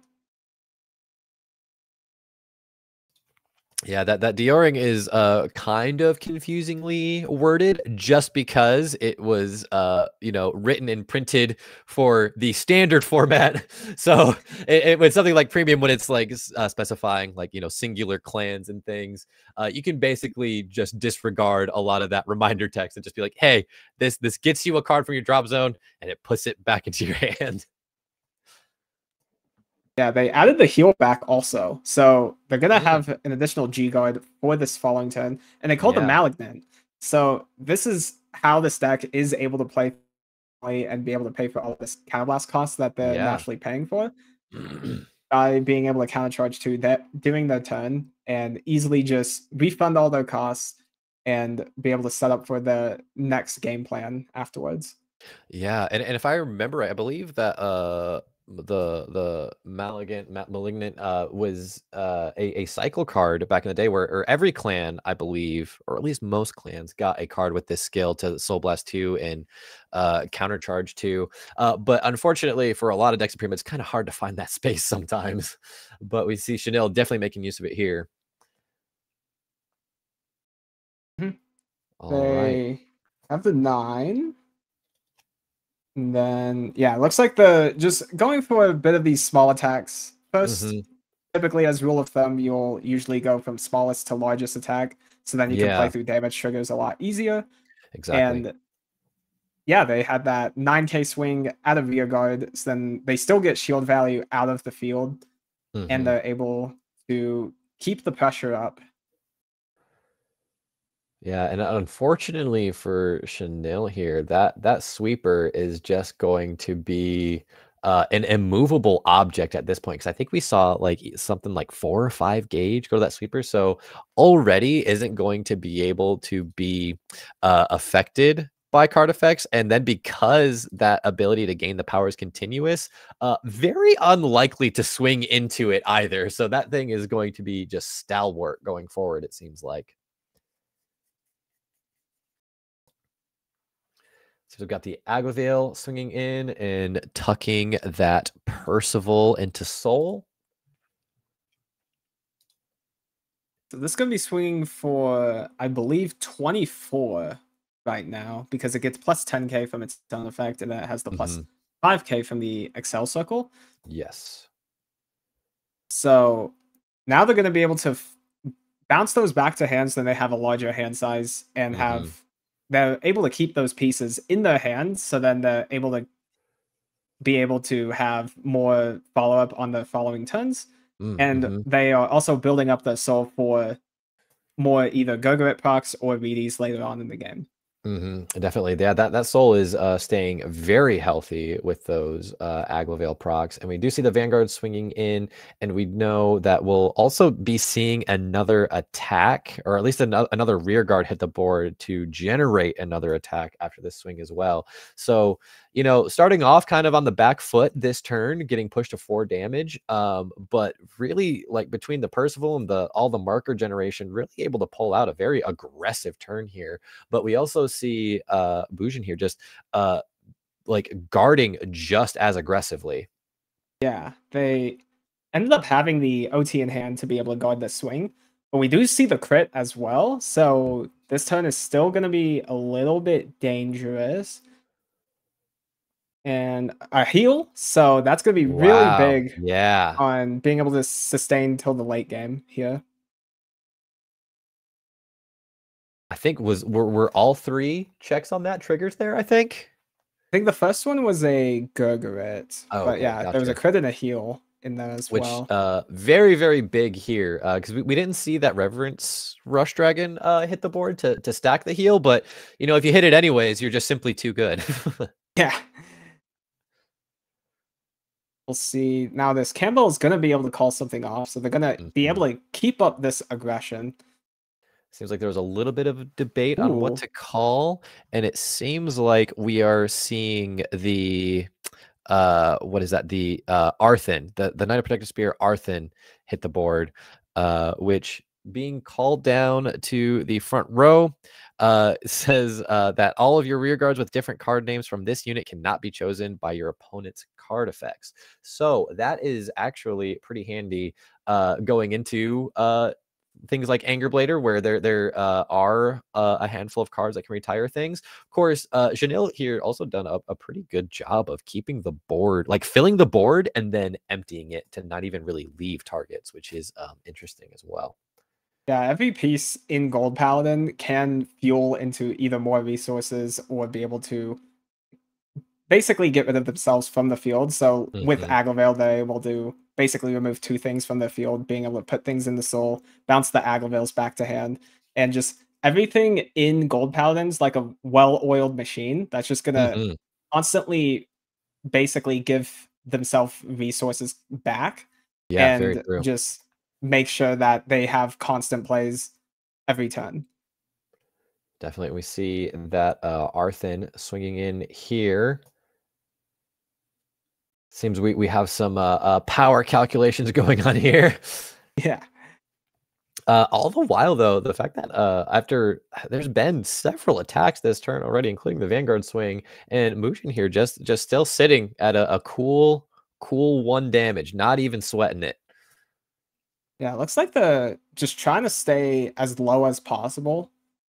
Because if Ultima does end up coming down, then if they are at just 1 damage, then the turn becomes a little bit easier to survive. Still a really hard turn, but yes, everything definitely will be at least 2 to 3 crit usually. So if they are staying at 1 damage, then they're able to take a lot of damage at once and then hopefully get some defensives in order to make it through there. Yeah, absolutely. And it seems like there's a little bit of debate here. They are going to take a second damage here, and it is a sweeper going to damage 2, which isn't necessarily what you want to see, with that being like your main aggro piece. But hey, that's why we run play sets of things. We run play sets of things to mitigate that being as much of a disaster. See, they end up choosing the Soul Charge the Arthin here, so they're gonna forego that protection effect that Arthin does give. Seems like it may have just been more just a coincidence, or just like the best option at that moment off of that top 5 check, I believe Campbell does to call. And like we mentioned earlier as well, you know, do you really need to protect your board when you're just kind of bouncing most of it back to your hand anyway? You know, you've and tucking into soul as well. So there's not really that many targets on board, and at this point, I don't think the targets that are on board is going to be that much felt, because I think the targets that are on board are already kind of done their thing. So we will just have to see. We will see. It looks like Bujin is striding. I'm expecting Jiyoung Chiraptor, but it could be maybe like a Nebiros. I mean, Nebiros I feel like is kind of like always just a decent card to go into, but it does seem like there is a little bit of debate happening here on which is the piece to go into. We do see the Jiyoung Chiraptor come in though, which is understandable. It's basically just Anger Blader as a stride, but I believe if I remember right, can potentially stand more, because I believe Anger Blader, let me just double check to be sure. Yeah, Anger Blader caps out at standing 3 rear guards, so you're basically limited to restanding your front row with 1 Excel marker, but Jiyoung Chiraptor says that you can restand all of your units with 3 or more equipped gauge. So I imagine we're going to see some cards hitting the board, and we're going to be seeing a lot of gauge getting placed this turn. Yeah, Bujin does end up calling the Mega X and using Jiyoung Chiraptor to be able to fuel the gauge back up on it. And the Mega X itself will be able to gain additional power off of that, and then also restand from Jiyoung Chiraptor. So there's a lot of power in this turn. And Chanel's hand is quite large, but it's also bigger than it appears because they have Gurgurit on Vanguard. True. And Gurgurit's not once per turn in order to be able to call something the Guardian Circle from the top of the deck. So they're going to have upwards to maybe 5 additional ways to guard during this turn. Definitely. Yeah, and then the thing is, too, we do see there being 3 open damage there, and we saw a lot of cards go to soul too, so they are not wanting for resources to be able to use and abuse that skill either, which is very interesting as well. I always love, like, you know, we kind of saw it with Pale Moon. Pale Moon kind of gets to use their soul as an extra hand, and you know, Gold Paladin kind of gets to use their deck as an extra hand, just in very, very limited quantities at specific times. Yeah. Do see that Mega Rex swinging in here. I believe it has 3 equipped gauge, so that thing is going to be hitting like a truck here. Maybe not quite as much as the sweeper is going to inevitably be, but still very, very large nonetheless. Yeah, this Mega Rex ended up getting a 4th gauge as well, and it'll get plus 20 from its skill. So this will bring it up to 34. And Mega Rex's skill is not once per turn, so Geoncraptor can restand it again. And then it will be able to retire probably that Prism Bird to be able to draw another card, and then also still have that really massive power boost going along with it. Yeah.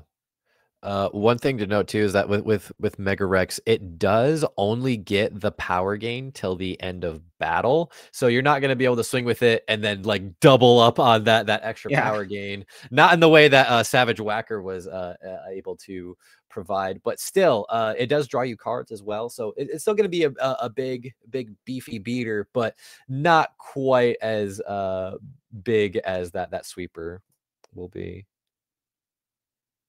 Looks like we have Sanctified Dragon coming out, so this will be able to call the top card of the deck to the Guardian Circle, and also be able to draw Chanel a card here.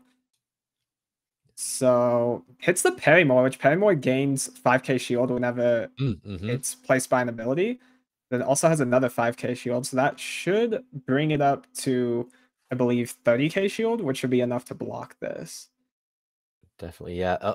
I always love you know, G units, and there's like some PGs as well. Just cards that let you kind of like have abilities resolve during your opponent's turn to get more resources and kind of help with your survivability, which is definitely kind of wanted here, I would say. Although Chanel doing a very good job of kind of weathering the storm, but also too you know, Bujin here maybe not quite the board setup that they wanted to see for this turn, because while it is does have like 2 very big dinos on board, you probably want to see 1 or 2 more to really feel the most out of this turn here. But still, a couple of restanding huge dinosaurs is nothing to scoff at. Yeah, they're still going to be able to swing a lot with this, and then also this Geoncraptor is gonna force 2 retires off on Gurgrit's board, so they're gonna have a bit of a weaker board state going into the next turn if we do make it there. And yeah, so it kind of seems like maybe that Arthen going to Soul maybe wasn't the best play there. Yeah, it's really hindering Chanel's board state a little bit, but Gold Paladin is all about just being able to build a board out of nothing. So we can see how they will be able to build a board on the following turn. And the amount of times I've been playing Gold Paladin, specifically Garmor, started my board with nothing on it, and then the next thing you know, it's completely full. Way too many to count. So not always the most not always the most painful spot to be in. I do end up perfect guarding this. We will see what this triple drive ends up being. Got Blue Sprint, Regio. And I didn't quite see what that last card was. It was a Whipposaurus. So they another Whipposaurus. Okay. They checked 3 blanks on that, which not might ideal. hurt them a bit. Not they do get the not Megavax chalk again. Here. Let's see. The other big thing about that G guard earlier also is it did put Chanel up to 3 face up in G zone. And we did see they drove check the Gurgrit last turn, so they do have all the conditions to ultimate stride into Ultima now. That's very true. And then especially too, because we did see the OT already come out on Bujin's side of the board, I believe guarded with it a turn previous. So if you're making sure, if you're taking note of that, noting that the OT is out of the game, that makes that Ultima turn feel that much more secure, because that's probably one of the few things that could really, really shut down your game-ending play there. Yeah, for sure. And it looks like Chanel made it to the next turn. We'll see if they end up going for this ultimate stride play, or if they will still try to play a bit of a slower game. Yeah, seems like there's a little bit of debate here. Kind of deciding, maybe you just go in for the ultimate stride, or maybe you kind of hold off a bit, because the ultimate stride is a bit of a high risk, because yes, you get a lot of power and a very, very strong skill, consistently a game-ending play, but if you aren't able to end the game, all of a sudden your entire G zone goes away. So not always the best. Looks like we are going to see that Ultima come down. It looks like Chanel was flashing that they did indeed have 3 face up in G zone, and we have that Ultima hitting the board, which is always a very, very scary proposition to be sitting on the other side of. Yep, we'll be able to see what they decide to put on top and put what on bottom. We did see they did put a stand trigger back into the deck last turn, so they could get a full board restand as well. True. And be able to set up this Reedy if they still have it in deck. Yeah, very, very classic Ultima play there to stack a stand and likely a crit on top of the deck, just to make your board absolutely insane to deal with. A full board restand and giving everything a crit is definitely nothing to scoff at here. That deck is looking pretty thin, though. A little bit hard to try and get your cut to go off when you've only got like what looks to be like maybe 8 to 10 cards left in deck. Yeah. They don't actually call the Reedy, so they might already have it in hand. They have a Jeffrey and a Sagamore coming out. So Sagamore, let's see. I try and build the board up a little bit more, because the board is looking a little bit thin. Because I mean, yes, you do have guaranteed trigger checks, but if you don't have a board to fully capitalize off that, this turn could lack a lot of punch. But here we go. Here's what we're expecting to see. Some more cards hitting the board here. Got double Aglavale going down there, which is going to be pretty nice. And I think that looks like it was the heal trigger coming down, I believe. Because this is definitely the correct way to be here, just because you can just throw your hand down. It doesn't matter what it is. All it matters is that it's a body and it can swing and attack this turn.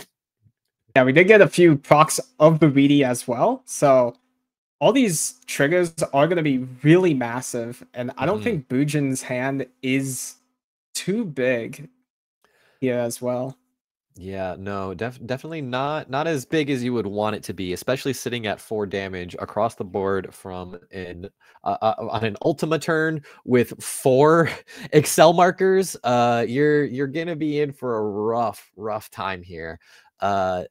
Depending on how big these numbers get, which, like you said, we do have the Reedy coming in as well. I imagine we probably have a stand, although it seems like they're going for the Vanguard swing first. So maybe there isn't a stand in the deck here, and we might just see some big crit numbers instead. Yeah, for sure. All of these are going to be super massive and really hard to guard it with that. And because of the boosters as well, those columns that aren't on the Excels are just naturally going to be a lot bigger. They can very easily hit upwards to 100k plus, depending on how many Reedy procs there were.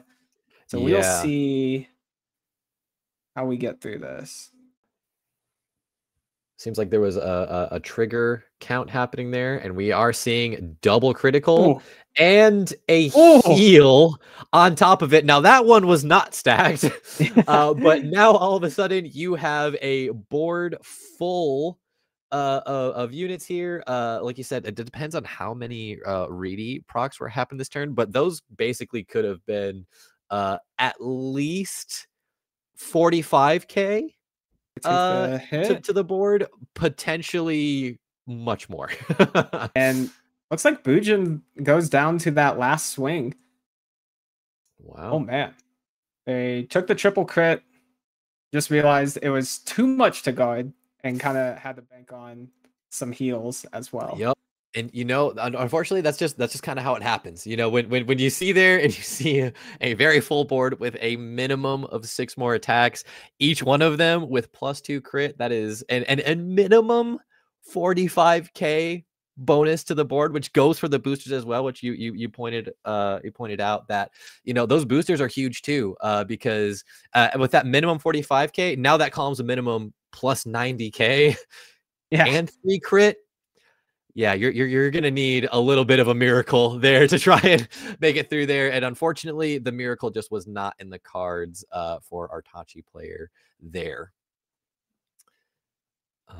But it looked like they tried to be a little bit aggressive early, but just couldn't close it out in the end there. Yeah, and Gogurt had just enough time in order to make it to the ultimate turn. yeah, that had everything they needed to stabilize that last drive check. Saw that Gurgit had the G guards as well to get to that 3 face up and go right into that Ultima. And yeah, like you mentioned too, you know, they tried to really get that aggression going with Anger Blader, try and push to get some big dinosaurs on board, but unfortunately it just wasn't nearly as many of the gold clad knights on the other side of the board. But that is going to do it for our round 4, if I remember right. And we will transition to a short break, but we'll be right back with more BRO 2023. Don't go anywhere. Are you dreaming of becoming the world champion?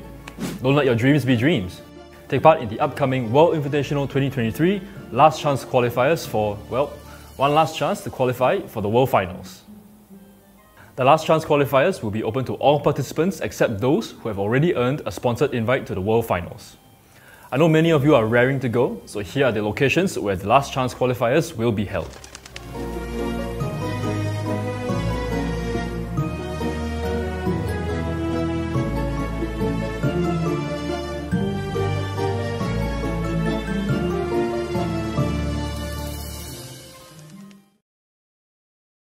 Weiss Schwarz. The love story revolving the quintuplets once again comes to the stage of Weiss Schwarz. The quintessential quintuplets movie booster pack, now on sale. Bushiroad. Weiss Schwarz. Experience the full-blown high school story on the stage of Weiss Schwarz once again. Saikano, How to Raise a Boring Girlfriend Flat booster pack, now on sale. Bushiroad. For our fellow card fighters and Saniwa, your powerful Touken Danshi will be making a return in Touken Rumble Online 2023. Look forward to brand new mechanics that will grant them new strength and power in their Kiwame forms. Do bugs bug you? I sure hope not, because we'll be descending into the insect kingdom with Mushi King. Watch out for these super powered insects crawling your way into Booster Pack 13, Flight of Chakrabarti. What do you dream of when you dream of duets? I dream of Yume no Kesho. These collaboration promo cards with the Bang Dream AI singing synthesizer feature Poppy and Rose and will be available at the upcoming Bushiroad Expo Asia, Singapore 2023. For our international viewers, these promo cards will also be available at your local game stores. Stay tuned to our social media channels to find out how you can redeem these promo cards. And here's the recap for Cardfight Vanguard.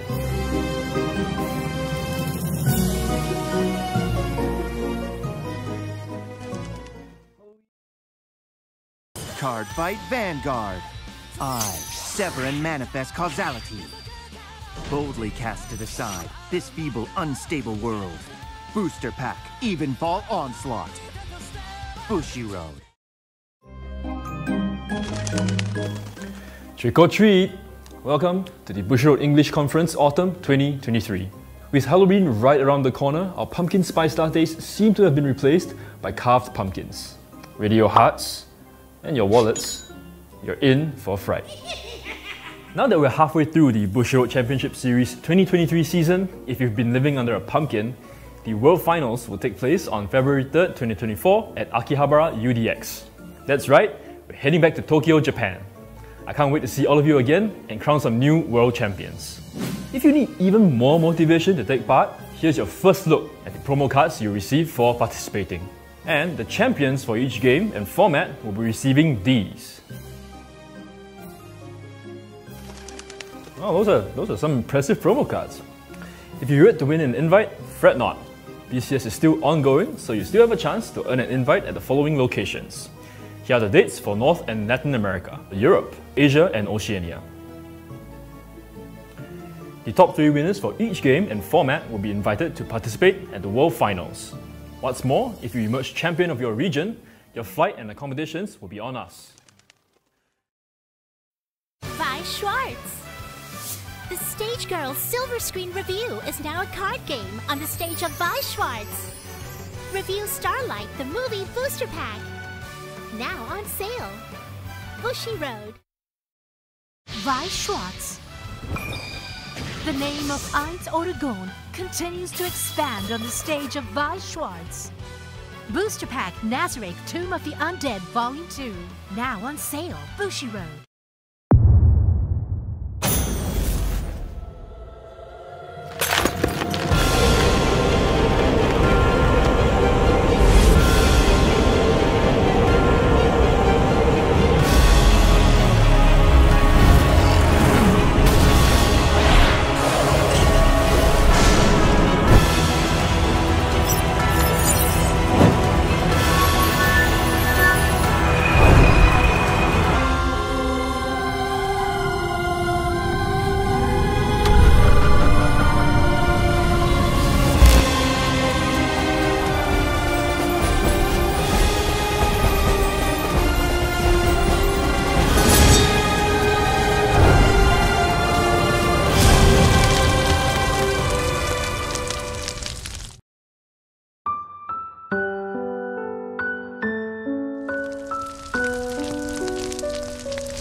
A world with magic and science, parallel universe bathed in crimson, a magical high school, a virtual reality MMORPG world. It's time to take a trip down memory lane with Dengeki Bunko. Nostalgic titles like A Certain Magical Index, Shakugan no Shana, The Irregular at Magic High School, Sword Art Online, and many more are making a comeback with new illustrations. With 51 titles included in the set, there's definitely something for everyone. For our Bang Dream fans, Trial Deck Plus Bang Dream My Goal will also be performing on a Weiss Schwarz stage near you. The set features new illustrations that fans will want to add to their existing collections. Let's count down to the party! Premium Booster Bang Dream Girls Band Party Countdown Collection will also be performing on a stage to celebrate their 6th anniversary with glittering illustrations of your favourite Bang Dream girls. Don't miss out on this chance to update your collection with these new cards. From one idol to the next.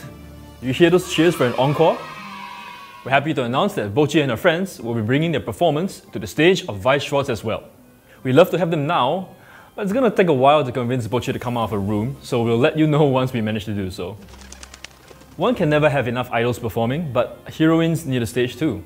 The heroines from Sai Kano will be making their comeback on the stage of Weiss Schwarz. The series may have reached its finale a few years back with the movie installment, but no matter who you root for, this is your chance to create a different ending for your favourite girl. Did you catch my clue at the start of this segment? We're returning to the world of Remnant in Premium Booster Ruby. Join Team Ruby and their newfound allies as they protect their world from the Grim. Intern-kun has shown me some tweets and I'm really impressed with your collections, and I look forward to seeing your updated collections once this set launches next year. That's quite a lot to take in. In case you missed it, here's a summary of what we've announced so far.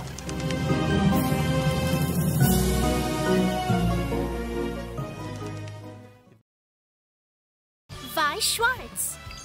Begin a new story with the girls on the stage of Weiss Schwarz once again. Review Starlight Relive Booster Pack.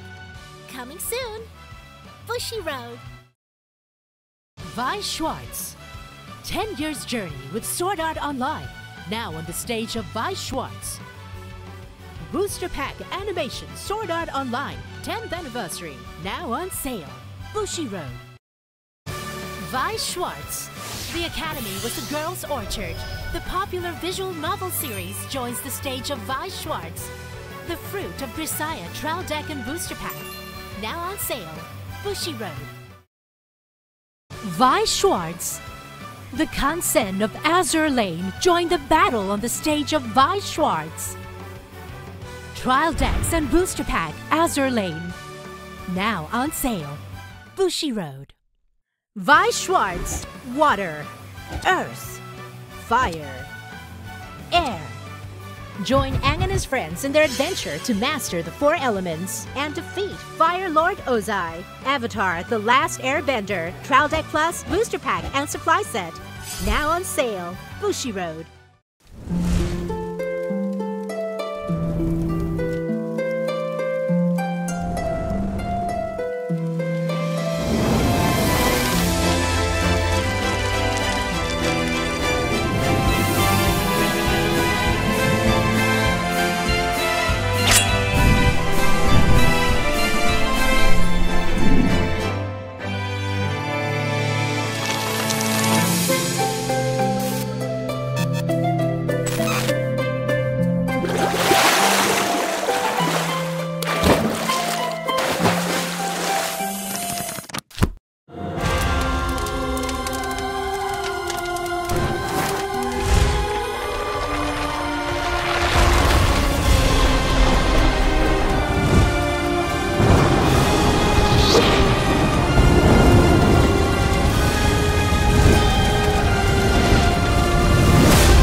Weiss Schwarz. It's time to show off the best performance on the stage of Weiss Schwarz. Intro deck and booster pack, Bang Dream, Girls Band Party, 5th anniversary. Now on sale. Bushiroad. Cardfight Vanguard! What's that? It's a grade 11? Can Team Wildress create a new future? Booster pack, Flight of Chakrabarthi. Bushiroad. Weiss Schwarz. Witness the strongest band together on the stage of Weiss Schwarz. Arifureta, from commonplace to world's strongest. Trial deck and booster pack. On sale November 17th. Bushiroad.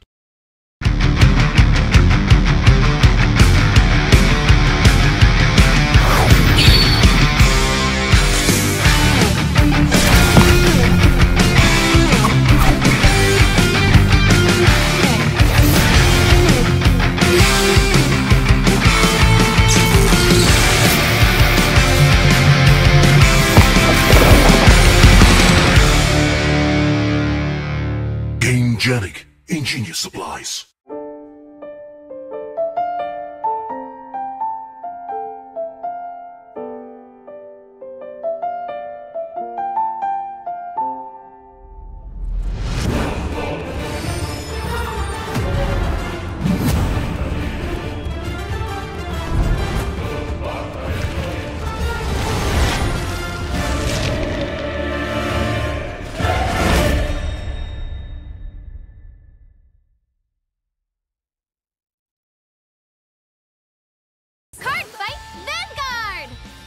Encounters with heroes!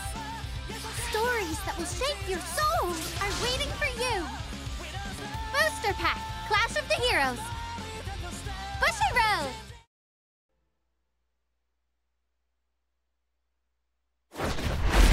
Shadowverse, which took the world by storm, greets a second dawn. As a trading card game. Arise, warriors. Be anointed in light, and soar towards a horizon more brilliant than you've ever seen before. Shadowverse Evolve. Build a deck to conquer a new age. Choose from 6 classes. Swordcraft, Runecraft, Dragoncraft, Forestcraft, Havencraft, and the Shadowverse Evolve Original, Abysscraft. Further bolster your forces with cards from the versatile neutral class, and grow your power beyond reckoning. Storm the battlefield with powerful followers. Or control the tides with masterful spells. The future glows at your fingertips. It is time for the newest chapter of our long, ever-shifting story.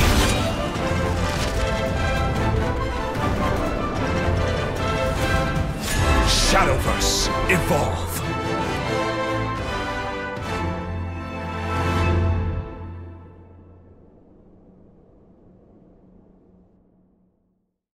Cardfight Vanguard!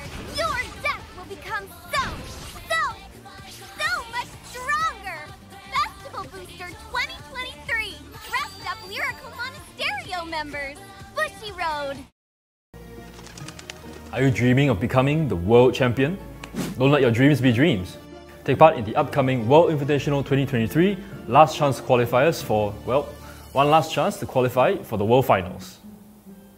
The Last Chance Qualifiers will be open to all participants except those who have already earned a sponsored invite to the World Finals. I know many of you are raring to go, so here are the locations where the Last Chance Qualifiers will be held.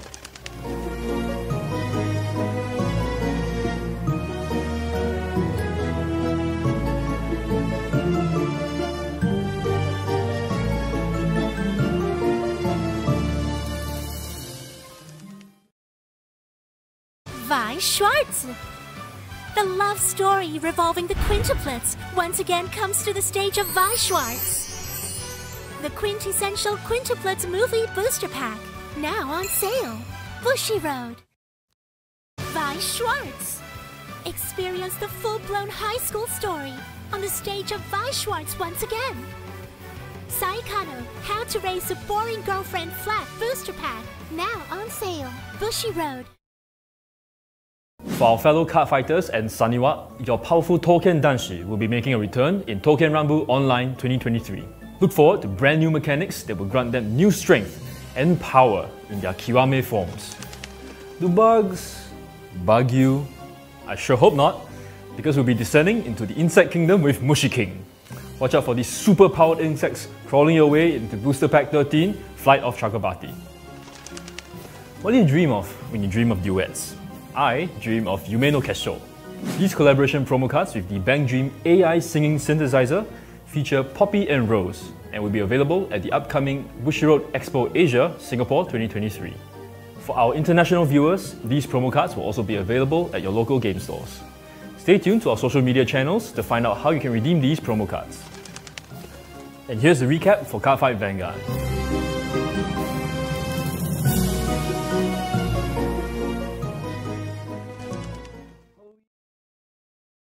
Cardfight Vanguard. I sever and manifest causality.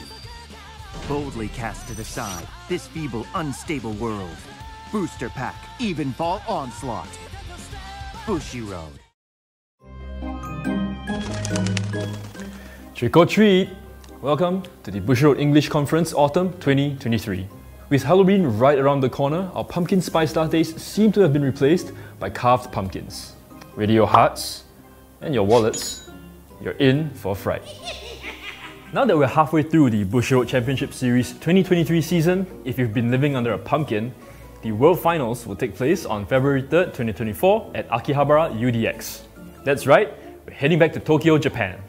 I can't wait to see all of you again and crown. Hello and welcome back to BRO 2023 with Premium. I am back here now, and we have Deck Flare with us as well. Hi. Hello. You excited for the next round?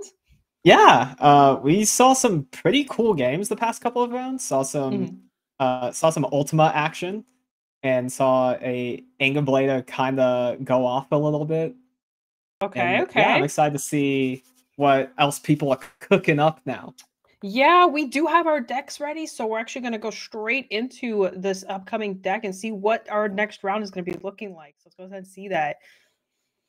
So we got here a Celestial Angel Feather build, a very not popular choice. I feel like most people would go towards Gabrielle because we got the G era, the kind of revamp of her. Do you have any comments for the Celestial build? So I've played a lot of Gabrielle, but I have not played a lot of Celestial, so I'm not entirely sure. All right, I can give some love. So this build is mainly focused on just basically setting up your damage zone like all the time and restanding your rears. I will say this one's a little different from what I'm used to. I was expecting another Vanguard in here that I'm not seeing, but we do have just basically a lot of damage manipulation, just constantly back and forth. It's stalling, and my favorite card in this list is that Lamido, Lamido. I think it's Lamido. That's the guard restrict card that basically says, "Hey, you can't use Sentinels," and it kind of blocks the opponent out a little bit, especially on stride turns and going into like more aggressive stride vanguards. It gets really annoying because the numbers get really big and the constant swapping kind of set up a certain way. And I think there's actually even, I'm not 100% sure, I think there's a little baby loop you can do with that gray to the old card right there. I think there's a little loop you can do where you can keep recalling it out, but it's small and I think you run out of resources at some point. But I think that's all I have. I'm not like the biggest Angel Feather expert, but I do know a little bit of stuff here. We could check out the G-Zone too. So there's the G-Zone, mostly pretty standard. You got the healing, got the new Seraph. I believe her name is Seraph. Let me look up her name. Oh yeah, it's a Holy Seraph Zafkiel. So that's another one that helps kind of keep multi-attacking and just not multi-attacking, keep going through your damage and making the numbers really big. So that way you have the guard restrict active. And then we got Gabriel, and then we have the other one. This is that funny card that puts you to 7 damage. We got the Basael, I believe her name is. So I'm really bad at the Angel Feather names, but yeah. What do you think? Yeah, this looks like a pretty typical Angel Feather G-Zone. I am interested in the Celestial ride here. Let's see. Use up to 2 face-up cards from your damage zone, same name as them call. Oh, so this is like a very easy multi-attack that can also do a damage to itself during the battle phase. So then you're able to get an extra drive check off of it. This seems really interesting. Cool. I'm really psyched to see how this plays because I haven't seen a Celestial variant before. Yeah, we'll have to see in action. So we'll see what Celestial's going to be facing to see where that's going to come from. I wonder if they could go Protect 2. I'm kind of curious. While we're waiting for our second deck.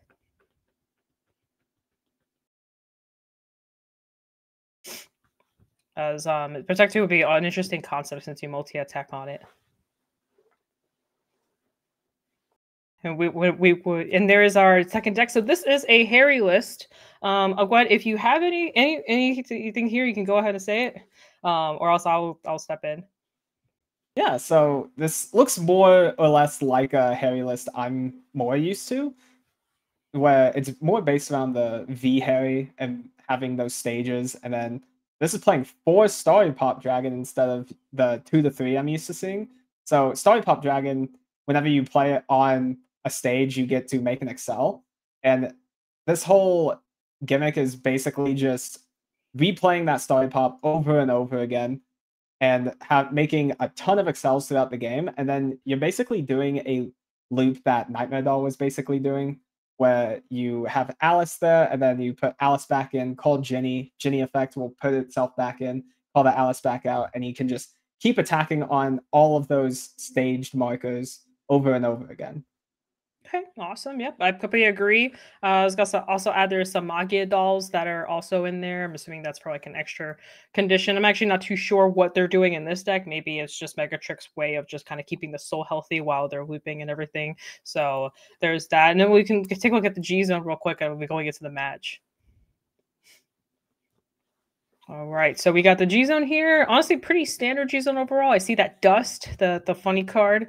That card, yeah. It's a staple in decks like these because you can finish off and loop on it too. And I've got the usual Yvette and just a constant like multi-attack with the Vanguards. And overall, pretty honestly, nothing too crazy here. Do you see the old Harry? And we have one of the newer strides as well for that guard restrict, though a very, very rare card to go into. Yeah, this looks like a very normal G-Zone, and it looks like we are ready to get into it as well.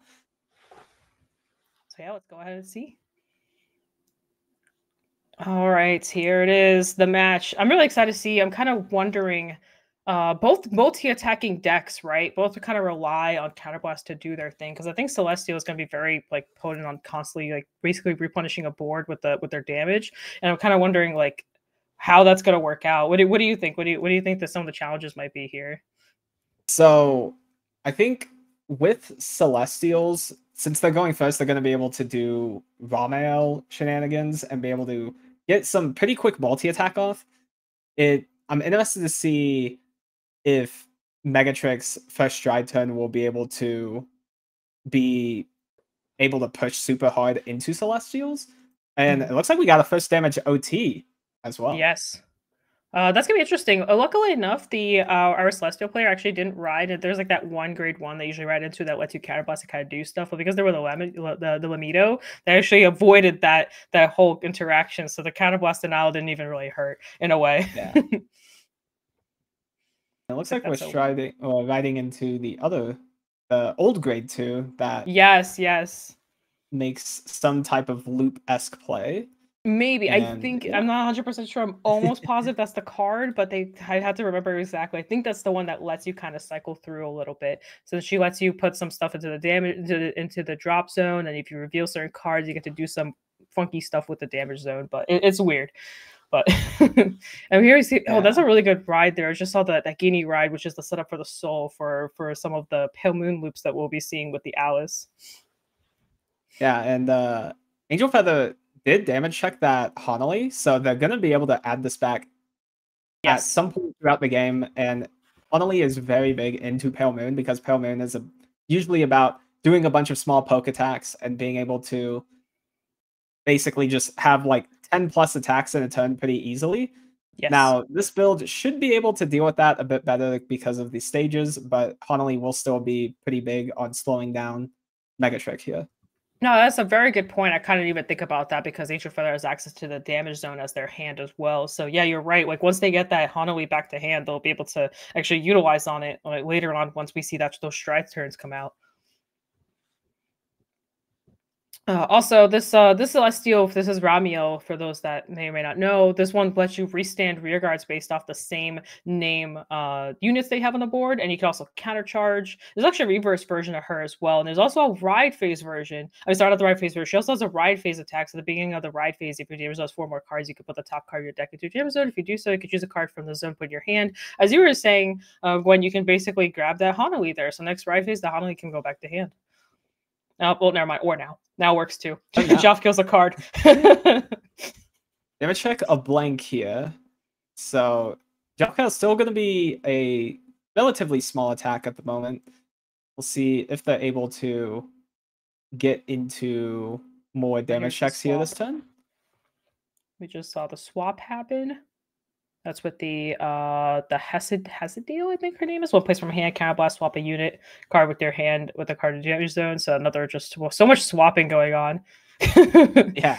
This is the Angel Feather doing Angel Feather things. It's kind of crazy seeing it so much in this deck because you used to usually in Gabriel it's very aggressive with this, but this one just keeps swapping. One time I've seen people play this deck and they're just constantly just moving cards around. They're like, all right, battle phase, and that's what we're seeing happen here too. Here's that top 4. This is that funny card, the top 4 looker. Ooh. They found another Honolly. Yes. Oh my goodness. There's a lot of cycling going on. I can't. Every time I watch Angel Feather players play, I'm just amused at how much they can keep up with this because this is just so much stuff to keep track of. Looks like we're calling. That's the one. Scaling Angel. Yeah. Yes. Another swapper, basically. Yeah. And now here we go again. Something from drop. See, this is the loop I was talking about. Actually, I just wasn't expecting to see it so soon. But this is what I meant. You're just constantly moving cards over. You just keep doing it. That's what we're seeing here. Yes, they're able to filter into all the pieces they're exactly needing for this matchup as well, and just being able to constantly keep getting that advantage here. Here we go again. There it is. Here we go. Sorry, I just keep watching it. It just keeps going. I wonder, goodness, how many times can you do this? Like, I don't even know. It looks like they're healing them out each time as well. Yep. Here we go again.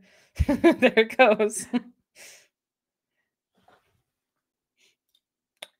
I'm wondering what the setup is. Is this just a farm or like what do you think? I'm trying to figure out myself. Like I knew about the loop, I don't know what exactly it does. But we have the Honolly too, and we could just get rid of that and just go okay. I'm so interested to see where this is going as well. They do get the Hanoi on out. board. Yeah. Yeah. So here we have the guard, and then that's a Magia doll that goes into soul just to keep that soul healthy. Here's the Romulo. I don't think we have any units to restand because I think that's the same names, so that won't be doing anything. But sometimes you just don't really care about that. You just want the Celestial name. Yeah, for sure. They do end up going to 2 pretty quickly here. Will this last attack land? Probably. I think Megatrick will want damage, but I mean, it's kind of just it's up to how much they want to take here. He's usually want like at least 2 counterblasts to start doing stuff. It also depends on the hand and what's going on, and and knowing that the Hanui's there, you can't go super crazy. So here's the Harry ride. We're going to declare a stage here after we get the Excel marker going. Choosing to go Excel 2, which is interesting. So Megatrick tends to go Excel 1 just to get those numbers really big. But I guess just being at 2 damage, you can kind of slow it down a little bit. That, or maybe there's like the pieces, certain things that might be missing. So having the extra Excel, you can do it when placed on stage. Yes. The very classic Megatrick line. So here we have just a filtering that happened at that grade 2. I believe you can put a card from hand to soul, draw a card if I remember correctly, and you can just kind of increase your soul advantage here, and then just set up. So usually the setup here is you want to basically call a pigeon. I call it pigeon just as a joke, and then you want to swing with the pigeon and get out the Starry Pop, and then the Starry Pop will generate Excel markers, and you kind of just keep doing that. But it's pretty counterblast heavy, so I think here Megatrick is more setting up acknowledging the fact that there's a Hanoi on the board, which is pretty smart. So you do want to play carefully. Yeah, we do find the pigeon. Also, Megatrick's going to be able to find that Starry Pop, and whenever it's placed on the stage, you do make an Excel off of that. Yes, exactly. We made it to there. So we're going to have another Excel here, and I will be interested to see what this Dark Lord Princess does go into between the Yvette or the Dragon Masquerade Hoi. Yeah, I agree. I am kind of wondering the same thing. We also, we're seeing the Trapezosaur. I just saw that. That's such an old card. Hitting a heal here, that's actually kind of interesting. Also, it means that we have 1 counter. And the over trigger coming right out like that. It's just a casual 100 million. We get to draw. We get to get a card from drop back to hand, which actually here, you might as well just grab the shield there. And choosing not to grab the Alice is just interesting. So yeah, very very aggressive. So just that's the blue T. It's a little bit newer. Basically, you can give something 100 million, but you also get a crit, and you can take something from your drops and add back to hand. A very wonderful card that just kind of lets you cycle through your drop whenever you check it offensively. Yeah, that 100 million going on that Starry Pop is also really big, because now Starry Pop Dragon's effect will be able to activate. Yeah, you're right. It'll be 40k power or more. It will gain a crit, and the opponent can't guard its sentinels on this attack. And it looks like he gave the crit there too. So this Dragon is going to be swinging for 3 crit, and it's basically unguardable unless if Angel Feather does have a way to block it with a G guard. I don't think they do. I think they just have to eat that. I mean, it's 3 damage, right? So 3 damage. Yeah. They're at 1. They can afford to take it. Also, I think there's some limit break effects that Celestial has access to, like forever they're at 4 damage if I remember correctly. So I don't think it's terrible for them to go to 4 here, but it is definitely not the best thing you want to see after dropping that Hanoi going, yeah, I'm pretty safe, and now you're staring at a really big dragon, has a guard restrict on it, and you have to take 3 damage basically. Yeah, for sure. We are on battle 3, I believe, here. Yes. And Megatrick did set up to kind of keep that in mind. Something to keep note: the Vanguard doesn't count for the battles, so as long as Megatrick goes for the rear guard swings first, they should be okay. Yeah, for sure. And he did decide to go for the Yvette as well, so Megatrick's gonna be able to even just call another Starry Pop potentially if he has another in soul, or if there's one in hand he can tuck into soul. And he's going in with that 3 crit Starry Pop now. Yep, that's a lot of damage, and we're checking. Oh wow, that was quite a lot of blanks. Nothing. Now the Yvette will come in. The Princess did not end up swinging here. Yeah, because I think Probably wants to keep yeah, do that basically. Loop the dragon a little bit and just get that aggression going. They're probably gonna skip over the stride attacker here, if I had to guess, just for the counterblast to open up for this instead. Yeah. Because it is a no sentinel swing. As I keep forgetting that dragon has that, and it gets a crit too. It's so scary. Yeah. So looks like we do have the Suriel G guard, so this will be able to heal a damage out and then just take a damage for free. Just do a free damage check here. We do hit the defensive, so we are now at base 32. It looks like as well. Looks like that's another. Ooh, is that crit? I think that's another. Yeah, I can't tell. I think it looks like another crit. Yeah. And so that's another beefy attack coming in. This is 20, 45, 3 crit it looks like. So it looks like this is also Sentinel restricted as well, but Blazing Ragnarok was at 32, so it's just a quick and easy 15k guard, and it looks like it'll be passing back to him. Yep. And while we are setting up here for a stride turn, we do not forget that Megatrick was our PRO champion for NA last year. So seeing Megatrick back also with another Pale Moon deck that's completely different from the previous Pale Moon deck is also just really interesting. And being, I believe they're undefeated. Oh, sorry, 2020-21. I'm being corrected. My apologies. Wasn't last year, it was the year before, but still seeing champions come back like this is always so cool. Here is I think that's the ride phase movement that I was discussing earlier with the Celestials. It looks like we're gonna get another Protect into this hand and be able to stride. I'm interested to see what they choose to stride into. It looks like Zofkiel here. Yes, pretty good stride. She can give, like, I believe 30k power to the front row or something. She kind of goes a little crazy sometimes. Kind of just depends. Yeah, so if your front row gets 10k power for each normal unit you put with her ability, and then you can also heal. You can also heal a bunch of cards back, and yeah, it's just a lot of aggression. We did lose that early guard restrict Lameo ability, so probably won't be seeing that, but still you can just kind of go through your entire damage zone, heal it all out, and then just have a really, really big board here, which I think is what our Angel Feather player is going for here. Yeah, this Zofkiel will also be able to put cards from the drop zone back into the damage zone, so we could see a lot of these pieces be able to be reused again and again, kind of like Grand Blue. And with that old grade 2 being able to cycle a bunch, they could put all of those back into the damage zone and be able to use those more again. Yep, exactly. So we're seeing another setup here, more of these top 4 searchers. It's actually really cool seeing this interaction. I feel like, this is a really rare interaction to see, since 1, people don't play Celestials, but 2, people, I don't think people know you can do this. Like, so seeing this like actually here is actually just really cool. For sure. I'm interested to see what Blazing Ragnarok does decide to put back into damage zone. If they value the power and the normal units back into the damage zone, or if they value the drive checks to try to rebuild a hand.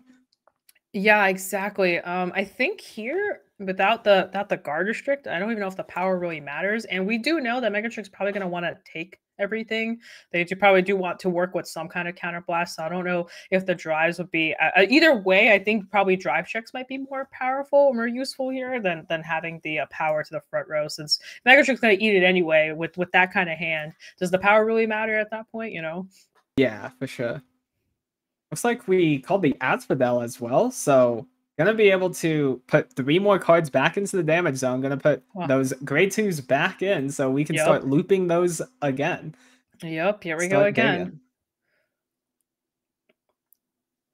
Such a cool concept. I'm just immersed by this. This is how many times, like time number 8 or 9 that we're seeing this loop happen.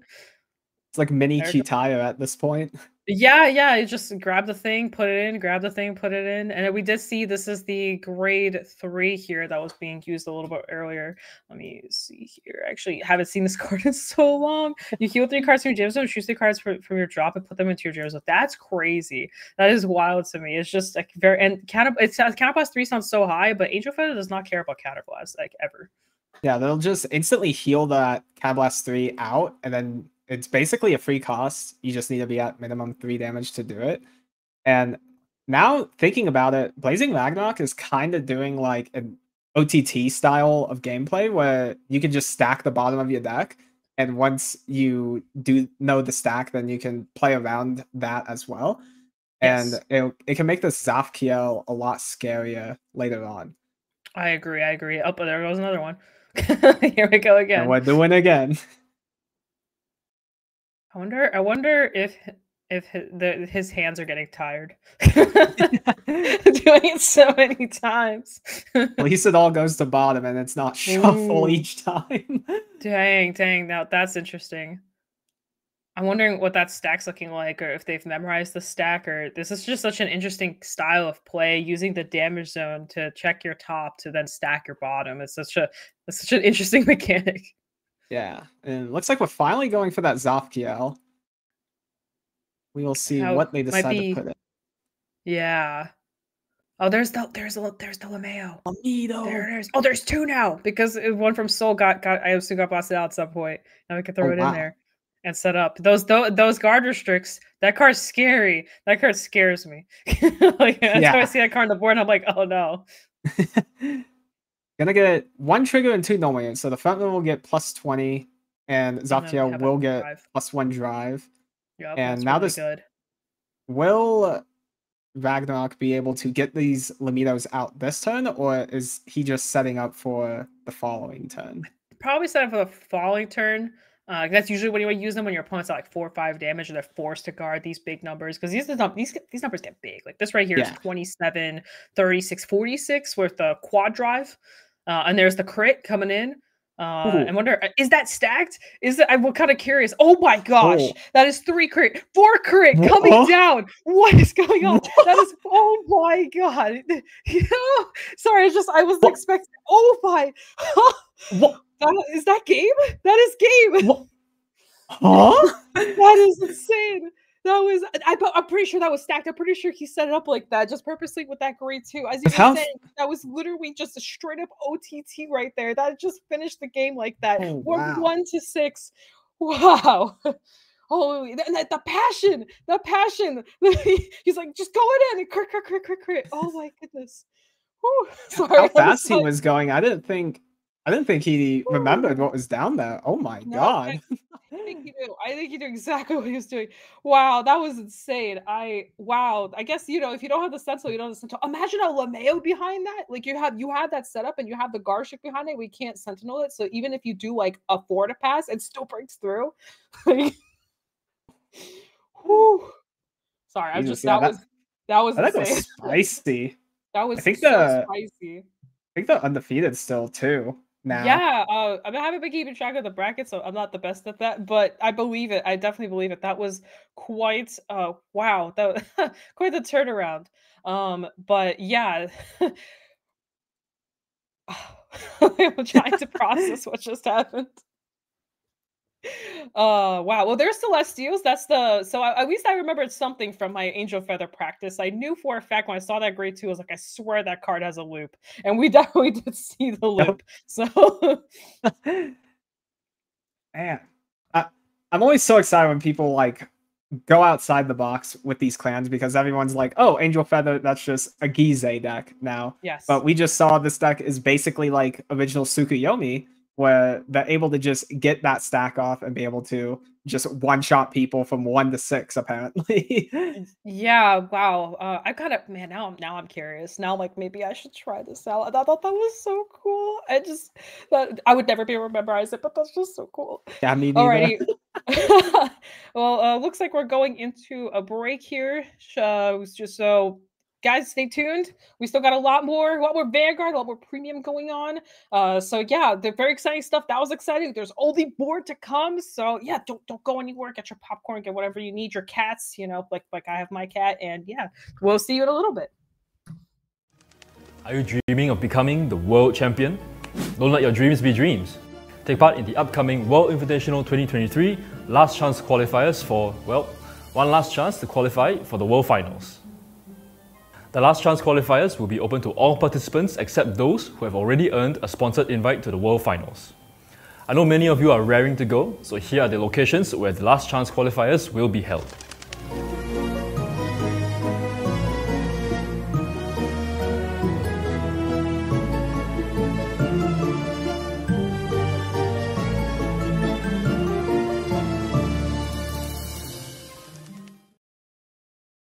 Weiss Schwarz.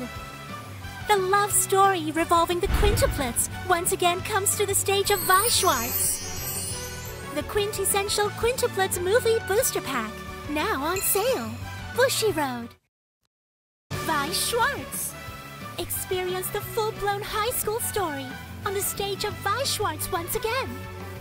Saikano, How to Raise a Boring Girlfriend Flat booster pack, now on sale. Bushiroad. For our fellow card fighters and Saniwa, your powerful Touken Danshi will be making a return in Touken Rumble Online 2023. Look forward to brand new mechanics that will grant them new strength and power in their Kiwame forms. Do bugs bug you?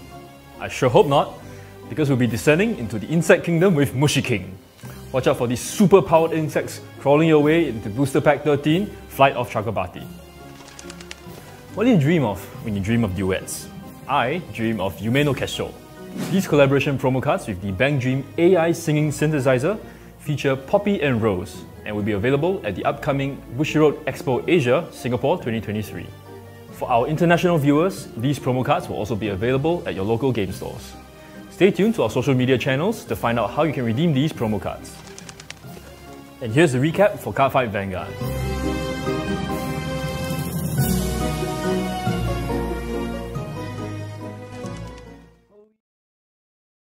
Cardfight Vanguard.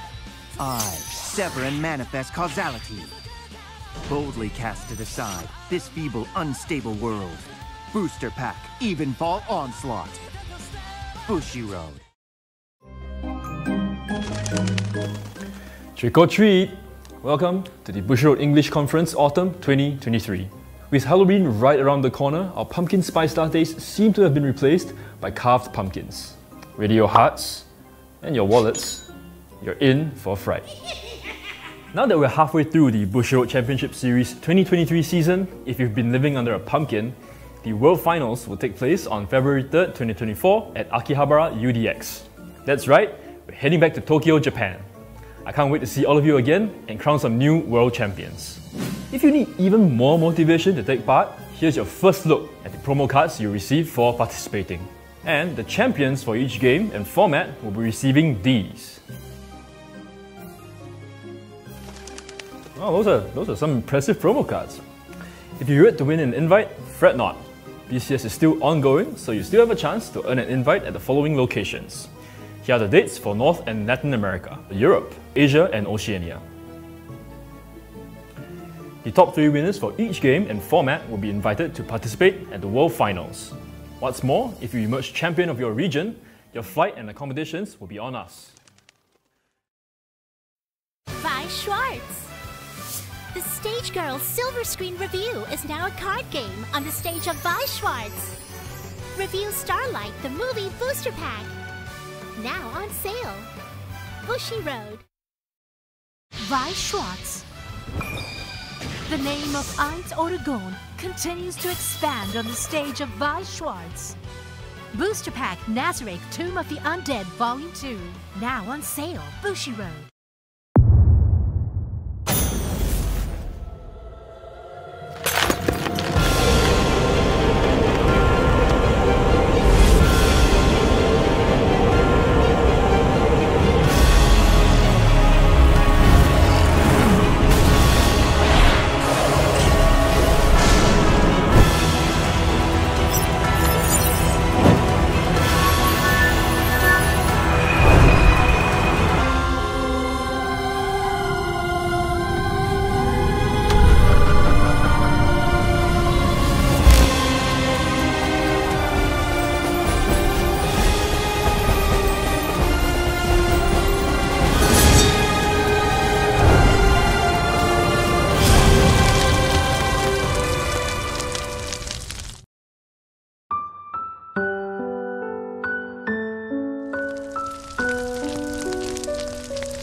A world with magic and science, parallel universe bathed in crimson, a magical high school, a virtual reality MMORPG world. It's time to take a trip down memory lane with Dengeki Bunko. Nostalgic titles like A Certain Magical Index, Shakugan no Shana, The Irregular at Magic High School, Sword Art Online, and many more are making a comeback with new illustrations. With 51 titles included in the set, there's definitely something for everyone. For our Bang Dream fans, Trial Deck Plus Bang Dream My Goal will also be performing on a Weiss Schwarz stage near you. The set features new illustrations that fans will want to add to their existing collections. Let's count down to the party! Premium Booster Bang Dream Girls Band Party Countdown Collection will also be performing on a stage to celebrate their 6th anniversary with glittering illustrations of your favourite Bang Dream girls. Don't miss out on this chance to update your collection with these new cards. From one idol to the next. You hear those cheers for an encore? We're happy to announce that Bochi and her friends will be bringing their performance to the stage of Weiss Schwarz as well. We'd love to have them now, but it's gonna take a while to convince Bochi to come out of her room, so we'll let you know once we manage to do so. One can never have enough idols performing, but heroines need a stage too. The heroines from Sai Kano will be making their comeback on the stage of Weiss Schwarz. The series may have reached its finale a few years back with the movie installment, but no matter who you root for, this is your chance to create a different ending for your favourite girl. Did you catch my clue at the start of this segment? We're returning to the world of Remnant in Premium Booster Ruby. Join Team Ruby and their newfound allies as they protect their world from the Grim. Intern-kun has shown me some tweets and I'm really impressed with your collections, and I look forward to seeing your updated collections once this set launches next year. That's quite a lot to take in. In case you missed it, here's a summary of what we've announced so far.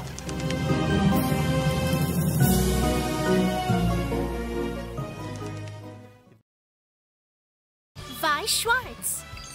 Begin a new story with the girls on the stage of Weiss Schwarz once again. Review Starlight Re-Life Booster Pack. Coming soon. Bushiroad. Weiss Schwarz. 10 years journey with Sword Art Online. Now on the stage of Weiss Schwarz. Booster Pack Animation Sword Art Online 10th Anniversary. Now on sale. Bushiroad. Weiss Schwarz. The Academy was the Girls' Orchard. The popular visual novel series joins the stage of Weiss Schwarz. The Fruit of Grisaya Trial Deck and Booster Pack. Now on sale. Bushiroad. Weiss Schwarz. The Kansen of Azure Lane join the battle on the stage of Weiss Schwarz. Trial Decks and Booster Pack Azure Lane. Now on sale. Bushiroad. Weiss Schwarz. Water, Earth, Fire, Air. Join Aang and his friends in their adventure to master the 4 elements and defeat Fire Lord Ozai. Avatar The Last Airbender, Trial Deck Plus, Booster Pack and Supply Set. Now on sale. Bushiroad.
Weiss Schwarz.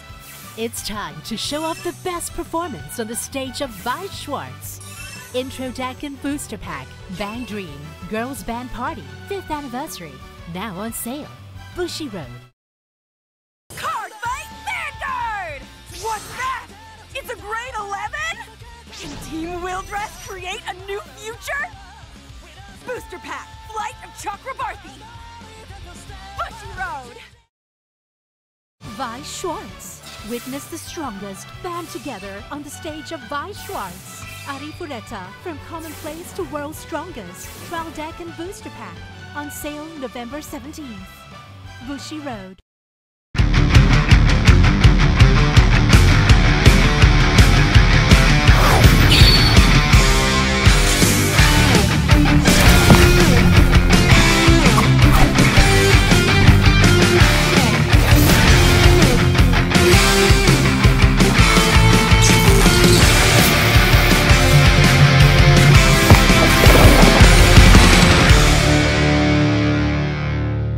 Genic, ingenious supplies.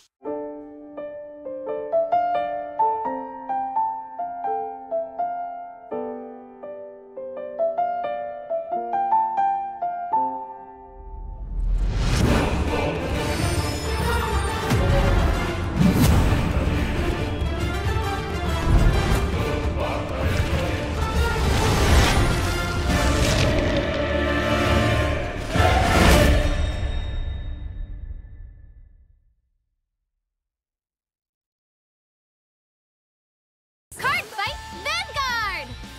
Encounters with heroes! Stories that will shape your soul are waiting for you! Booster Pack, Clash of the Heroes! Bushiroad!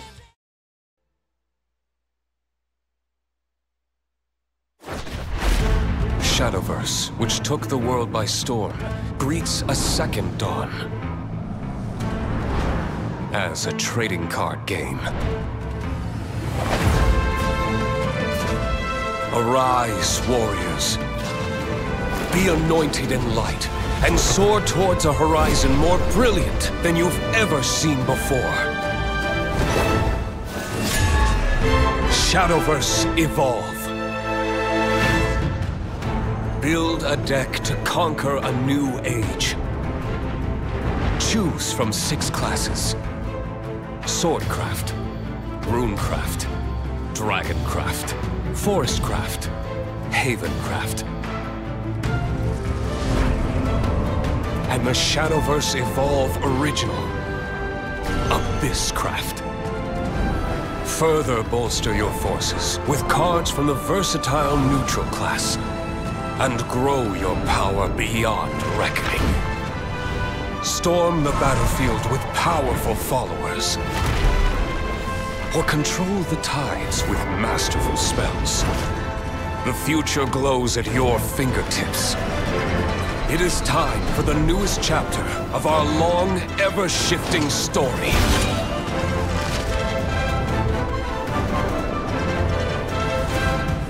Shadowverse Evolve.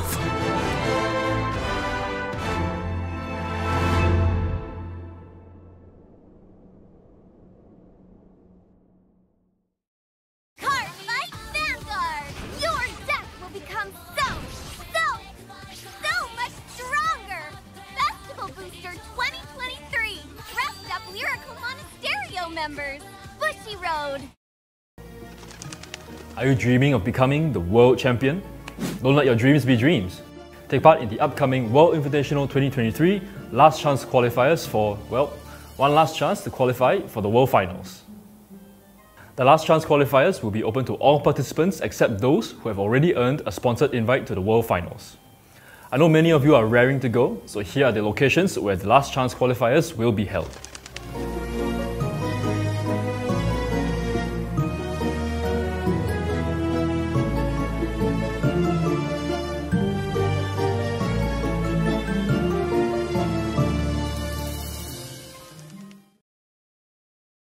Weiss Schwarz. The love story revolving the quintuplets once again comes to the stage of Weiss Schwarz. The quintessential quintuplets movie booster pack, now on sale. Bushiroad. Weiss Schwarz.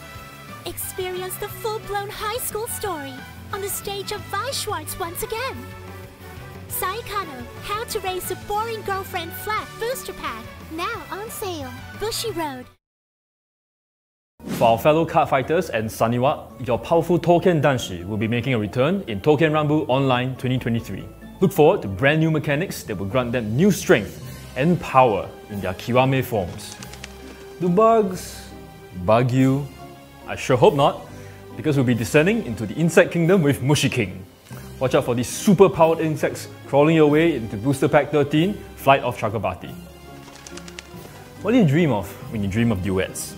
I dream of Yume no Kesho. These collaboration promo cards with the Bang Dream AI singing synthesizer feature Poppy and Rose and will be available at the upcoming Bushiroad Expo Asia, Singapore 2023. For our international viewers, these promo cards will also be available at your local game stores. Stay tuned to our social media channels to find out how you can redeem these promo cards. And here's the recap for Cardfight Vanguard.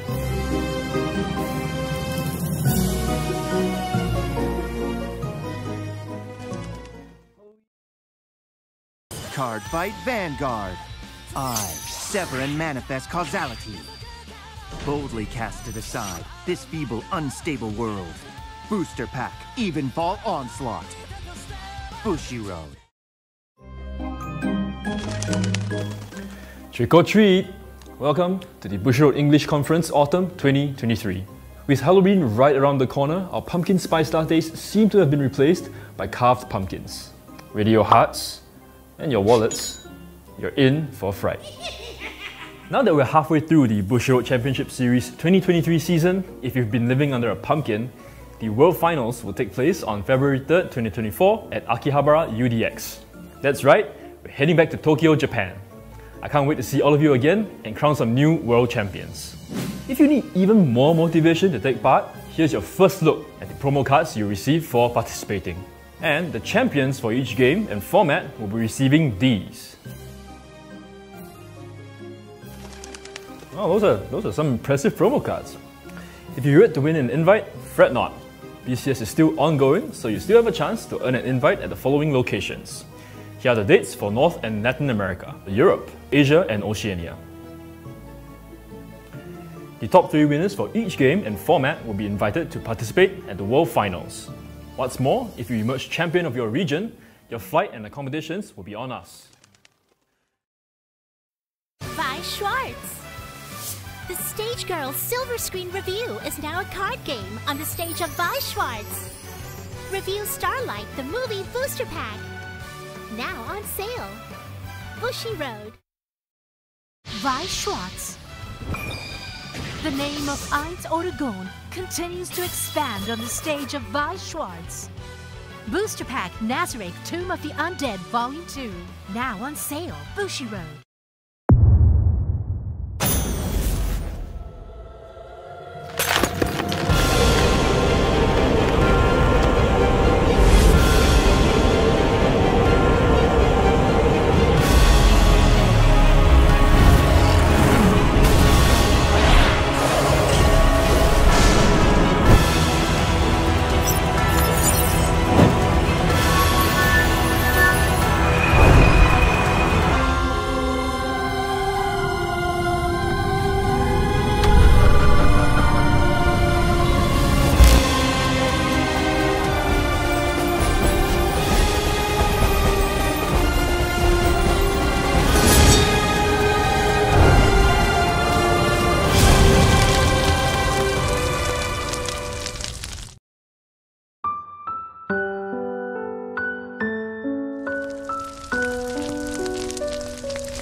A world with magic and science, parallel universe bathed in crimson, a magical high school, a virtual reality MMORPG world.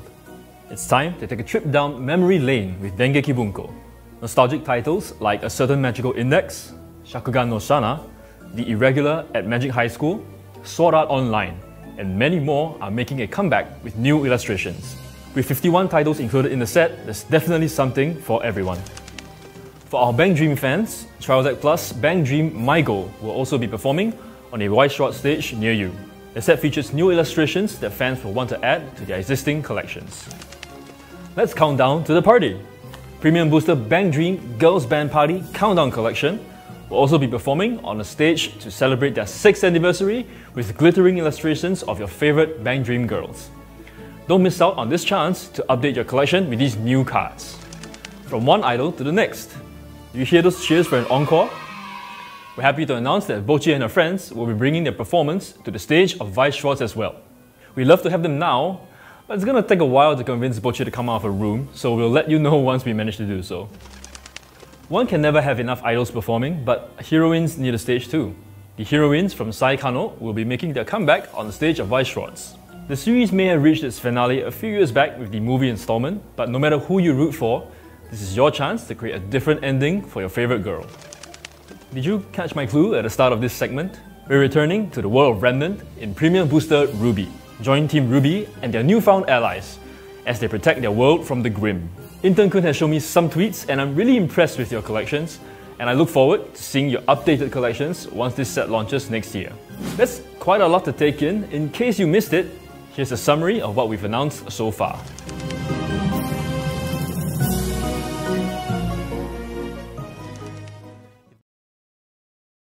Weiss Schwarz.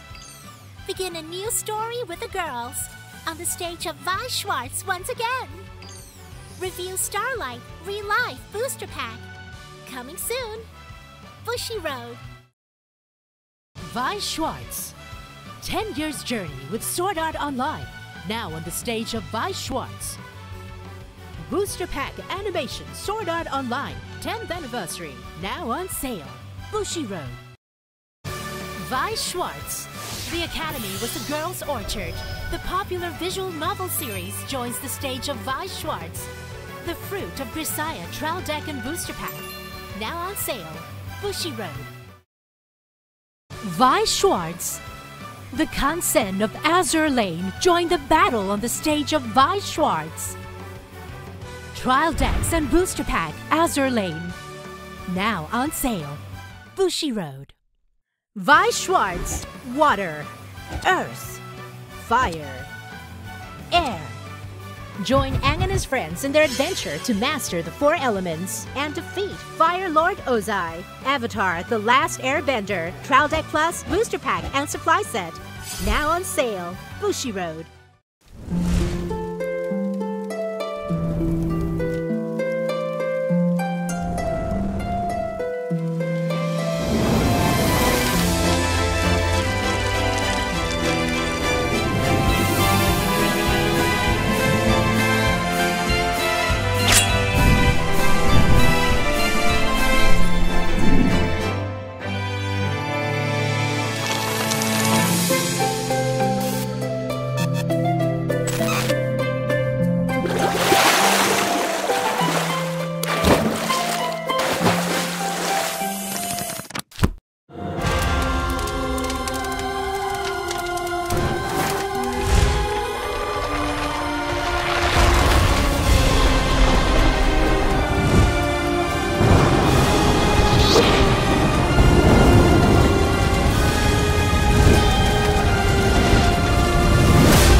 Weiss Schwarz. It's time to show off the best performance on the stage of Weiss Schwarz. Intro Deck and Booster Pack, Bang Dream, Girls Band Party, 5th Anniversary. Now on sale. Bushiroad. Cardfight Vanguard! What's that? It's a grade 11? Can Team Wildress create a new future? Booster Pack, Flight of Chakrabarthi. Bushiroad. Weiss Schwarz. Witness the strongest band together on the stage of Weiss Schwarz. Arifureta, from commonplace to world's strongest. Trial Deck and Booster Pack. On sale November 17th. Bushiroad.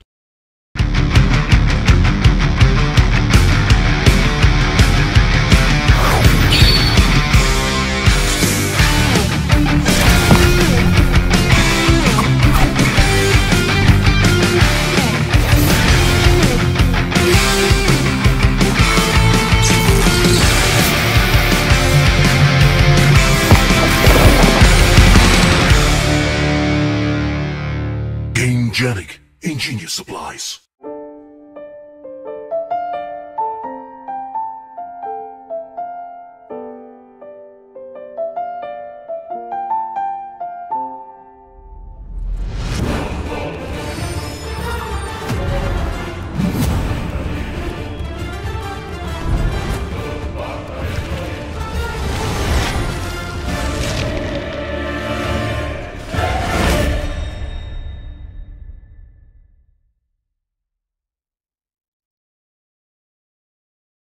Cardfight Vanguard!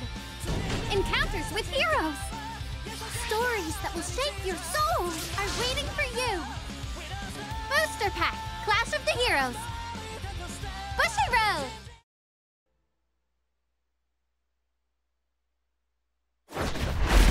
Shadowverse, which took the world by storm, greets a second dawn.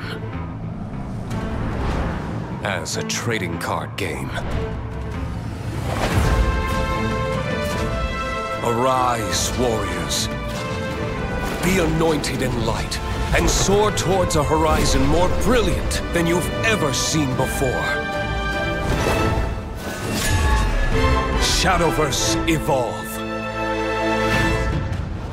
Build a deck to conquer a new age. Choose from 6 classes. Swordcraft, Runecraft, Dragoncraft, Forestcraft, Havencraft. And the Shadowverse Evolve Original, Abysscraft. Further bolster your forces with cards from the versatile neutral class, and grow your power beyond reckoning.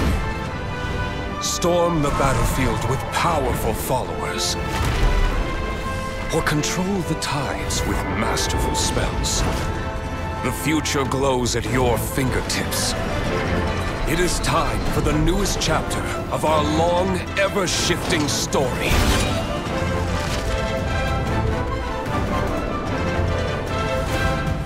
Shadowverse Evolve.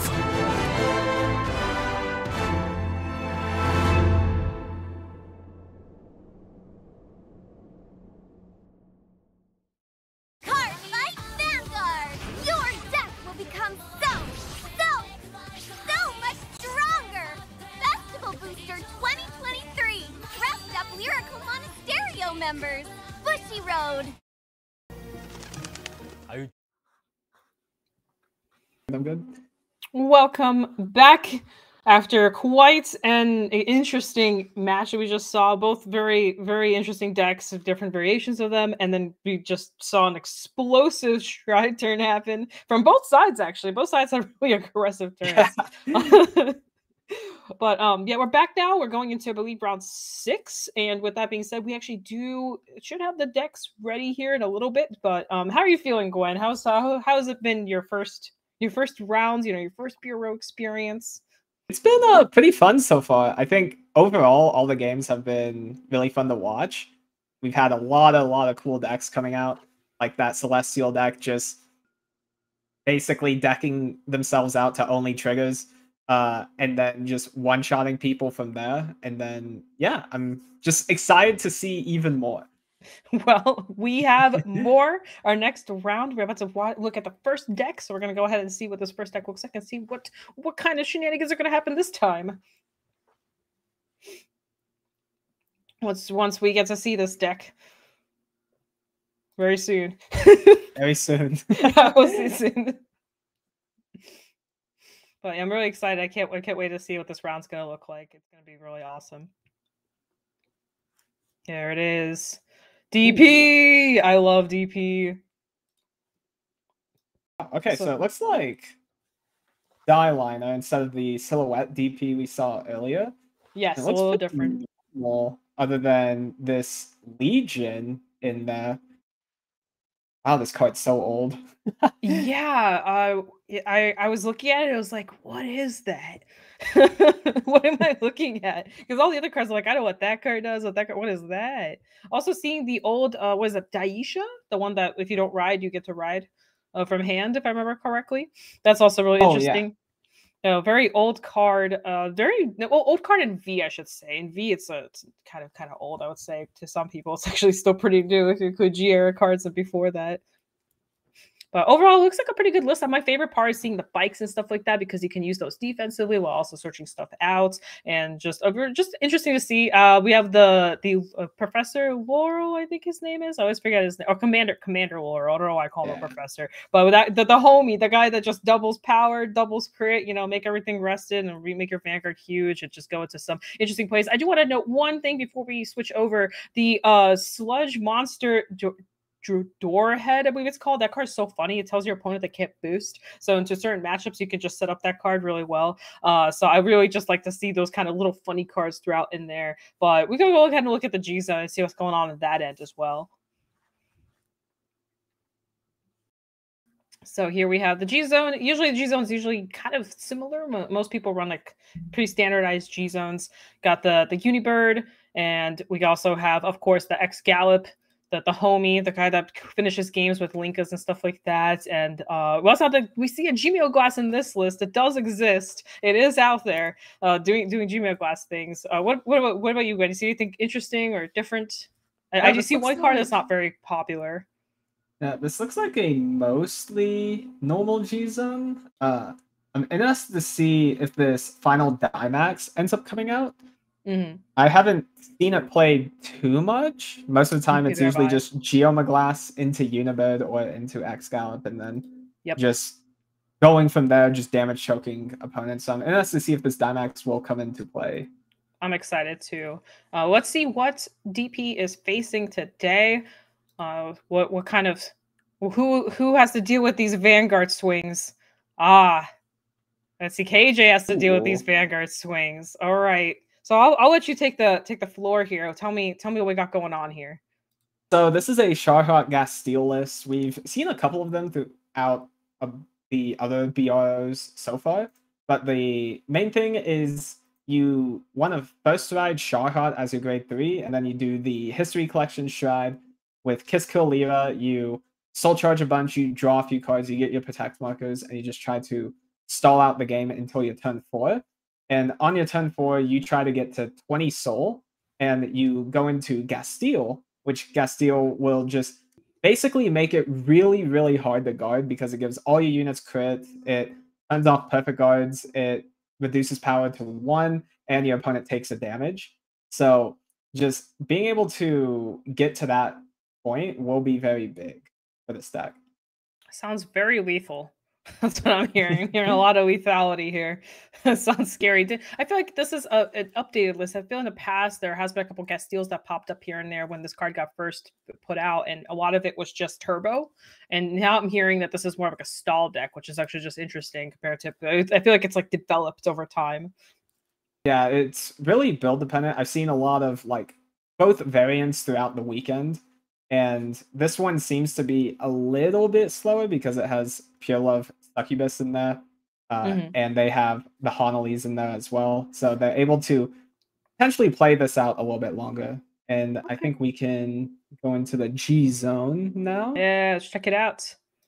DI has some of the most interesting G Zones. I love their G Zone so much. So I'm not too familiar with them aside from the restanding, not the restand, but the one you call from G Zone when you attack with Vanguard. So if there's any highlights here you see aside that you might want to discuss. Yeah, most of the time it will be the Kiss Kill Lyra into the Orthax, which will come out during the Gasteel turn and be able to shuffle the crits back in and just make that turn extremely lethal if the opponent isn't careful about it. The one interesting thing I like about this is the latest G-Guard from the Premium Collection last year, which can minus crit from an opponent's unit for the turn. So that can make Dimension Police's lethal turns a lot less scary by making the high crit, high powered swings become a lot weaker. Yeah, everything else looks basically normal. All right. Well, thank you for the insight, because I'm not too familiar with this since I usually only see one card out of the entire G Zone. But let's go ahead and get the matches ready. So we're gonna go ahead and see these two decks in action. I'm really excited. Round 6 is about to begin. All right, our players are ready.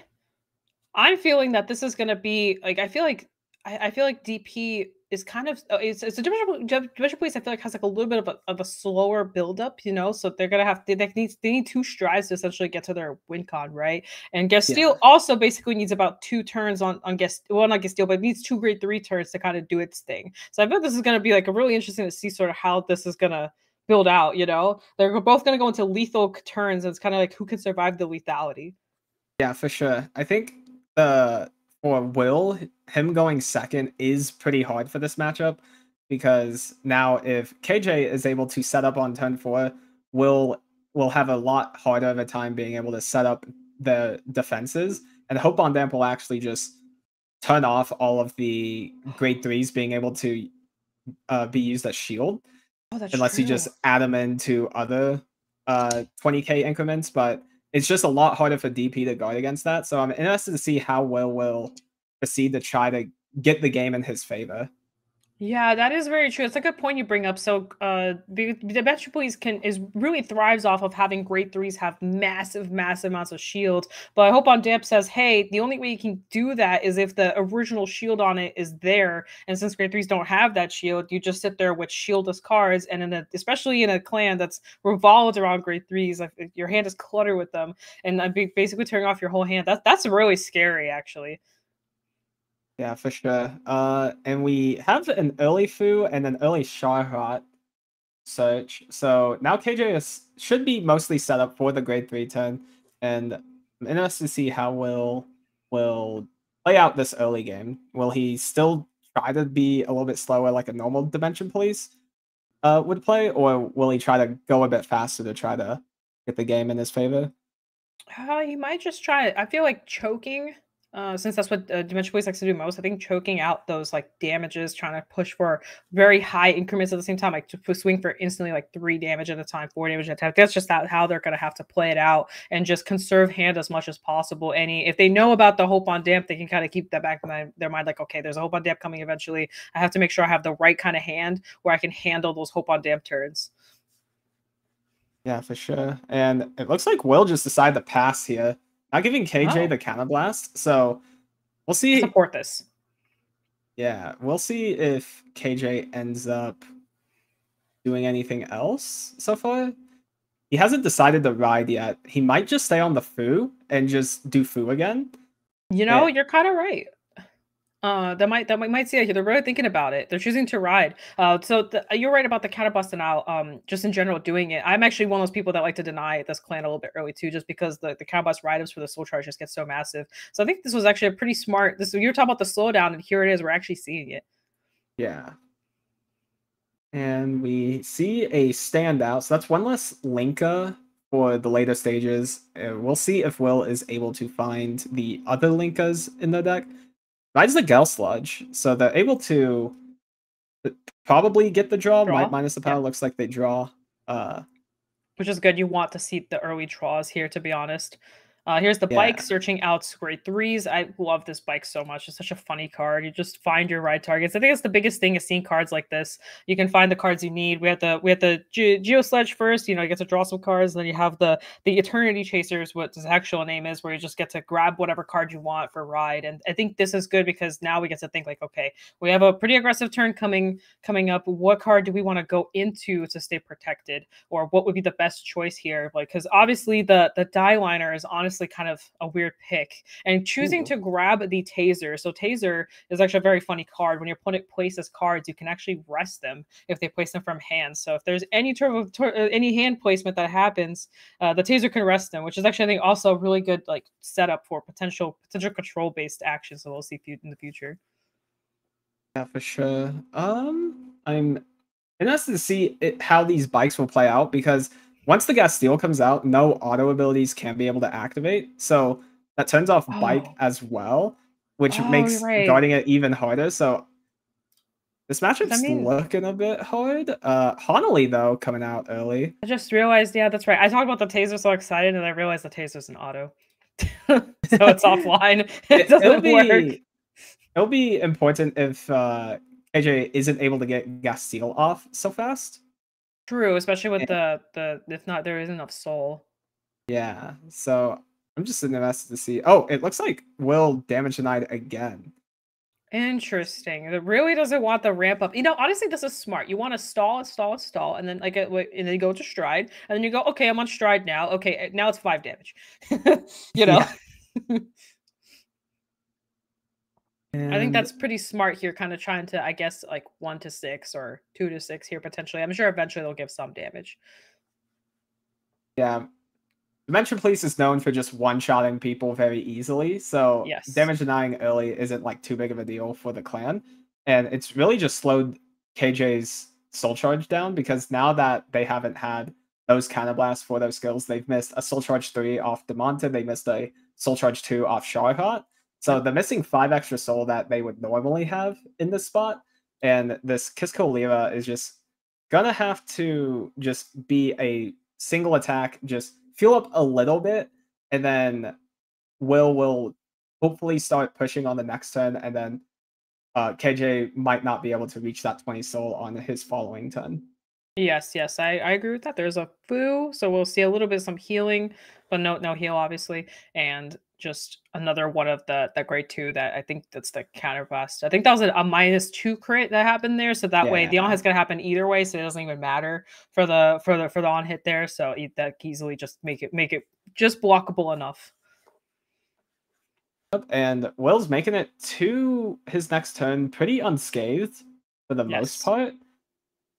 Is able to get the die liner. I'm interested to see what he decides to stride here. Most of the time it will be Geoma Glass, but there could be a Unibird angle if he wants to push a lot more. It looks like that looks like Geoma Glass, yeah. That looks dark enough for a Geoma Glass. And then the die liner. Notice we went Force 2 here, usually the play, but just again to have that constant one-shot pressure going in here. And I do see the taser come out, so this will probably be just there in case there are certain cards that are just annoying. In case the gas steal does come out, it will stay offline potentially, but still it's good to just have.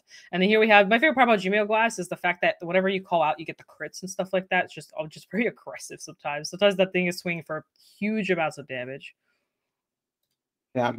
We'll see what this Geoma Glass ends up calling. Now these grade 3s on rearguard are going to be base 23 during both players' turns because of the 2 Geoma Glasses up. And so these rearguard attacks might become really big as well. Looks like a die liner and a die arm.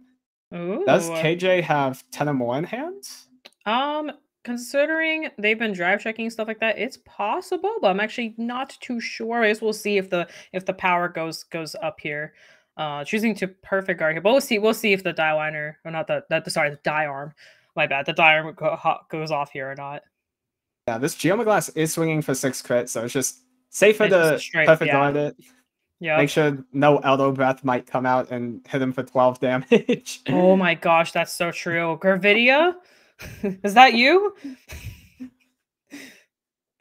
Oh, it looks like the dice came out, so that die arm might have activated. I'm not too sure. It's hard to tell what the hand size is. I don't know if it reached the 10 interval or not. But still, now here's the question: do you swing? I think knowing that the grade 2's in hand, because I'm pretty sure we saw the drive check of the grade 2. Choosing, I think they passed here. Okay, just choosing the pass. We'll choose to pass.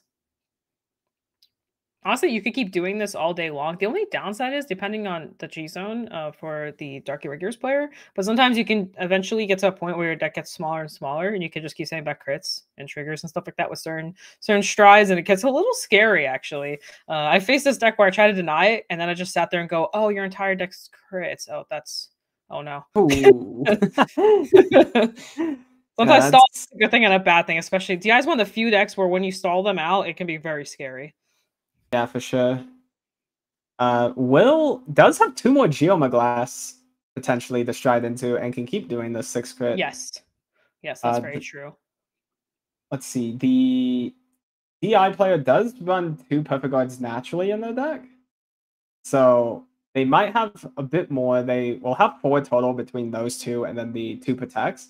Now they just have to see them in time as well. Okay, do we have a, I was about to say, do we have a heal guard or something? Yep, that we do, we do. So there's a heal guard coming out, so that way we can do the damage. So we are going into the Carvans, and this one basically lets you soul charge quite a bit, and you get to flip some stuff and draw some cards, and honestly just, and then I think there's a guard restrict on this card too, so just a little, very, very, not too bad of a stride to go into actually. So this is definitely a good way to get that soul ready, because I don't think our KJ is dying next turn. I don't know. Anything's possible, but I think this will give us the turn to set up and then live another DP turn and maybe try to get steal next turn. But I don't know. Eventually, both these decks are going to keep ramping. You know, they're building their pressure turn by turn. So eventually, they're going to start one-shotting each other back and forth. Yeah, it's going to be constantly just threatening lethal every turn and seeing who will finally have to break. Yeah, someone's going to crack. The scary part is, or I guess the scary part is for Will, is that he's a Force clan and KJ is a Protect clan, and it's like eventually KJ has more perfect cards naturally in a way. Ooh, does have the Covetous out, so is going to be able to get that Counterblast back after the Garvans. Yeah, and is gonna be able to fuel that soul even more, and should in theory have Gastille set up for the next turn. See what this Garvan soul charges. 4 normal units, 1 trigger. Okay, that's pretty awesome. You draw, right, off of every trigger you soul charge. So that's also really nice there. Yeah. And then also the guard restrict is not active. So this is one of those things where it's like, do you just eat this? Because it's I believe it's a 2-card. Actually I'm not too sure. It says, sorry, I'm trying to read the card to understand the guard restrict. It's a little weird. There's 4 normal units soul charge, so it's a 4-card guard restrict now. Oh, really? What the? Oh, it's for the normal units. Oh my gosh, that makes sense. That is so wild. Yeah, so it's not the end of the world for Will here, since he was just chilling out 1 damage. Ends up just going to 2. Then this Covetous is gonna refuel this DI's Counterblast here and be able to get that soul back up. So we're looking at a potential Gastille angle next turn, depending on how much soul charging KJ is able to get on his following turn. Yes, I agree. And yeah, I think we're getting there. I don't know exactly how much soul is in there. It's looking to be about 12 or so, maybe a little bit more. So yeah, they're definitely getting slowly but surely. We're getting there. We're getting there. The stall is. I do gotta accommodate for the. I gotta admit, like, Will just slowing down the game this much was really smart. I feel like if it was me, I'd be like, I'm just gonna give the Counter Blast, see what happens. On like turn 3, I start getting impatient, you know. Yeah. Now Will is like in a pretty commanding position here. And it looks like it's 13 soul in there right now. Yeah, 13 soul currently. And yes, you are right. You are right. I think honestly, this is being very well played. Both players clearly know both decks. Like they both know what they're facing into each other. You know, we're definitely seeing some very smart decisions being made between both of them.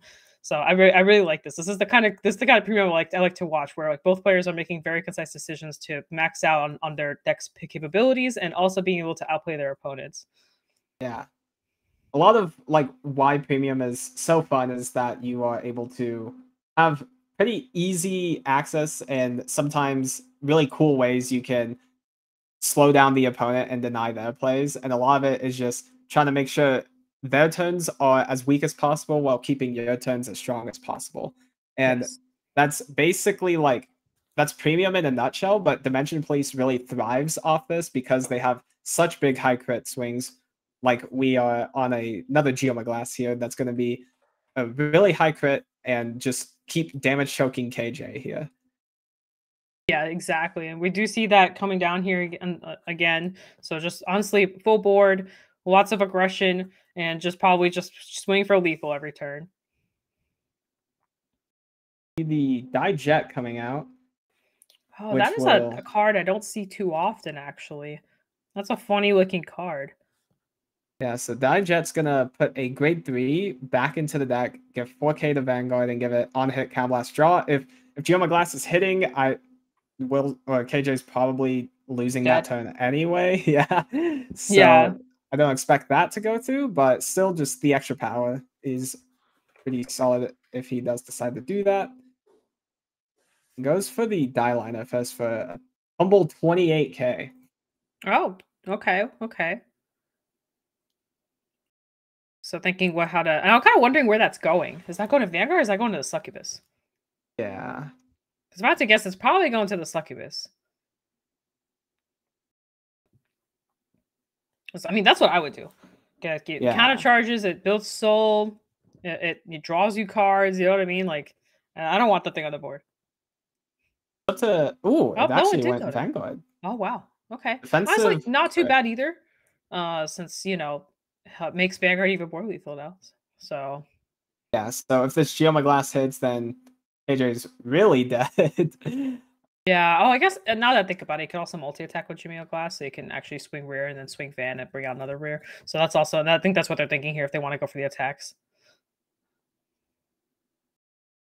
Yeah, for sure. Looks like going for another rear swing. So this Geoma Glass is going to be able to call 2 more out, and Geoma Glass is going to call out 2 more cards from the deck and be able to deck them even more. So there is a bit of a higher chance for Elbow Breath to come out and just make all of these attacks super lethal and just try to one-shot KJ this turn.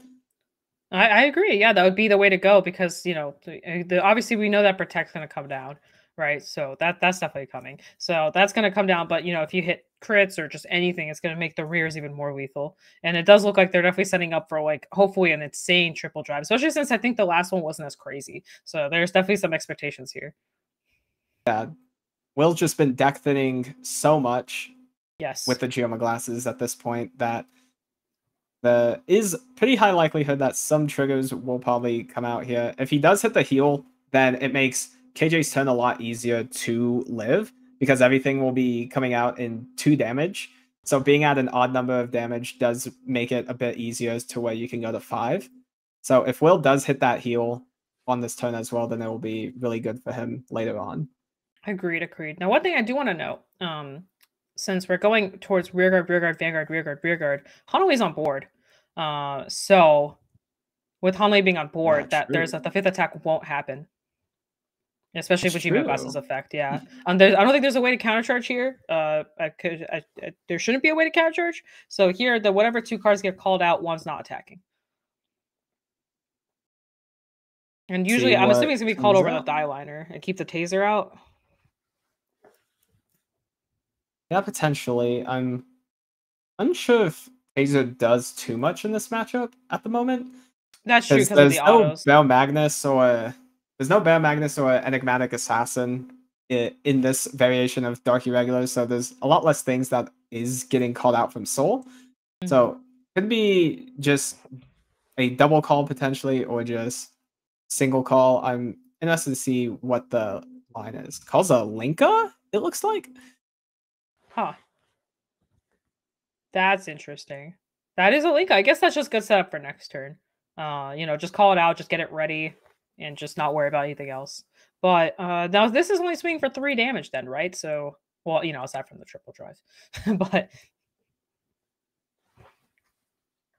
ends up just calling the stand. So just pulls out 1 trigger from the deck. Doesn't have the extra attacks, or doesn't have any more extra attacks from the Geoma Glass, but the Geoma Glass is still in a lethal damage range, swinging for 4 crit. And KJ is forced to use that protect marker to make sure he makes it through this turn. Yep, that's correct. So we have some grade 3s being checked, a crit, choosing to put it on the rear guard here, which makes sense because, you know, stands are in this deck. And hitting, I believe that's another crit there. So but obviously nothing goes through, and just pass it back over. So here we're gonna see that Castillo potentially come out. We have quite a bit of soul to still kind of go through. I believe we got 7 soul to work with that we need to get to. But now KJ's got to think like, okay, how can I get there? And if I get there, what do I do? Because after this turn, we know that the Excalib's going to come out, or it should be coming out at the pretty close. That's why the Linka's there. You know, like Will's getting ready. Will's getting ready for the Excalib pop off. And so KJ's got to think, okay, what do I need to do here to live or potentially kill? KJ's got to math out if he is able to get to that 20 soul, and if it's worth riding the Gasteel right now, because Gasteel is one of those few V cards that does not give a marker as well. So if you ride the Gasteel, then you're just minusing 1 from hand.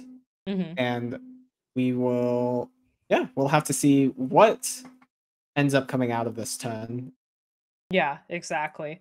And something to note, while we're waiting, those shields that are being held are gonna be very important into that guest steal that's coming up, since you are forced to take a damage, and you can actually put the shield in and just not take a damage. Yeah, for sure. So we will see. Looks like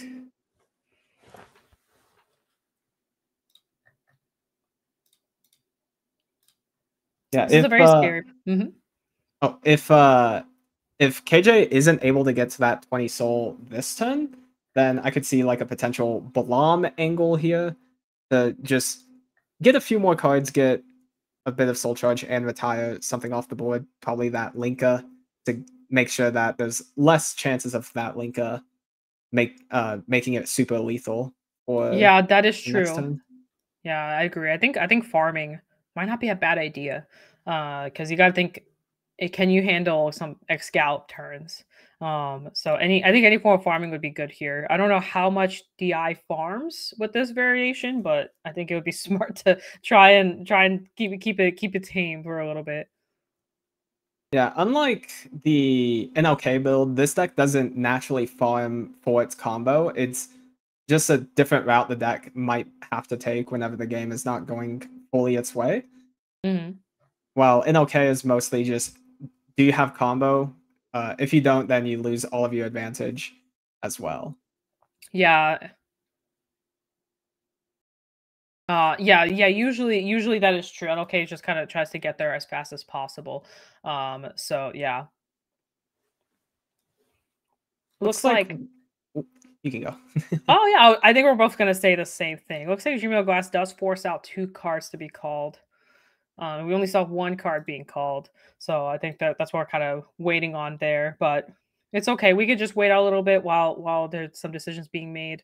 I actually did not know that you need to know that. So we're gonna kind of talk a little bit while we wait for some stuff happening here. Kind of think through a little bit sort of that scenario there. I am thinking like late game how this is gonna turn out. We have the Linka Garster coming, but then we also have the guest steal aggression with crits and power and all this crazy stuff happening, and DP being Vanguard centric. I'm just kind of wondering.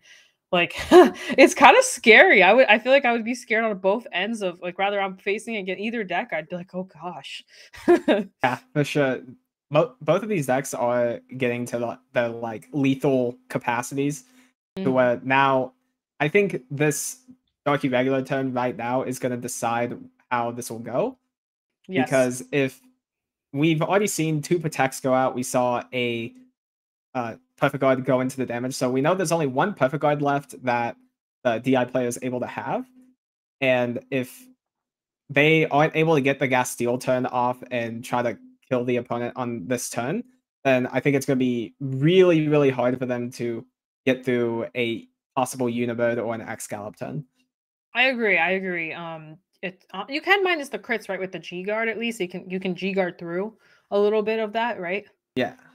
So I think that would be the way. At least that's what I would think about doing. Is trying to G guard out of that if possible.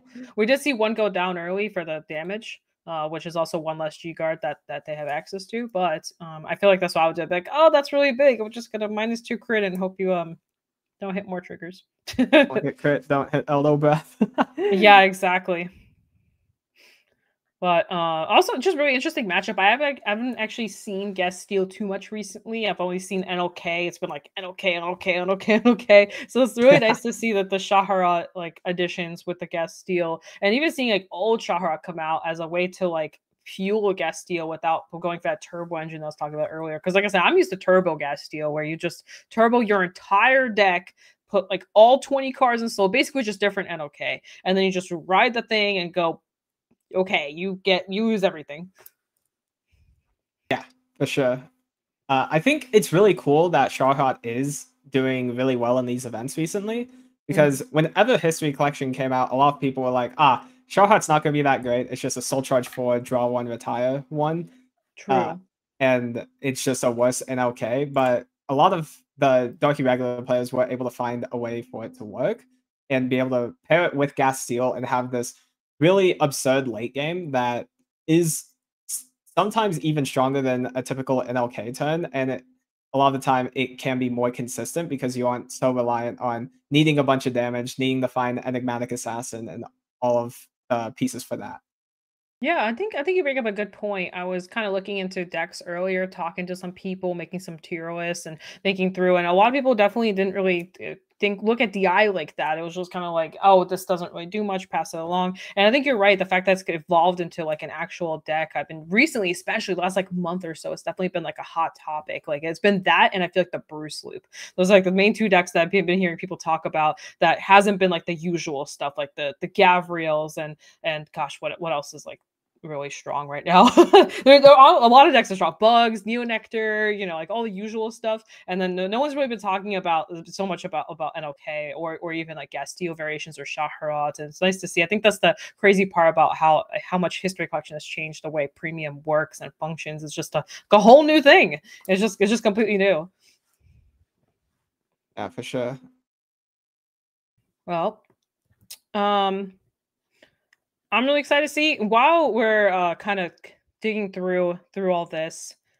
I'm wondering what our top 8 is going to start looking like. We've seen a lot of decks today, but we haven't seen like as many like super aggressive meta decks like Katrina and Narukami and all the normal decks, like the decks that we normally typically see. We've seen all the kind of crazy stuff, and I'm kind of almost thinking if we're going to see any of the weird stuff. One thing that I feel like we haven't seen at all is actually Bermuda Triangle. Like no any variation of Bermuda Triangle, because Bermuda actually has like I think like 6 different decks that could play, maybe even more depending on how you think it through, because they have like Anj Tira, then they have Loris, and then there's Loris Riviere. There's the loop decks. Those are their own variations, and then there's Riviere doing Riviere things like Pure Riviere, Loris Riviere. There's just so many variations out there, and I'm kind of wondering like, are they still winning? Like, what's going on with them? I have no idea. We've seen a lot of really cool and unique decks that are in the top tables right now that are either undefeated or X1, like the Bihoi deck and the Celestial deck we saw last round. I'm really excited to see if that Celestial player does top, because I think that would be a really cool thing to see tomorrow and see how it does against all the big meta contenders as well.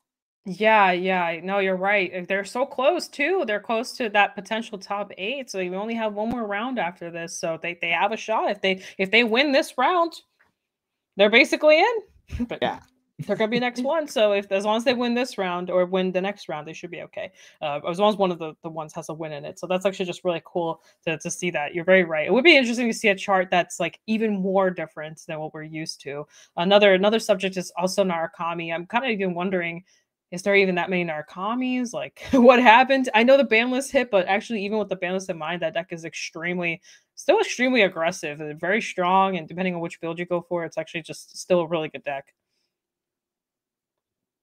Yeah, for sure. And yeah, I think I would like to see that Vihoi deck top as well, because seeing all the Excel markers just come on out, and I don't think we got a very great showing of it doing that, because you got one shot from 1 to 6 doing that. So I think that would be very cool. No, I agree. Looks like we are coming back to the match here. So let's go ahead and see. Let's continue on with the Gastille DP fun stuff. That we a lot of speaking of one shotting, just a lot of more coming in.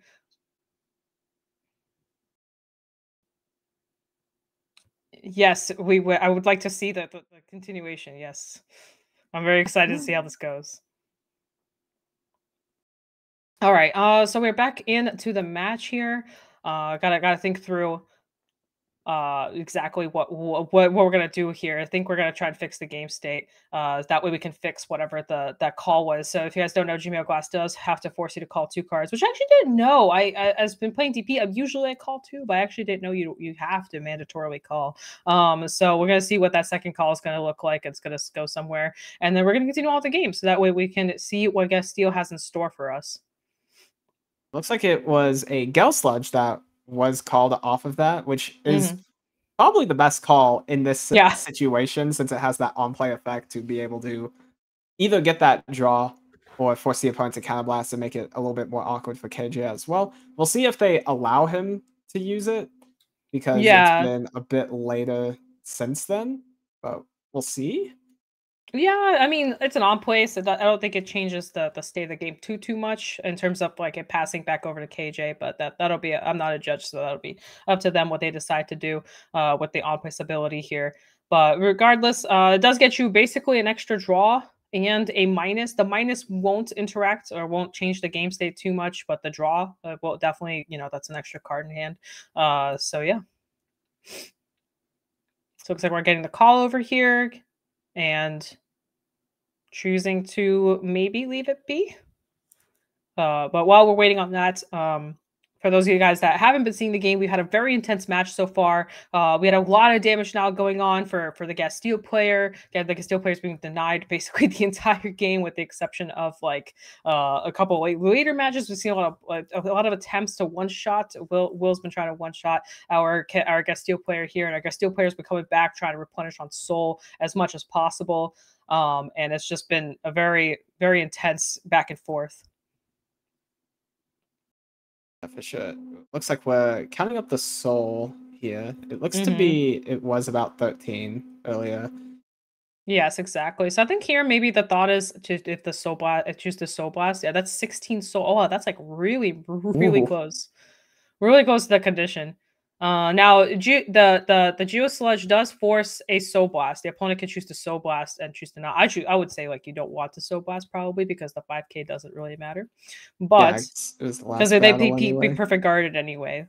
So there's the thought. I think they're gonna try and Soul Blast here. I guess they're just thinking if they want. So I don't think the Soul Blast really matters. I think you just don't Soul Blast here since the negative 5k doesn't impact the change in the protect, but I'm not too sure. But regardless, 15 or 16 soul, I believe Cage will be able to get to 20 for the Castile play, and we'll just see what happens. Yeah, so Riding Castile will put him to 17 soul, so if they have just a Demonted Executioner in hand, then they're able to reach that 20 and have the full combo. If they have any Monochrome Cats in hand, then they're able to reuse that Counterblast as well and put stand triggers back in and just try to thin out the deck as much as possible to where it's mostly just those stands. So you're restanding those multi-crit rear guards and swinging a lot during this turn. Yeah, that's true. All right, looks like we are passing it back to Castile player. I believe they already drew, so they're just setting up. There's the Castile ride. We've been talking about the card a lot. We're seeing it now in action. That protect marker, as we talked about before, will be very important here. We're gonna need it at least for the next Gallop. But you can drop multiple perfect cards, so at least having access to one or more is really good. Ooh, a Foo. Okay. Oh, very good. There's that soul. So that will put, if the DP player has 6 or more soul, then that Foo will be able to soul charge during the battle phase as well. I'm unsure how much Will is at currently, but we will be able to see that in a minute. 18 soul, right? Because we were at 16, we rolled at 17, we just did Foo, that's 18. So we got basically 1 more soul or 2 more soul that we need, right? So we're almost there.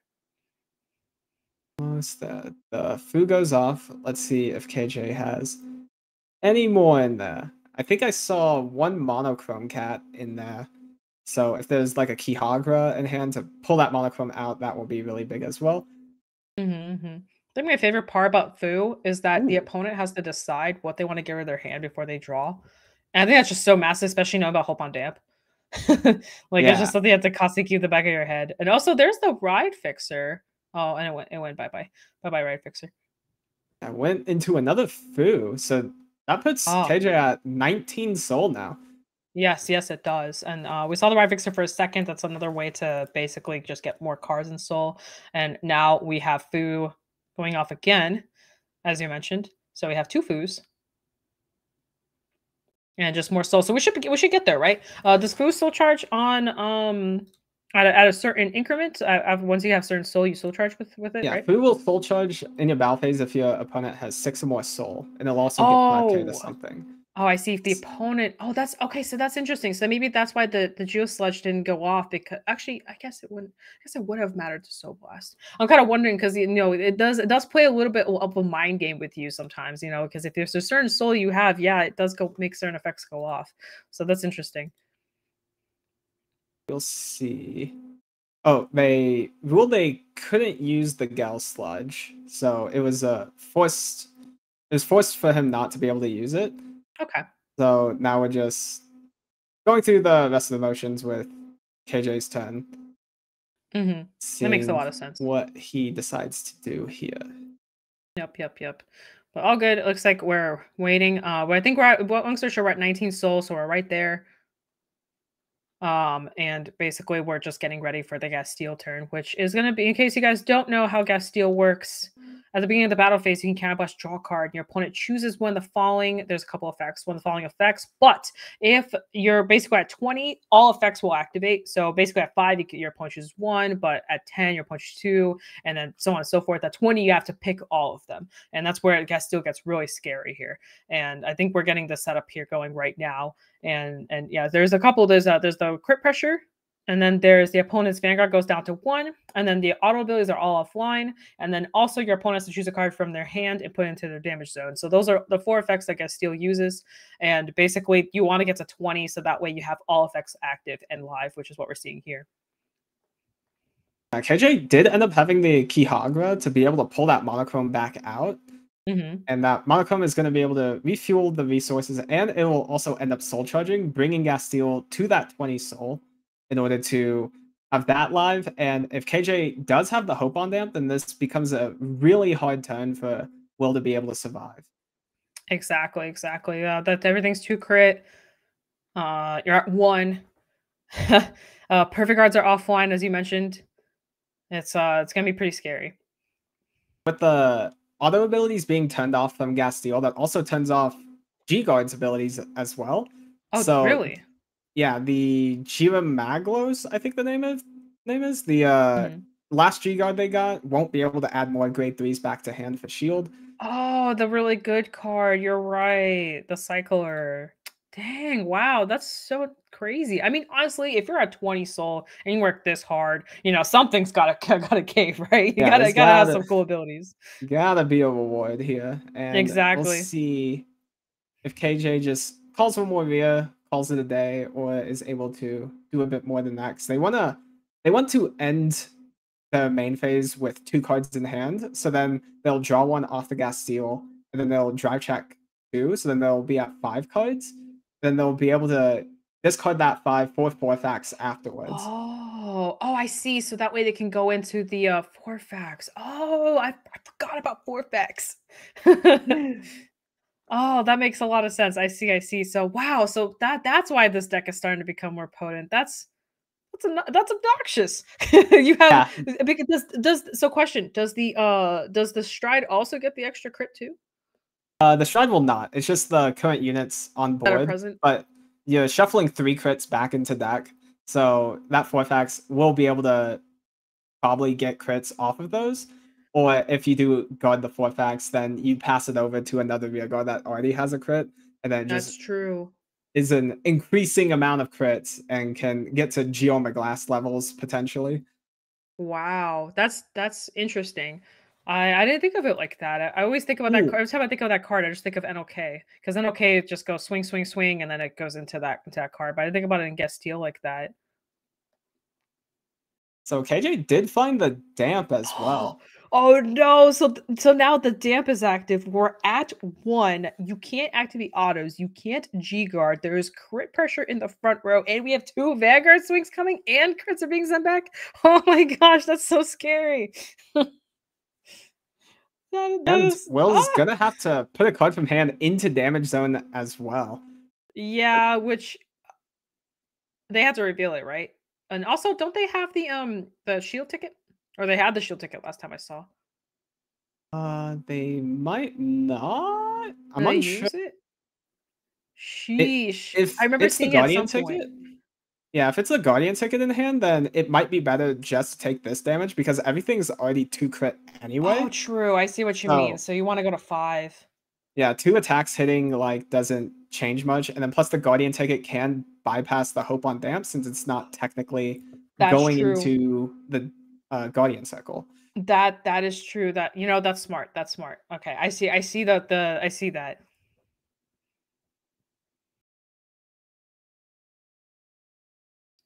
So we will see. It looks like KJ doesn't.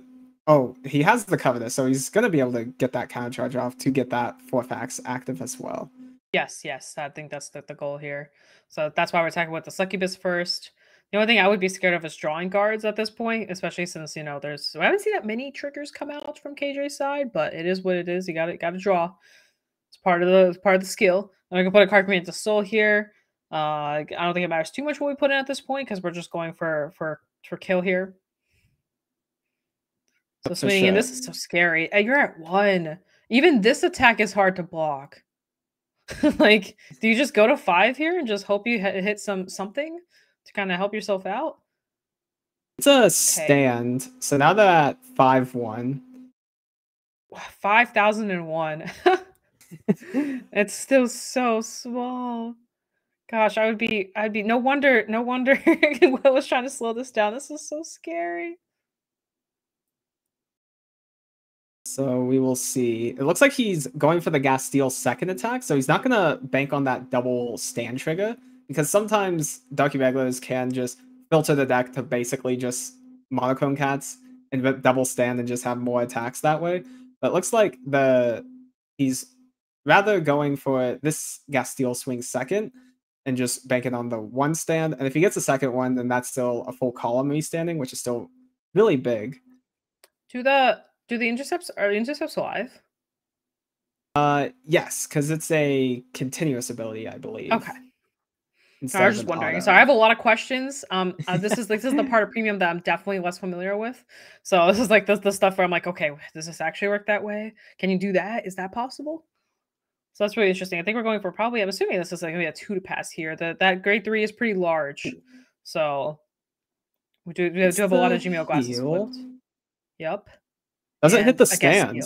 No stand, yes. So now we have the 4-fax coming, discarding the cards as you explained very well. Getting the hand set up to pitch for this, since you do have to give up. You do still get all the drive checks, but you have to give up quite a bit of your hand for it. Yeah, for sure. And now, interesting to note, 4-fax can put up to 3 crits. It doesn't have to put exactly 3 crits. So if KJ's deck is mostly stands, then he could just not put any crits back in and just double stand as well. But we'll see how many he decides to put back in, because it also helps prevent deck out. Interesting. Looks like there's about 4 or 5 cards left in deck, so that has to be a stand in there, right? Yeah, he monochromed earlier, so it looks like he's putting all 3 crits back in.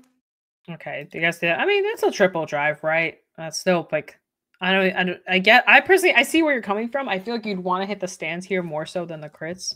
But also, crits are very lethal, and unless the Sentinels are offline anyway, and this has triple drive on it, so, Yeah. So either way, it's still super lethal here. Yes, exactly. I think this is actually, I feel like this attack right here is probably quote unquote the safest one to take, but we're already at 5, so it doesn't matter. And even then they can still just go, okay, crit, or crit stand crit, and just get the game there. Something I didn't mention or kind of forgot to mention, have we even seen the Overtrigger come out from the Dark Irregular side? Have we seen it at all?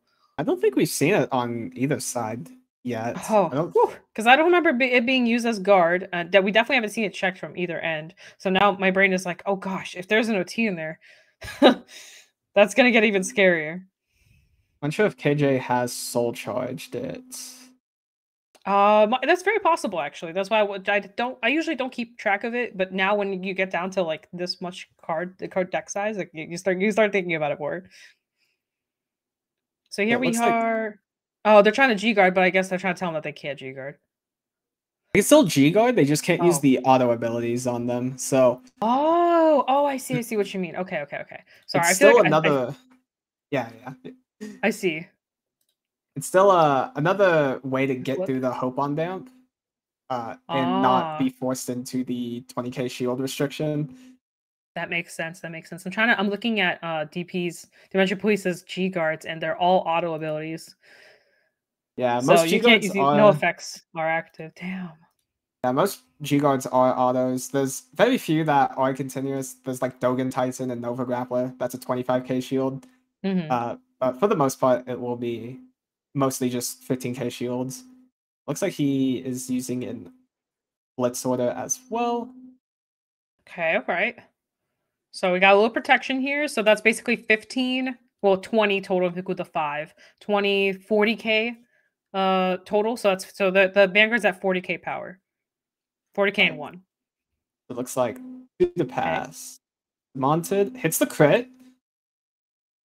Okay, so now the question comes down to where to put it because there's still one more check. That is a 2 to pass. This is definitely like the moment here to make the because the rear guard is pretty unblockable. But do you just go all in here, doing a quick check-see here to make sure how many triggers are still left in there? And the because this is the stands are 5Ks, right? So that's 40k. But the Vanguard is swing for 27, so that puts at 37. So 5k should go through, right? So it doesn't matter what trigger it is as long as it's a trigger. Yeah, for sure. It's a very close call because they did just shuffle back the 3 crits and they do have the stand in there, so it's I think you bank it. I would bank it. I would be like, all right, all effects on Vanguard. You only need a 5k. It's not, you don't need much. As if I'm getting the numbers right, it's 40k to 27. Oh wait, what are you doing? Okay, I was about to say. Oh wow.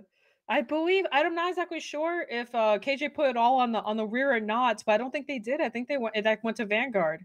So now swinging here, this is still really large, and it's still under hope on damp restrictions. We still have the grade 3 there, but it's gonna be really close here. That hand isn't looking too healthy, and half of it's probably unusable. So we got to think here: is there another G guard active? We have the big boy grade 3 on the board that could potentially block through. It's gonna be close.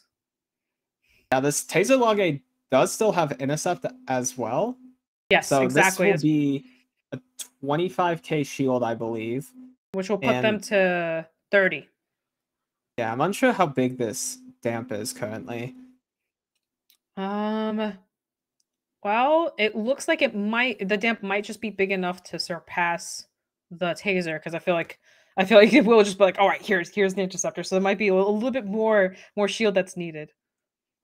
And looks like Will's hand is really small. I'm interested to see if he does have that 20k shield increment in order to block this hope on damp. Yep. So it looks like okay, we're intercepting. Okay, that's a start. Okay, it's close. This is close. Okay, so we need. It looks like we need 5k more shield. And he takes it.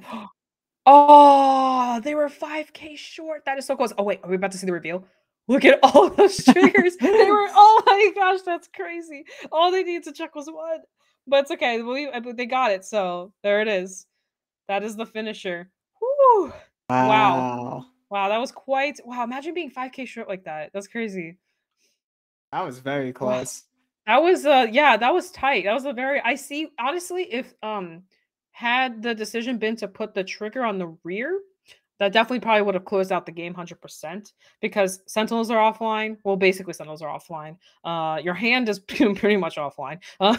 You're at 5, and swinging with a crit on it. So I feel, I honestly, I understand why the trigger was put on the Vanguard, because there were so many triggers in that deck. There was only 1 normal unit out of all the, and of course the normal unit was checked. That's crazy.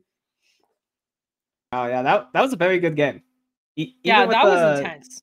With the slight delay, we still got a lot out of it, and yeah, that was really awesome. Hope you guys enjoyed that have been watching this. I thought that was a very intense match. It was pretty wild. I haven't seen Gas Steel like that in action in like 2 years, so seeing the full interaction was just really, really cool. Seeing the plays made between both players was very, very well done, and just really awesome stuff.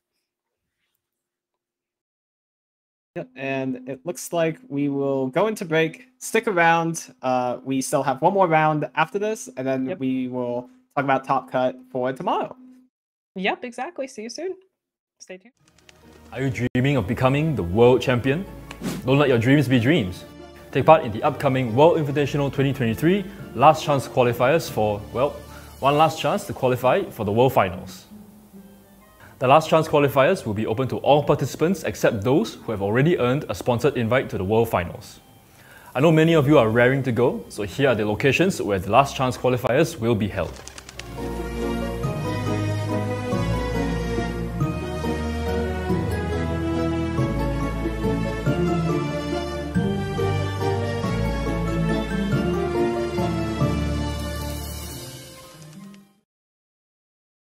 Weiss Schwarz.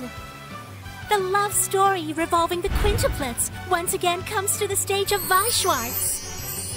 The quintessential quintuplets movie booster pack, now on sale. Bushiroad. Weiss Schwarz. Experience the full-blown high school story on the stage of Weiss Schwarz once again. Saikano, How to Raise a Boring Girlfriend Flat booster pack, now on sale. Bushiroad. For our fellow card fighters and Saniwa, your powerful Touken Danshi will be making a return in Touken Rumble Online 2023. Look forward to brand new mechanics that will grant them new strength and power in their Kiwame forms. Do bugs bug you? I sure hope not, because we'll be descending into the insect kingdom with Mushi King. Watch out for these super powered insects crawling your way into Booster Pack 13, Flight of Chakrabarti. What do you dream of when you dream of duets? I dream of Yume no Kesho. These collaboration promo cards with the Bang Dream AI singing synthesizer feature Poppy and Rose and will be available at the upcoming Bushiroad Expo Asia, Singapore 2023. For our international viewers, these promo cards will also be available at your local game stores. Stay tuned to our social media channels to find out how you can redeem these promo cards. And here's the recap for Cardfight Vanguard.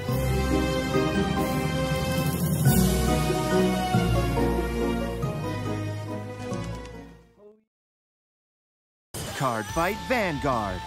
I sever and manifest causality. Boldly cast to the side this feeble, unstable world. Booster Pack, Evenfall Onslaught. Bushiroad. Trick or treat! Welcome to the Bushiroad English Conference Autumn 2023. With Halloween right around the corner, our pumpkin spice lattes seem to have been replaced by carved pumpkins. Ready your hearts and your wallets, you're in for a fright. Now that we're halfway through the Bushiroad Championship Series 2023 season, if you've been living under a pumpkin, the World Finals will take place on February 3rd, 2024 at Akihabara UDX. That's right, we're heading back to Tokyo, Japan. I can't wait to see all of you again and crown some new world champions. If you need even more motivation to take part, here's your first look at the promo cards you receive for participating. And the champions for each game and format will be receiving these. Oh, those are some impressive promo cards. If you're yet to win an invite, fret not. BCS is still ongoing, so you still have a chance to earn an invite at the following locations. Here are the dates for North and Latin America, Europe, Asia and Oceania.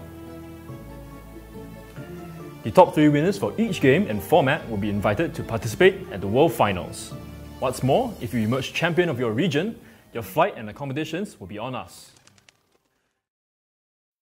Weiss Schwarz. The Stage Girl Silver Screen Review is now a card game on the stage of Weiss Schwarz. Review Starlight, the movie booster pack. Now on sale. Bushiroad. Weiss Schwarz. The name of Eins Oregon continues to expand on the stage of Weiss Schwarz. Booster Pack Nazareth Tomb of the Undead Volume 2. Now on sale. Bushiroad.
A world with magic and science, parallel universe bathed in crimson, a magical high school, a virtual reality MMORPG world. It's time to take a trip down memory lane with Dengeki Bunko. Nostalgic titles like A Certain Magical Index, Shakugan no Shana, The Irregular at Magic High School, Sword Art Online, and many more are making a comeback with new illustrations. With 51 titles included in the set, there's definitely something for everyone. For our Bang Dream fans, Trial Deck Plus Bang Dream My Goal will also be performing on a Weiss Schwarz stage near you. The set features new illustrations that fans will want to add to their existing collections. Let's count down to the party! Premium Booster Bang Dream Girls Band Party Countdown Collection will also be performing on a stage to celebrate their 6th anniversary with glittering illustrations of your favorite Bang Dream girls. Don't miss out on this chance to update your collection with these new cards. From one idol to the next. You hear those cheers for an encore?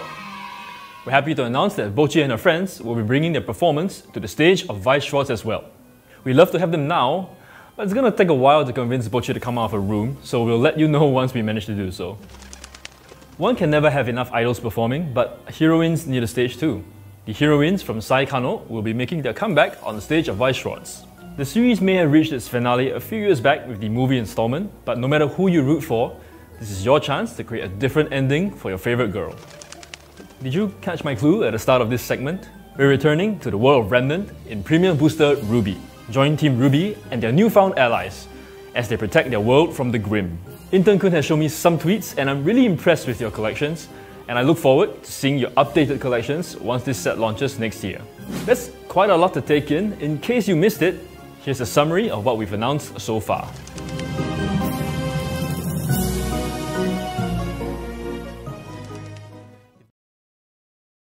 Weiss Schwarz. Begin a new story with the girls on the stage of Weiss Schwarz once again. Review Starlight Relive Booster Pack. Coming soon. Bushiroad. Weiss Schwarz. 10 years journey with Sword Art Online. Now on the stage of Weiss Schwarz. Booster Pack Animation Sword Art Online 10th Anniversary. Now on sale. Bushiroad. Weiss Schwarz. The Academy was the Girls' Orchard. The popular visual novel series joins the stage of Weiss Schwarz. The Fruit of Grisaya Trial Deck and Booster Pack. Now on sale. Bushiroad. Weiss Schwarz. The Kansen of Azure Lane joined the battle on the stage of Weiss Schwarz. Trial Decks and Booster Pack Azure Lane. Now on sale. Bushiroad. Weiss Schwarz. Water, Earth, Fire, Air. Join Aang and his friends in their adventure to master the 4 elements and defeat Fire Lord Ozai. Avatar The Last Airbender, Trial Deck Plus, Booster Pack and Supply Set. Now on sale. Bushiroad.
Weiss Schwarz.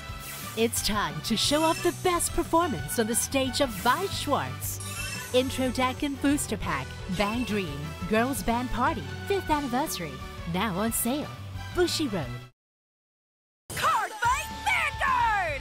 What's that? It's a grade 11?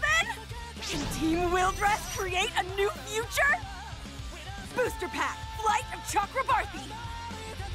Bushiroad! Weiss Schwarz. Witness the strongest band together on the stage of Weiss Schwarz. Arifureta, from commonplace to world's strongest. Trial deck and booster pack. On sale November 17th. Bushiroad.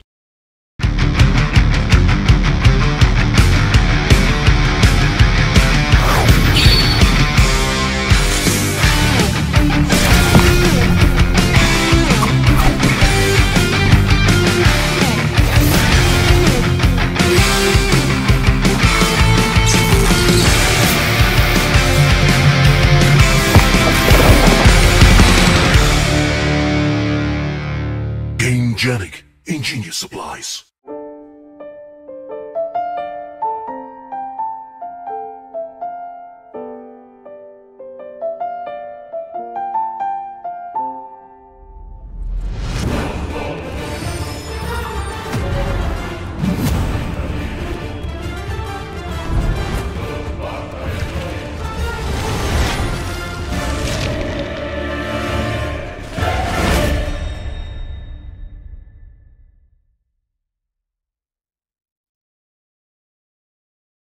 Cardfight Vanguard! Encounters with heroes! Stories that will shape your soul are waiting for you! Booster Pack, Clash of the Heroes! Bushiroad!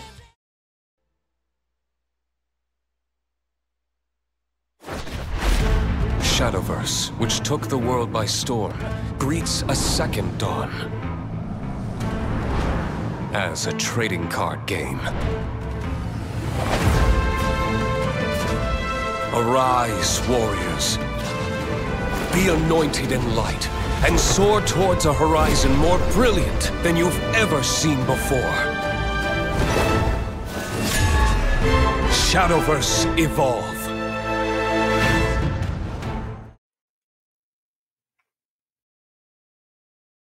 Hello, welcome back.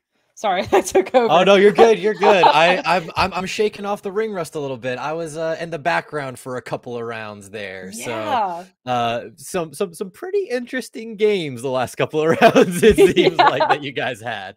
Yeah, yeah, a lot of cool shenanigans going on. But welcome back. Deck Player is taking a little bit of a break before we all come back once all the rounds are over. So how are you feeling? How are you feeling about the tournament so far? It's been a lot of fun, because so far, like, all the rounds have been very, very interesting to watch and to commentate, especially because we've had already just such a wide sampling of diversity. And even though we've seen some of the same clans kind of show up in multiple rounds, it's been completely different builds, which again is just one of the biggest things that I love about this format, is just how much diversity we have in it. And it's been very interesting to see all of that represented here today, because I feel like, a chat can probably confirm that we kind of had some decks that we expected to see quite a bit of. And so far, it's been a completely different deck every single round. And that's been very, very fun for me so far. Yes, agreed. Very awesome stuff here. I think we're gonna go over the decks here in a little bit. So just to see what our next round is looking like. I'm very excited to see what our last round's gonna be. Yeah, let's see what the first deck is. I'm very excited for the last round of BRO Swiss. Okay. All right, and we have Link Joker coming in here, a chaos list, it looks like. Now, I'm not too familiar with chaos, other than that I know I don't like playing against it, because this is one of those decks where it's basically just focused on telling you no. Where it's like, do you want to do this? No, you can't do that. We have the chaos here too, which chaos we've been seeing kind of pop up a lot over the course of this BCS season as well too. And I think one of the major reasons for that is because we got all those history collection strides that give a bunch of decks like 2 markers right off the bat, and chaos is really good at taking those away. Yeah. Yep. So I'm curious to see what this deck is going to be going up against, but I guess we should take a look at the stride deck for chaos here first. Yes, and that sure is a Link Joker G deck here. We've got let's see, the glue ball dragons, the burial ends to take away even more markers from our opponents. The G Guardians 2, I can't quite remember the names, but I remember them by their effects of being able to unlock and lock things. The Lacus Karina. And then we have Destiny Guardian. Those are our three G Guard options there. Yep. And we've got our Chaos Strides too. We'll see if those end up coming into play. But in the meantime, I guess let's take a look at what Chaos will be going up against in our final round of Swiss here. Dun dun dun. Okay, you know, this is your wheelhouse again. This is where I kind of take the back seat and I let you explain to me and all these wonderful people what we're looking at here. Okay, well, first and foremost, it's a Bermuda Triangle deck, but it is a very different Bermuda Triangle deck. This is a deck that decks your opponent out. To those with the untrained eye, they may not know what they're looking at, but don't worry, that's what I'm here for. I'm not going to explain all the pieces because we're going to see them in action, but long story short, Myrtoa, the grade 1's the key piece here. You want to use her to basically tell your opponent that to draw. You were saying about how your opponent wants to say no against Link Joker. Guess what? This deck says no for you playing the game. That's the way we like to hear. All right. But realistically speaking, you basically whip your opponent out during main phase, and I'll talk about this a lot more once we actually get to the game, because it'll be a lot easier to explain this when we actually see it happen. And so long as they don't brick, I guess we'll see how that goes. But let's go ahead and see the G zone. It's not as important, but we could go take a look at it real quick before we jump into the match. There is the G zone, and funnily enough, they're running one of everything. I think the only card that really matters here is the Messiah. Everything else is a super rare, and I mean super rare instant attraction, especially the Pacifica. That card is just not played because it's restricted to Pacifica cards. So long story short, they just threw up a G zone. The only thing that really matters is the G guards and the Messiah. Everything else is basically, you can just ignore it. They're not actually there. They're just pretty cards. But the match is ready. We're going to go ahead and go into the match, and I'll explain a lot more about what we're about to witness in our final round here before we go into the top 8. Yeah, it should be fun. So something I didn't get a chance to bring up so much during just now the deck review, but we talk about it here. Link Joker, if they're able to lock enough rearguard circles, the Melissa player will actually start having a very tough time trying to loop or try to get to loop, because basically they want to deck themselves out to 1 to 2 cards in deck, and then they'll be able to do what they want to do. But they need rearguard circles, specifically open rearguard circles, to keep kind of doing that. Yeah, they're basically just to give a little small interaction. A Ballista skill says look at top 5, call 2, but it has to be to open rearguard circles, and you want to proc the on-place abilities. So if you have a full board that's locked, or even half the board that's locked, it makes it a lot harder to keep doing those loops. And something else I want to keep note of is that this deck, the triggers that they run don't go into soul, and having soul triggers to empty out the board quicker is very important. So again, Link Joker being able to go around that, or being able to lock and go around that, is important. And it looks like we had a pass here, so I guess they want, this is interesting. So there's 2 approaches to Ballista. There's one approach where you damage an item, and the second approach you call an entire board and go crazy. Now I think the reason they passed here is because they maybe didn't want the quick shield to proc. I'm not exactly too sure, but I think that's important. I think they wanted the quick shield, not the guardian shield, but specifically the quick shield, because the guardian shield doesn't, well, the guardian shield only activates if you're going second. But you get the quick shield if you're regardless. It's whoever just rides second. Yeah. Whoever's second to grade 1 turn. And I'm curious about what the strategy there is, because the way you were describing it doesn't seem like the Ballista player really cares about striding too much. So I can't imagine it's like fighting for first stride there. No, not at all. The Ballista player wants to ride up to 3 with combo as soon as possible. So once they're on the Ballista turn, that is usually the final turn, unless they break their own loop, which is possible. They can get stuck. And we'll see if that even happens here. But usually the approach here is you either want to give 1 damage, or you want to give or you want to throw up your whole hand to the board and just start going aggro as possible. Just kind of depends, because if you give too much damage, if you notice this entire deck is all draws. If they keep drawing and hitting draws and keep going to pieces, that can be kind of scary. So here we have, that's the draw. There it is. There's the draw coming through. So we're going to see stuff there we go. Yeah, that's going to happen a lot. And the more they draw, first of all, the closer they are to deck out, that means 1 less piece they have to worry about for milling. And then the other thing is they're also closer to having better pieces in their hand to keep the loop going. We noticed that there was no gem. Sorry, I know I'm talking a lot. No. This is great, actually. So there one more thing. So Melissa wants to have gems in her soul to keep taking them out and basically looping. And we'll notice that we haven't seen the gem being played yet, which is actually not good for Click. He wants to have as many gems in that soul as possible before they're up to 3.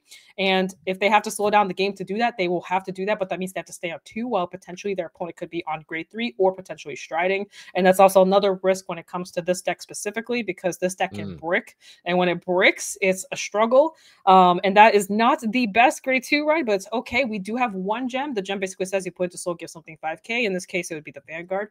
And they got to think if they want to swing or not. They could pass here to force out no counterbots to be used. Something to keep in mind, there's a grade 1, I believe, in Link Joker that says counterbots lock something. And because Click has an open board, that's 1 more rear guard they're losing out on, or 1 rear guard circle losing out on. It looks like they did pass, which I think was definitely the play. Very, very interesting here. Playing a very, very hard damage deny game here. Yes. Which, we know that, Link Joker, they definitely like their CB.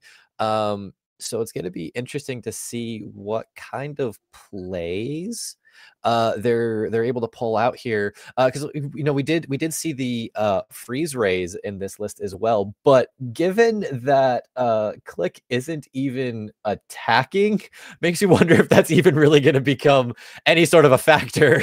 The freeze ray here. Yes, exactly. It looks like we're going in for a little bit of that beatdown. It's a little scary. Like I said, this could be risky. We did see 1 gem go into soul, which is important because you can loop off of 2 gems. It's a lot easier with 3 and 4, but obviously that's like really asking for a lot. But yeah, here comes the heal guard. Just to block that.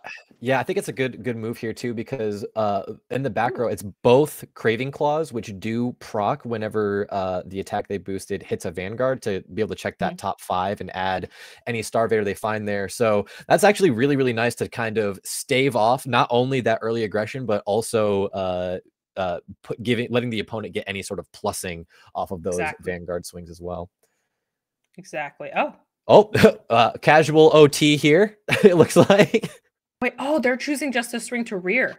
They rode up and swung. Very interesting. Okay.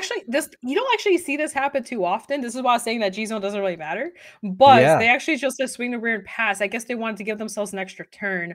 It is a risk. So choosing how to apply the red OT here. So the red OT says if you have nothing to choose, you draw a card, call a card, but the calling is not mandatory. Oh my gosh, and a heal. That's actually massive. That's actually very important. That's gonna keep him alive. Which is what Click wants. Click wants to stay alive as much as possible. It's interesting because, obviously hasn't showed much care for swing with the Vanguard at all, which normally is kind of an issue, because you want to be swing with your Vanguard so that you can get some drive checks, some extra cards. But if your win condition doesn't involve putting the opponent to 6 damage, then what does it really matter? Yeah, exactly. You could just deny all day. Very well played. This is actually pretty smart. First getting access to basically more cards to hand, and also choosing to swing to the rear guard, which is also very smart, kind of slowing down, because Link Joker is actually a pretty slow deck, especially this variation. It's not like that fast. And then on top of that, it's just more cards to hand and more chances of the more cards Click sees, the easier it is to perform the mill. Because the less cards there are in deck, that means the less cards you have to keep looking at top 5, because the goal is just to get to 2 cards in deck. You don't really care how you get there as long as you get there, right? So if you just keep checking, if you keep going through the deck, now that means you have to use less gems and soul. It means you have to use less setup, and you're just closer to that potential lethal blow of I deck you out. Right. And it looks like we got the Chaos player here going into, I believe that's Barrio End. I want to say so. I don't know the names of Link Joker's. Yeah, so Barrio End is the one that removes markers and then gets power and crit. But there's no real markers to be minusing here, so might just be going into this for the extra power and drive checks, it seems like. Yeah, exactly. Looks like we're gonna try and just aggro here. Honestly, at this point, you might as well, because eventually, you want to get rid of combo pieces too. But being at 0 is kind of just scary. The click could just take all this and go okay, and then they go draw, draw, draw, and then draw a bunch of cards, or they could damage their pieces, which is what the scariest part about being a Melissa player is, damaging the cards you need for your loop. And some important cards is damaging the gems, damaging too many euros, which is the grade 1. Something else to note, I kind of glossed over this. But you actually want a bind zone in with Melissa, and we don't have a bind zone right now, which is actually very scary. You want to have specifically one of the Weddles or the Darlings in bind to kind of keep the loop going. And if you don't have that, you can't really do too much. So that's actually another thing to keep in mind. We are seeing, I guess the best way to put it is, we are seeing the Melissa player kind of seeing the worser end of the deck right now, which isn't good. so yeah, we'll have to see. We only have 1 gem. And on top of that, we don't have a bind zone, which those are 2 very key pieces that you want to be at peak, basically. Yeah.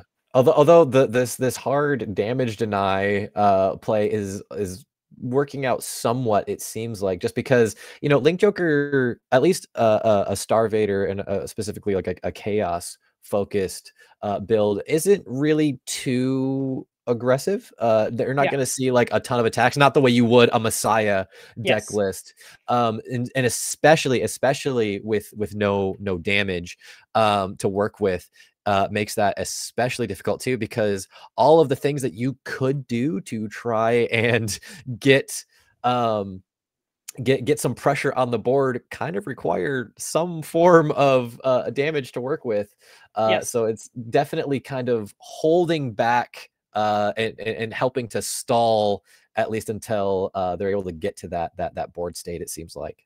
Yes, exactly. That is correct. We'll have to see. This is I'm not gonna lie, it's kind of hard to say which way this is favoring. Eventually, if our Link Joker player finds like a heal guard, that will kind of help a little bit. That would be huge.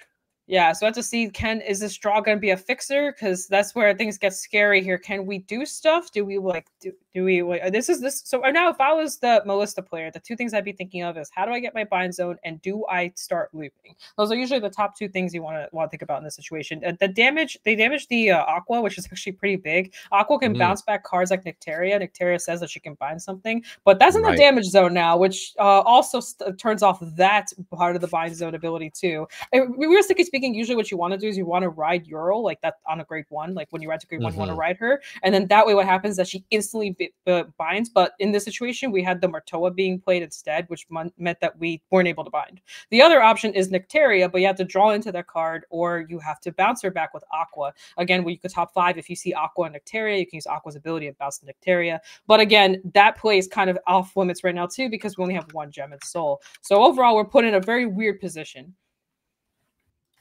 Yeah, it seems like both players are in very kind of awkward positions, and just trying to like it's almost like fencing, where they're just kind of like, just going tit for tat back and forth, but all of the strikes are just kind of missing. Yes, exactly. We're definitely seeing a different Melissa, not usual Melissa. We're not seeing the full like Unga Boonga, here I go, milling my deck out. right. Seeing a little bit of a calmer play here. A lot slower, that's for sure. Yeah, definitely. Yeah, it looks like we strode into just one of the Bermuda Triangle strides. Funnily enough, you know how I said that we never see these strides? Well, guess what? I'd never say never, I guess. We're definitely seeing them. Hey, never say never, right? Like, you never know what's going to happen. That's all good. I'm not going to lie, the amount of times that I've played this deck, I haven't talked about too much, but yes, I know this deck extremely well. And yeah, I've never touched my G-Zone, ever. Wow. This is the first time I'm seeing it being touched. I think that just goes to show just how kind of like not on track the game plan seems to be here, and so we're kind of having to resort to some emergency provisions here, which is one thing I really love just about Premium in general, especially coming from other formats, is having the G Zone be like a toolbox for different random situations. So even if you, more often than not, you're never going to touch it, it's definitely better to have it and not need it just in case. Yes, exactly. That's okay. Yeah, no, you're right. You're right. This is definitely a little bit obscure. I actually don't even remember what this stride does because it's just such a rare stride to go Mm. into. But I believe she says if you're in harmony, you do stuff. Yeah, it says if you're in harmony, you can basically bounce a card, return a card, call a card. So nothing too crazy. Mm. There is no harmony effects active, or no harmony-esque decks, harmony skills in this deck, if I remember correctly. Sure. So basically, it's just a vanilla stride is the best way to put it. But Well, yeah, I mean, this like we is saw earlier, Mhm. that's just plus 15K and an extra drive check, you know, yeah, at worst comes to worst, you know. exactly. You are right. It is plus 15K and extra drive check. Hey, anything is better than nothing, right? Hey, ain't that the So truth? oh, geez, Louise, this has been quite a game. A lot of people talk about Mhm. the Melissa deck, and we are definitely seeing the exact opposite of what this deck normally does. Right. You know, people are expecting like, oh, here comes the loop. There is no loop, at least for now. Yep. I'm kind of What thinking, loop? is this the time where you don't want to meme with your G zone? Because realistically speaking, you could just play a normal game plan of Bermuda Triangle and just like Mhm. play Highlander, or not Highlander, but play like, you know, you could play you could play I can't, her name is escaping me right now. Heltruda. You can play Heltruda, Mhm. you know, because right now, because this G zone is so random, nothing in here is actually useful. They're all restricted to like Yeah. certain effects.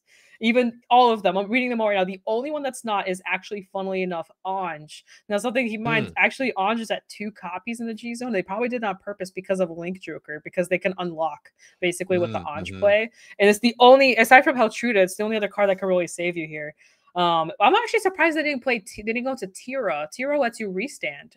But I guess they're gonna wait for the GB3 for Tira because I think we're gonna have another Yeah. Stride turn coming up. I'm gonna be real. Yeah, and it looks like the Link Joker player here. I believe they're on Deluge here, Uh-huh. and they did pull the Heal Guardian to be able to give Oh, there themselves it is. 1 damage so that Let's they can go. try and get some get some more aggression in here, like do some things with the game. And let me just refresh myself on Deluge here right quick. Is that Looks like I see. So you counterboss one, choose a face down card for your G zone, turn it face up, choose a card from your hand and discard it. If your hard card is chaos and your opponent choose 2 cards from his or her hand and puts them onto separate Reaker circles, it's locked. Okay. So that's interesting. And then, so that basically have to lock 2. That's so painful. This is what I'm talking about. This Yep. locking stuff. It's not good. It's not good. That's not good Lock for the 2 from player. hand, and since Oh they my, it's are 3 at now. less than 4 damage, I believe one of those is going to go to the damage face down. Uh-huh. No, you're right. That is what's happening. And gosh, those are pieces. Those are really good pieces to be putting down like that. Oof. I'm looking at those. I'm like, oh my gosh, you need those. Yeah, it's like, maybe trying to just get them on board for later, but we Yes, you do can do have that, but the Chaos when it'll Breaker on activate. board, which just means Yeah. that when they lock, they're probably just gonna go away immediately afterward. Yeah. We got a full back row of Craving Claws here too, which means Yep. all of these are going to be very, very threatening on hit, not only just because of the damage they're going to give, but because of the plussing that can come from it as well. So really seeing the chaos come through here and make the most out of a bad situation and try and push where they can. Yeah, exactly. Seems Exactly, like we're exactly. This is really, getting, really gosh, I would thinking be on the sweating. mill side here. I would be sweating so hard. I don't even Yeah. understand how much I'd be sweating right now. I'd be like, if I was if I was doing it, this is oh bad. Okay. And now I'm sweating even harder. Hey, I was you just know talking what? about sweating. We threw the PG down, probably a good thing, I'd imagine, because I believe that Vanguard is 2 crit because we have the zirconium in the front row. Yep. So that was 2 crit. That could have easily have become 4 crit right now. Very, very good idea to drop that PG there. But we are still gonna have some very, very big swings after this. Yeah, those are big boys. The Elder Breath is a double crit, double power type of over trigger. So those are very spooky columns. They're both swinging for 2 damage, Yep. if I recall correctly here. Yes. So one is you can take one here, but the other one you have to guard. So, and we did see quite a few heals kind of come through here. So it looks like we did get something. It looks like another draw to add on to the draws, which will help guard this a little bit. We're getting that hit there, so we're going to check the top 5 for a Starvator. Seems we're weighing our options here, and we do still have that Zirconium that got the 100 mil off the OT. So I'm going to presume that our Ballista player here is sitting on another PG. Otherwise, this could end up being game right here. Yeah, we're about to. I like how there's OTs on both sides. Sorry. Okay. We do have the PG here. We are going to see one more turn. Overall, a very, very explosive turn there. Yes, very. out of nowhere. Oh yeah, I mean that'll happen. It is in Brain Gate, basically. Brain Gate doing Brain Gate things. But to see here, honestly, I would, if I'm in this position, you have 1 gem and soul. I think I would just try and loop. There we go. Okay, so now we get to talk about what's happening here. So basically, Ballista's skill says he could soul blast a gem and do some stuff. The blue gem in particular is not once per turn. They're actually both not once per turn. But part of why you want to run the old one is because the new Ballista is a hard once per turn. Well, not hard once per turn, but it's a once per turn. So here we have the blue gem being soul blasted out. You look at top 5, you call 2, and then you discard the rest, but you can only call to open rearguard circles. So basically here, that's what's going to happen. They're going to call to open rearguard circles, and then they're going to just keep doing that over and over again until there's about 4 to 3 cards left in deck. As after that, you can kind of set up for the loop, or if you ideally 1 is good too, if you have like the perfect hand. But we are working with 3 rearguard circles here, which is very, very brutal sometimes. And looks like, oh, what did we get off of that? I'm trying to see.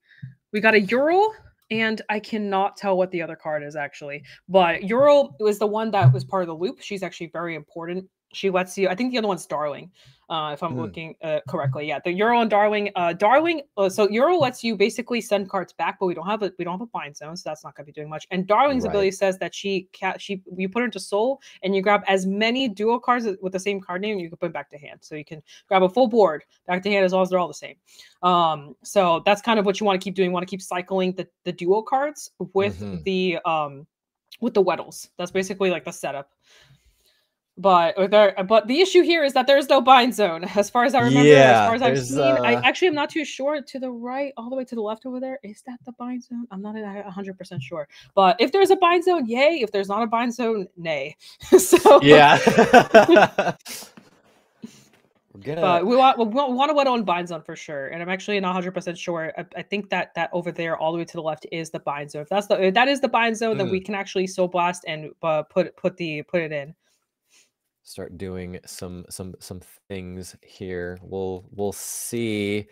I mean, you can correct me if I'm wrong, but it still seems like we're struggling to get any sort of setup here, but maybe some things are happening here. We do have another gem in soul, so actually I think we're okay for now. Like I said, this deck can randomly break its own loop about halfway through. We are in that. It just depends. It all comes down to these top 5s. So we have a couple cards. There's a gray 2 that basically cycles back some gems, which means you can get, you have to put 1 to the bottom and put 1 to soul, so you can reset up the gem loop.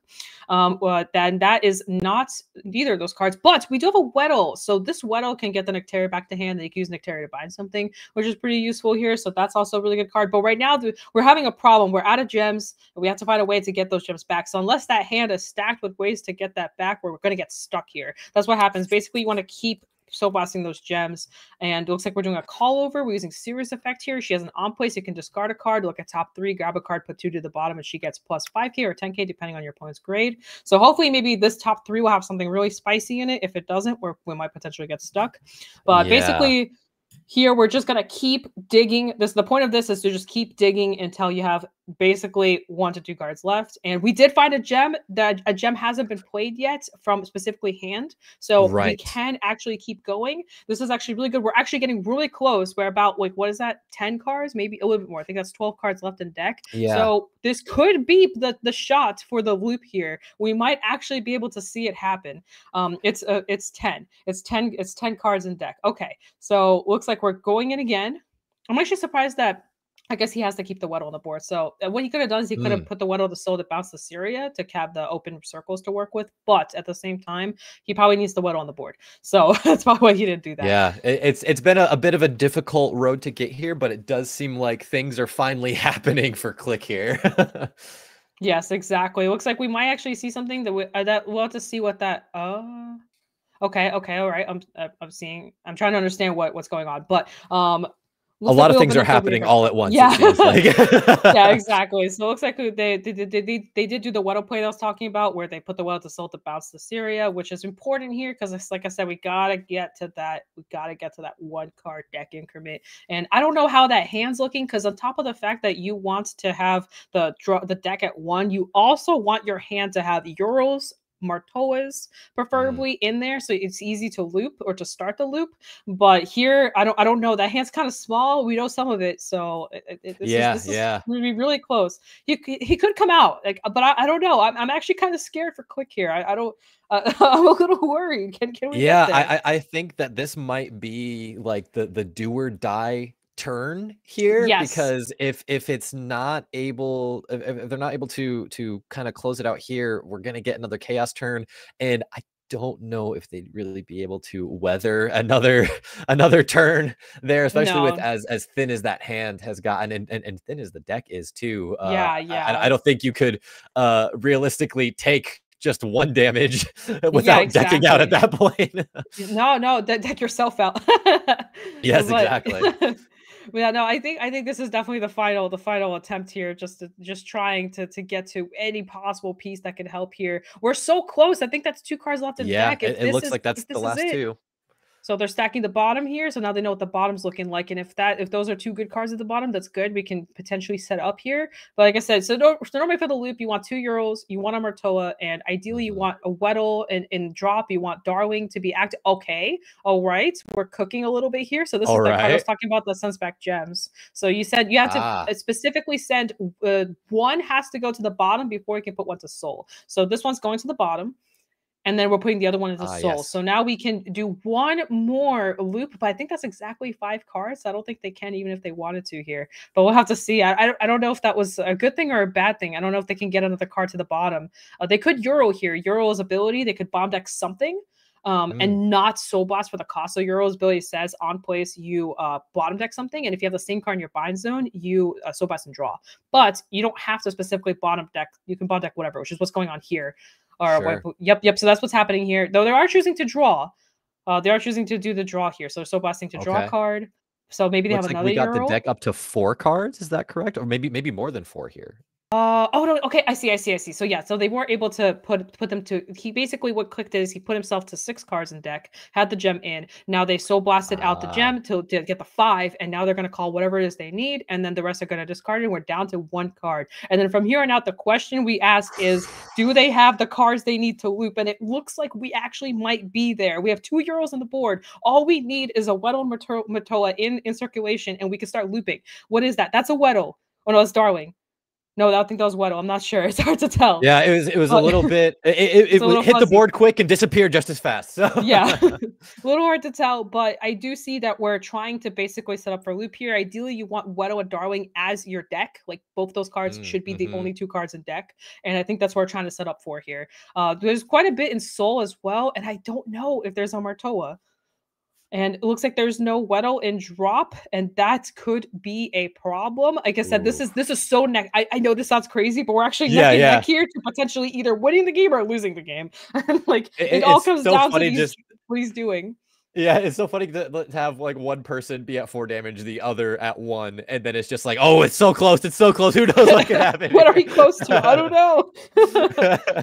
We will find out soon, though. I'm fairly certain here. Okay. Here's the Darling grabbing the Euros back. Can we loop? 3 cards in hand, 2 of which are the Euro. I don't remember what the last card is, but is there a Martoa? Without Martoa, you can't do this. You would need Martoa. Let's see. Because we know about the Euros. I think the other card is like what, a Weddle? Like is there any possible way to loop here? I don't know if there is. I don't, unless they send back Martoa. Like I don't. They have to send back Martoa and draw it. I guess like that's the only way I can see this happening. I'm not okay. Oh my goodness. I don't know what's going on. It's funny to have something where there's not even going to be any attacks this turn. Yeah, no, 100%. At the edge. Okay. Showing what's in there. He's deciding what to put back, I guess. Honestly, this is tough. I'm not gonna lie. I've been in a situation too where I'm like, wait, what do I do here? I think we have loop though. I think we have loop. I think we're there. I think I want to once I see that Murtoa come down and we have the Urals. Okay, that's another Ural. Okay, are we there? I just this is I'm not gonna lie. Coming out of this is so hard.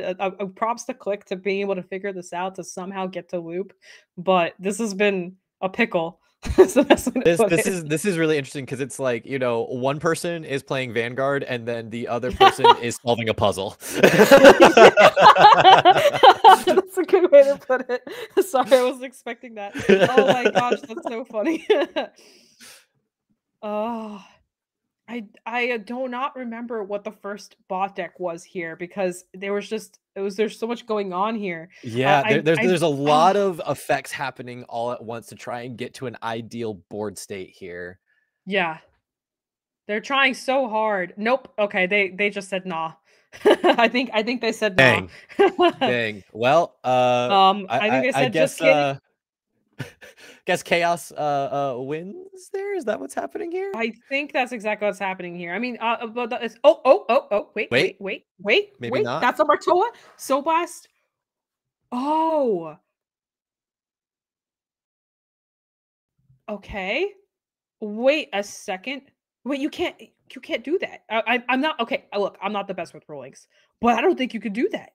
Uh-oh. I don't think that was. I think is that a scoop up? Is that yeah? I don't think you could do that. They were so close. Okay. They were so close. Yeah. Okay. I think that's what's happened. I think. Yeah. I think that's that ended it there. That is the round there. Okay. I was a little bit confused there. It seems like they were kind of just explaining probably to their opponent what was the situation there. Yeah, you're correct. Yeah, just kind of ending the game there. Well, you know, like I said, you know, one person was solving a puzzle and they failed to solve the puzzle, I guess it seems like. So there no win for the mill players today. At least not on stream. I can't speak for any of the other rounds that we haven't commentated so far today. I'm not gonna lie, looping with 3 open rearguard circles is really hard. Takes a little bit of practice to kind of loop like that. I do actually, I'm not 100% sure, but I actually think there was a shot that they had loop set up, but because it was just so awkward to work with a 3 circles, somewhere it broke.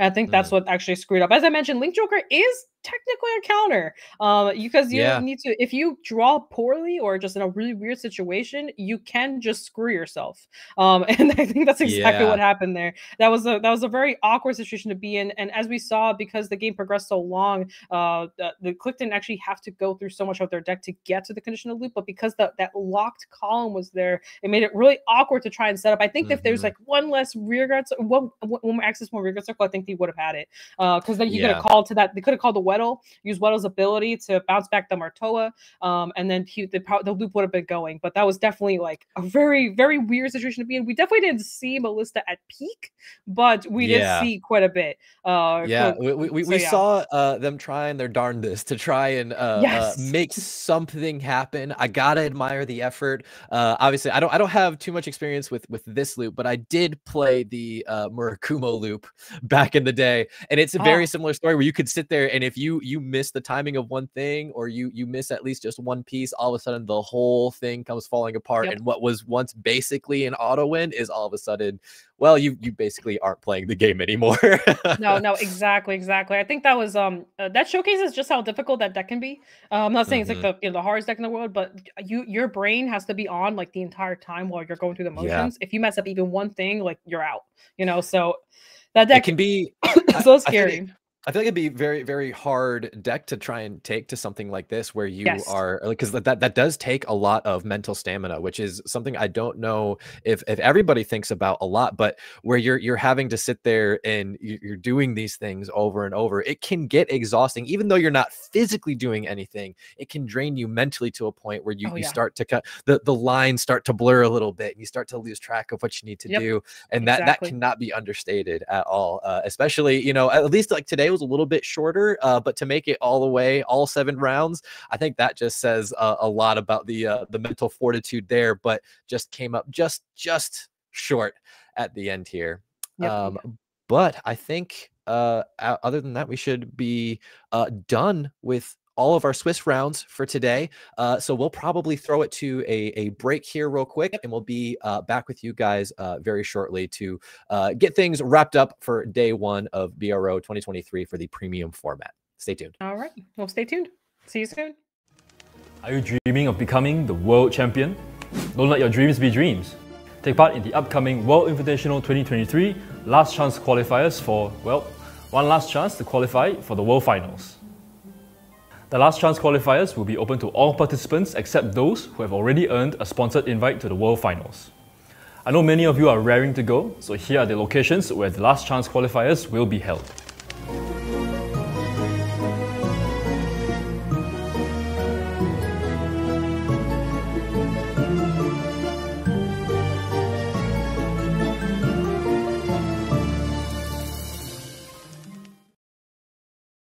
Weiss Schwarz. The love story revolving the quintuplets once again comes to the stage of Weiss Schwarz. The quintessential quintuplets movie booster pack, now on sale. Bushiroad. Weiss Schwarz. Experience the full-blown high school story on the stage of Weiss Schwarz once again. Saikano, How to Raise a Boring Girlfriend Flat booster pack, now on sale. Bushiroad. For our fellow card fighters and Saniwa, your powerful Touken Danshi will be making a return in Touken Rumble Online 2023. Look forward to brand new mechanics that will grant them new strength and power in their Kiwame forms. Do bugs bug you? I sure hope not, because we'll be descending into the insect kingdom with Mushi King. Watch out for these super powered insects crawling your way into Booster Pack 13, Flight of Chakrabarti. What do you dream of when you dream of duets? I dream of Yume no Kesho. These collaboration promo cards with the Bang Dream AI singing synthesizer feature Poppy and Rose and will be available at the upcoming Bushiroad Expo Asia, Singapore 2023. For our international viewers, these promo cards will also be available at your local game stores. Stay tuned to our social media channels to find out how you can redeem these promo cards. And here's the recap for Cardfight Vanguard.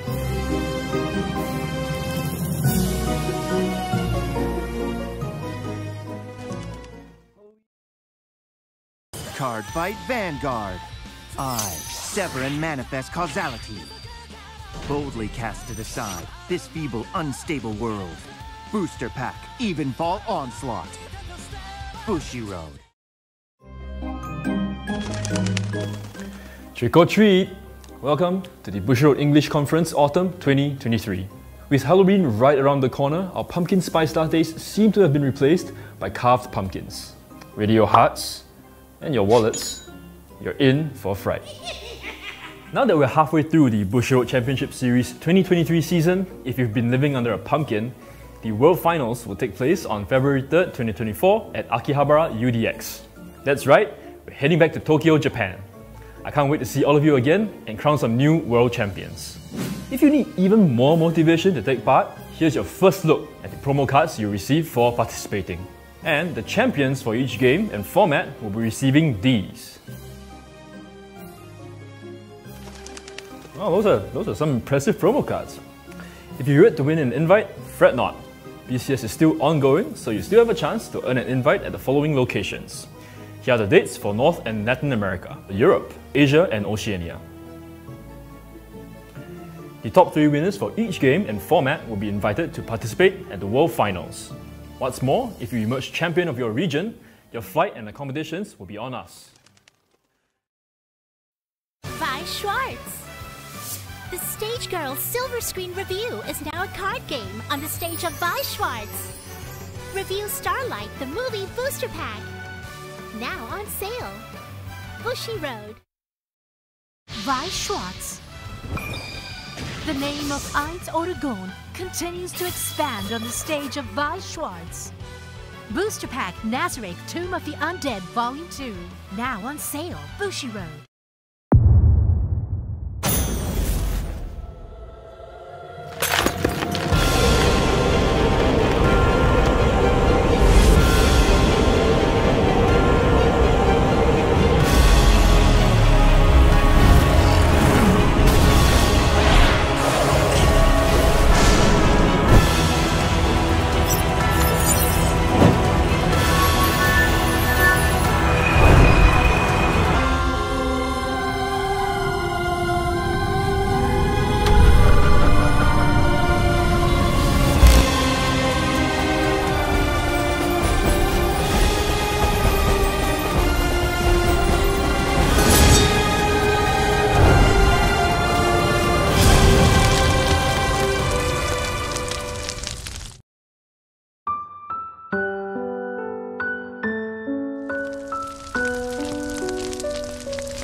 A world with magic and science, parallel universe bathed in crimson, a magical high school, a virtual reality MMORPG world. It's time to take a trip down memory lane with Dengeki Bunko. Nostalgic titles like A Certain Magical Index, Shakugan no Shana, The Irregular at Magic High School, Sword Art Online, and many more are making a comeback with new illustrations. With 51 titles included in the set, there's definitely something for everyone. For our Bang Dream fans, Trial Deck Plus Bang Dream My Goal will also be performing on a Weiss Schwarz stage near you. The set features new illustrations that fans will want to add to their existing collections. Let's count down to the party! Premium Booster Bang Dream Girls Band Party Countdown Collection will also be performing on a stage to celebrate their 6th anniversary with glittering illustrations of your favourite Bang Dream girls. Don't miss out on this chance to update your collection with these new cards. From one idol to the next. You hear those cheers for an encore? We're happy to announce that Bochi and her friends will be bringing their performance to the stage of Weiss Schwarz as well. We'd love to have them now, but it's gonna take a while to convince Bochi to come out of her room, so we'll let you know once we manage to do so. One can never have enough idols performing, but heroines need a stage too. The heroines from Sai Kano will be making their comeback on the stage of Weiss Schwarz. The series may have reached its finale a few years back with the movie installment, but no matter who you root for, this is your chance to create a different ending for your favourite girl. Did you catch my clue at the start of this segment? We're returning to the world of Remnant in Premium Booster Ruby. Join Team Ruby and their newfound allies as they protect their world from the Grim. Intern-kun has shown me some tweets and I'm really impressed with your collections, and I look forward to seeing your updated collections once this set launches next year. That's quite a lot to take in. In case you missed it, here's a summary of what we've announced so far.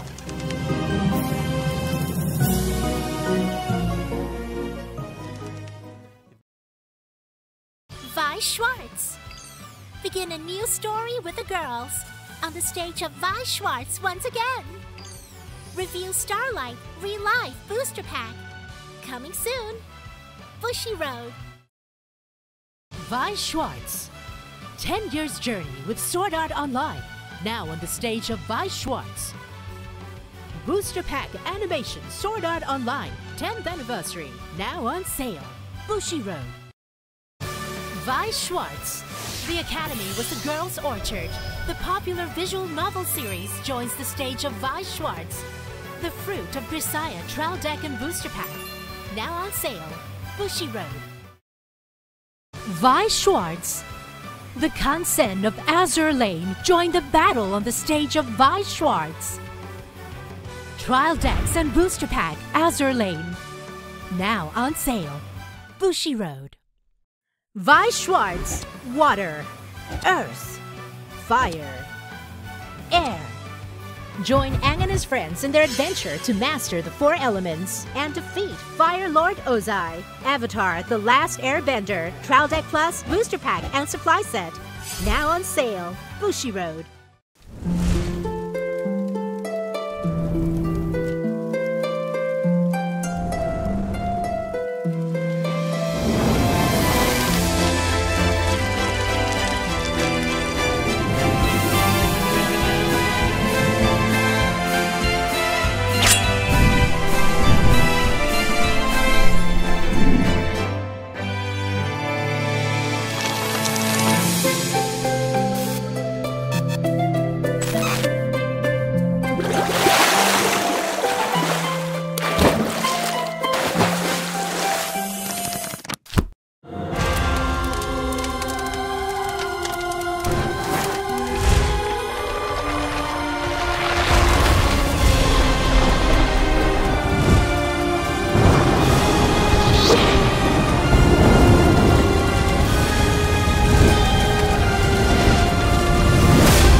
Weiss Schwarz.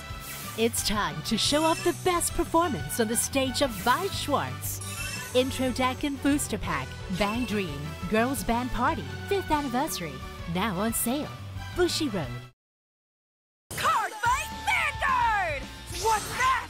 It's a grade 11? Can Team Wildress create a new future? Booster Pack, Flight of Chakrabarthi. Bushiroad. Weiss Schwarz. Witness the strongest band together on the stage of Weiss Schwarz. Arifureta, from commonplace to world's strongest. Trial deck and booster pack. On sale November 17th. Bushiroad.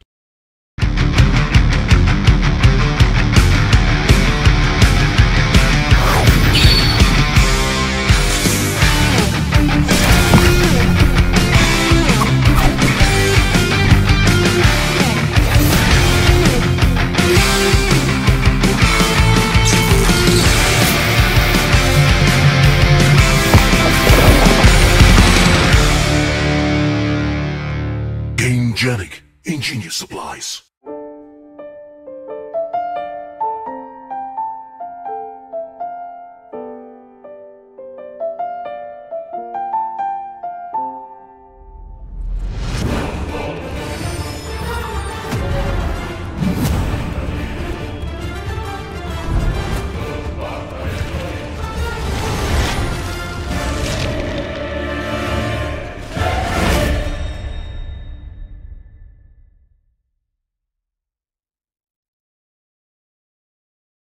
Cardfight Vanguard! Encounters with heroes! Stories that will shape your soul are waiting for you! Booster Pack, Clash of the Heroes! Bushiroad!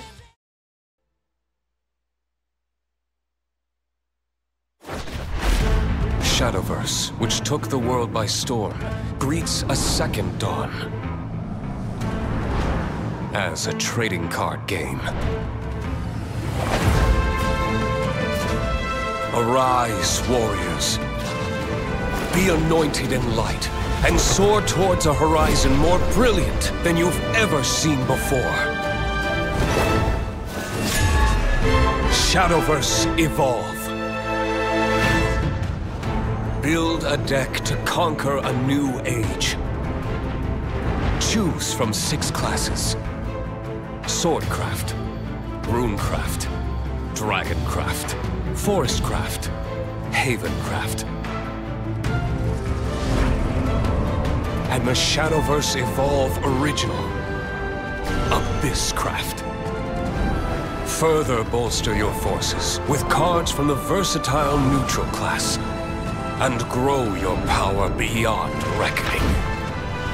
Storm the battlefield with powerful followers, or control the tides with masterful spells. The future glows at your fingertips. It is time for the newest chapter of our long, ever-shifting story.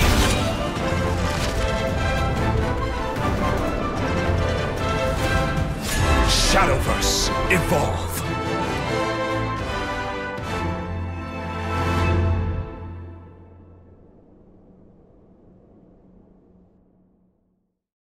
Cardfight Vanguard! Your deck will become so much stronger! Festival Booster 2023! Dressed up Lyrical Monasterio members! Bushiroad! Are you dreaming of becoming the world champion? Don't let your dreams be dreams. Take part in the upcoming World Invitational 2023 last chance qualifiers for, well, one last chance to qualify for the World Finals. The last chance qualifiers will be open to all participants except those who have already earned a sponsored invite to the World Finals. I know many of you are raring to go, so here are the locations where the last chance qualifiers will be held.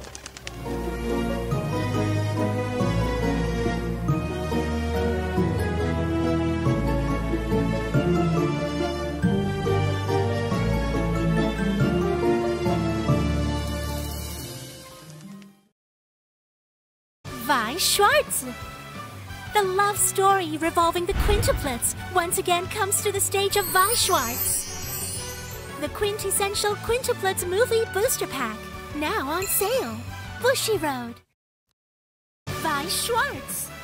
Experience the full-blown high school story on the stage of Weiss Schwarz once again. Saikano, How to Raise a Boring Girlfriend Flat booster pack, now on sale. Bushiroad. For our fellow card fighters and Saniwa, your powerful Token Danshi will be making a return in Token Rumble Online 2023. Look forward to brand new mechanics that will grant them new strength and power in their Kiwame forms. Do bugs bug you? I sure hope not, because we'll be descending into the insect kingdom with Mushi King. Watch out for these super powered insects crawling your way into Booster Pack 13, Flight of Chakrabarti. What do you dream of when you dream of duets? I dream of Yume no Kesho. These collaboration promo cards with the Bang Dream AI singing synthesizer feature Poppy and Rose and will be available at the upcoming Bushiroad Expo Asia, Singapore 2023. For our international viewers, these promo cards will also be available at your local game stores. Stay tuned to our social media channels to find out how you can redeem these promo cards. And here's the recap for Cardfight Vanguard.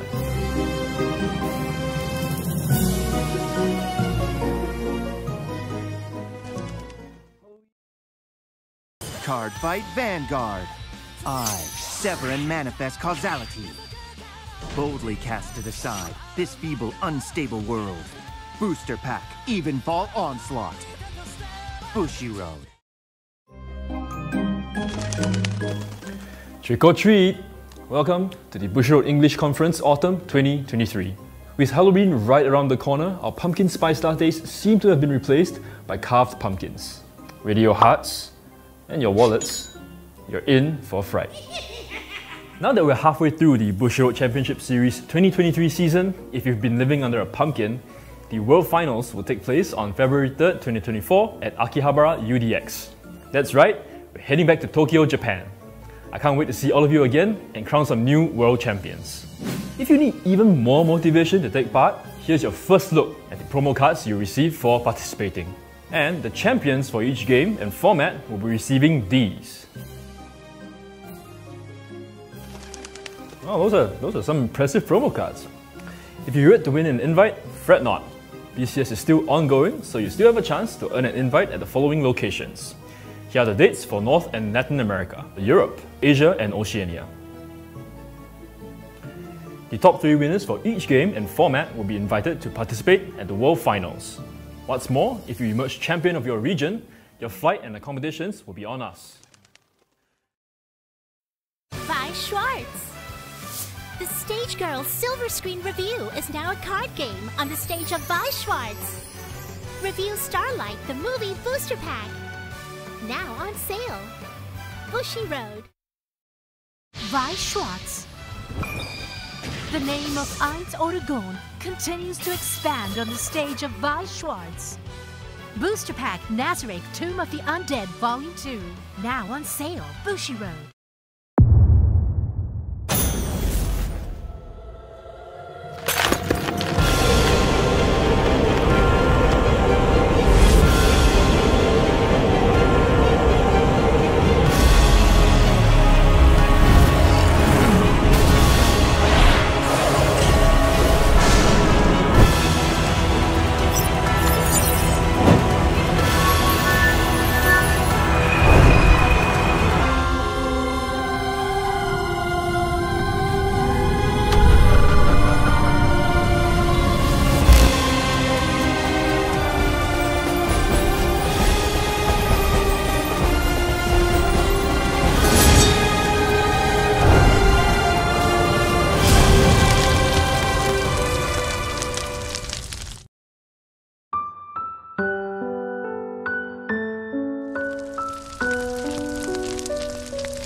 A world with magic and science, parallel universe bathed in crimson, a magical high school, a virtual reality MMORPG world.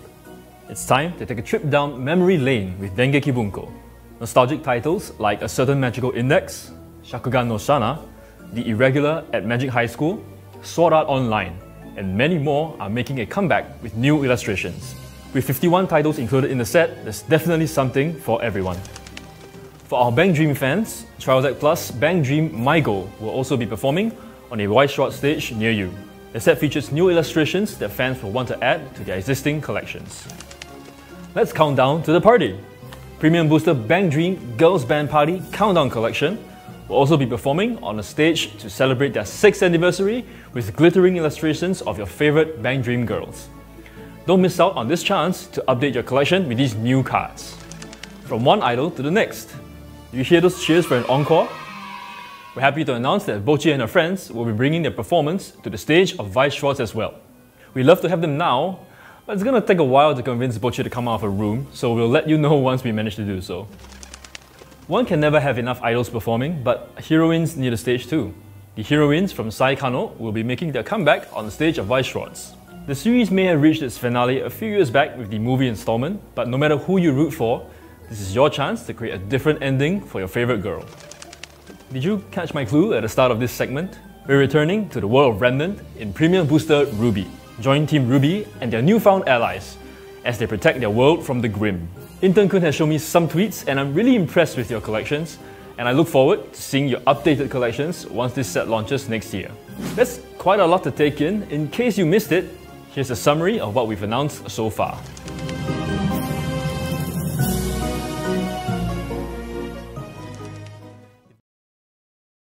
Weiss Schwarz.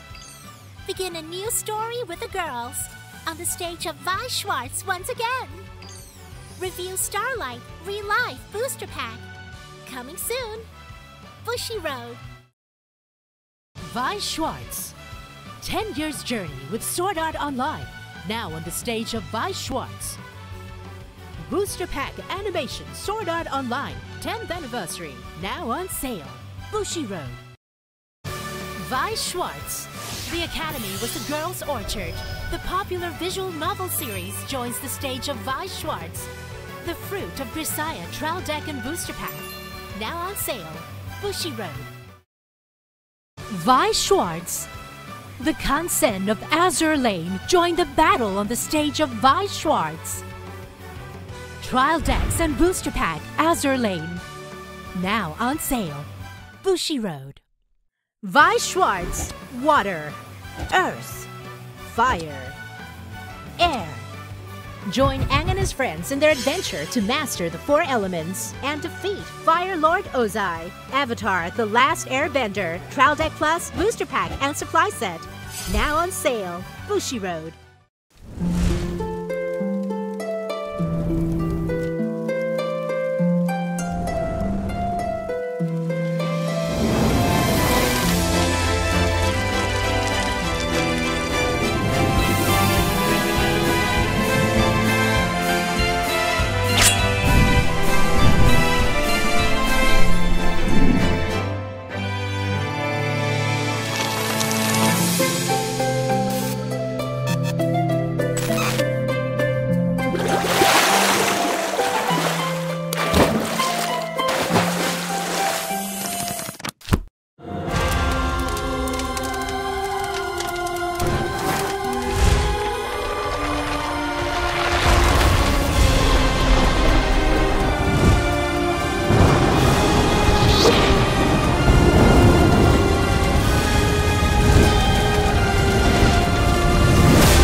Weiss Schwarz. It's time to show off the best performance on the stage of Weiss Schwarz. Intro Deck and Booster Pack, Bang Dream, Girls Band Party, 5th Anniversary. Now on sale. Bushiroad. Cardfight Vanguard! What's that? It's a grade 11? Can Team Wildress create a new future? Booster Pack, Flight of Chakrabarthi. Bushiroad. Weiss Schwarz. Witness the strongest band together on the stage of Weiss Schwarz. Arifureta, from Commonplace to World's Strongest. Trial Deck and Booster Pack. On sale November 17th. Bushiroad.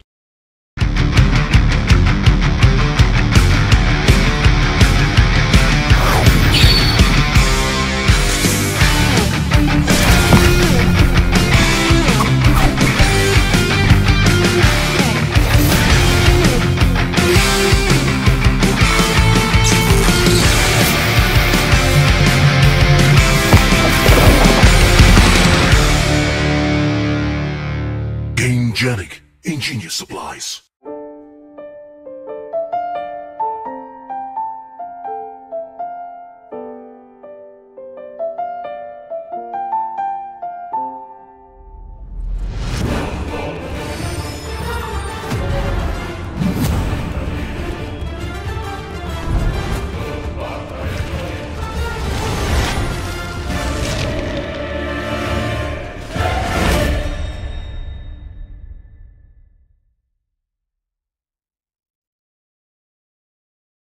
Cardfight Vanguard!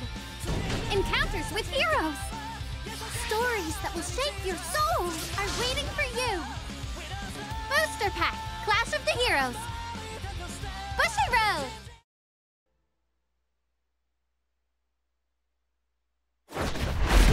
Shadowverse, which took the world by storm, greets a second dawn. As a trading card game. Arise, warriors. Be anointed in light, and soar towards a horizon more brilliant than you've ever seen before. Shadowverse Evolve. Build a deck to conquer a new age. Choose from 6 classes. Swordcraft, Runecraft, Dragoncraft, Forestcraft, Havencraft. And the Shadowverse Evolve Original, Abysscraft. Further bolster your forces with cards from the versatile neutral class, and grow your power beyond reckoning. Storm the battlefield with powerful followers, or control the tides with masterful spells. The future glows at your fingertips. It is time for the newest chapter of our long, ever-shifting story.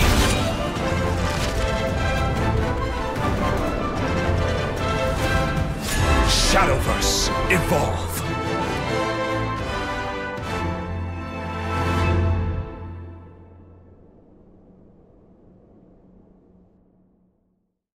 Cardfight Vanguard! Your deck will become so much stronger! Festival Booster 2023!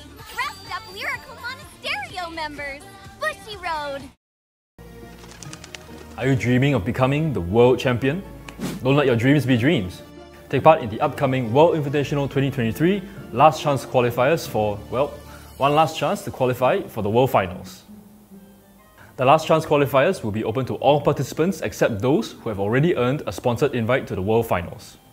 I know many of you are raring to go, so here are the locations where the Last Chance Qualifiers will be held.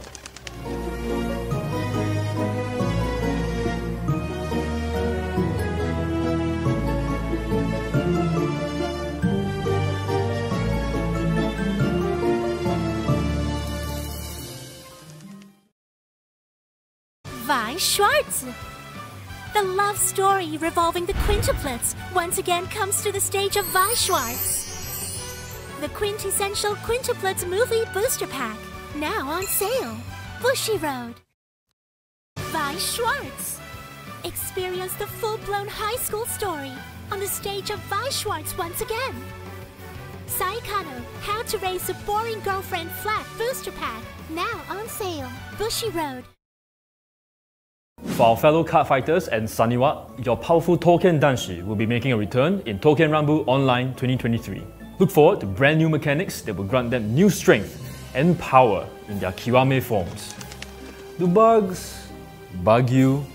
I sure hope not, because we'll be descending into the insect kingdom with Mushi King. Watch out for these super powered insects crawling your way into Booster Pack 13, Flight of Chakrabarti. What do you dream of when you dream of duets? I dream of Yume no Kesho. These collaboration promo cards with the Bang Dream AI singing synthesizer feature Poppy and Rose and will be available at the upcoming Bushiroad Expo Asia, Singapore 2023. For our international viewers, these promo cards will also be available at your local game stores. Stay tuned to our social media channels to find out how you can redeem these promo cards. And here's the recap for Cardfight Vanguard.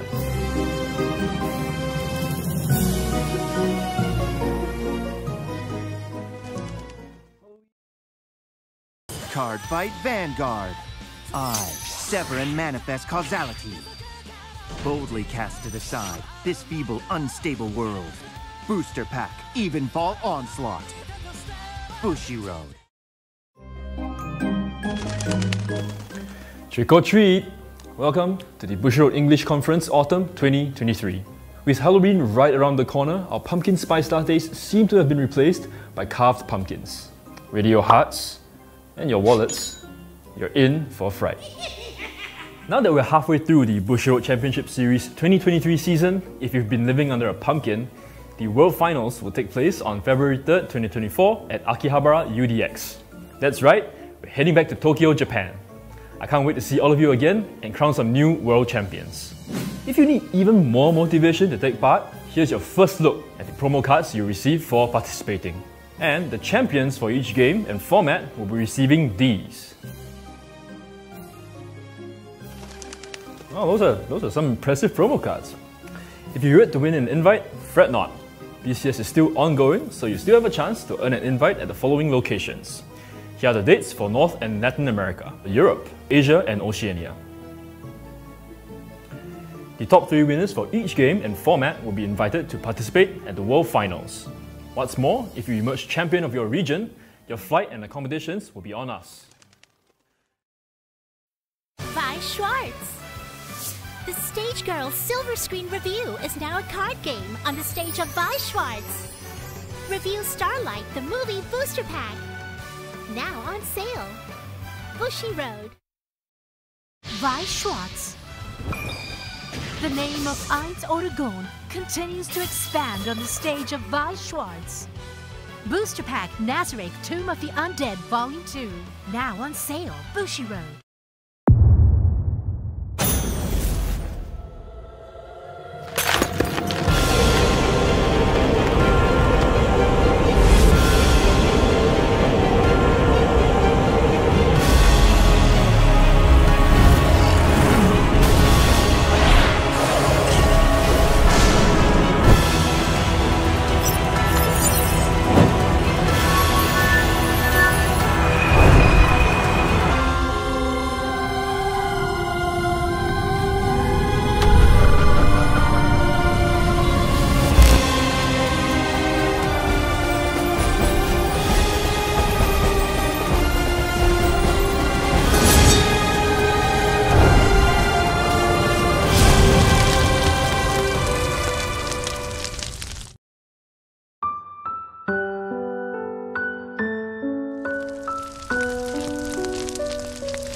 A world with magic and science, parallel universe bathed in crimson, a magical high school, a virtual reality MMORPG world.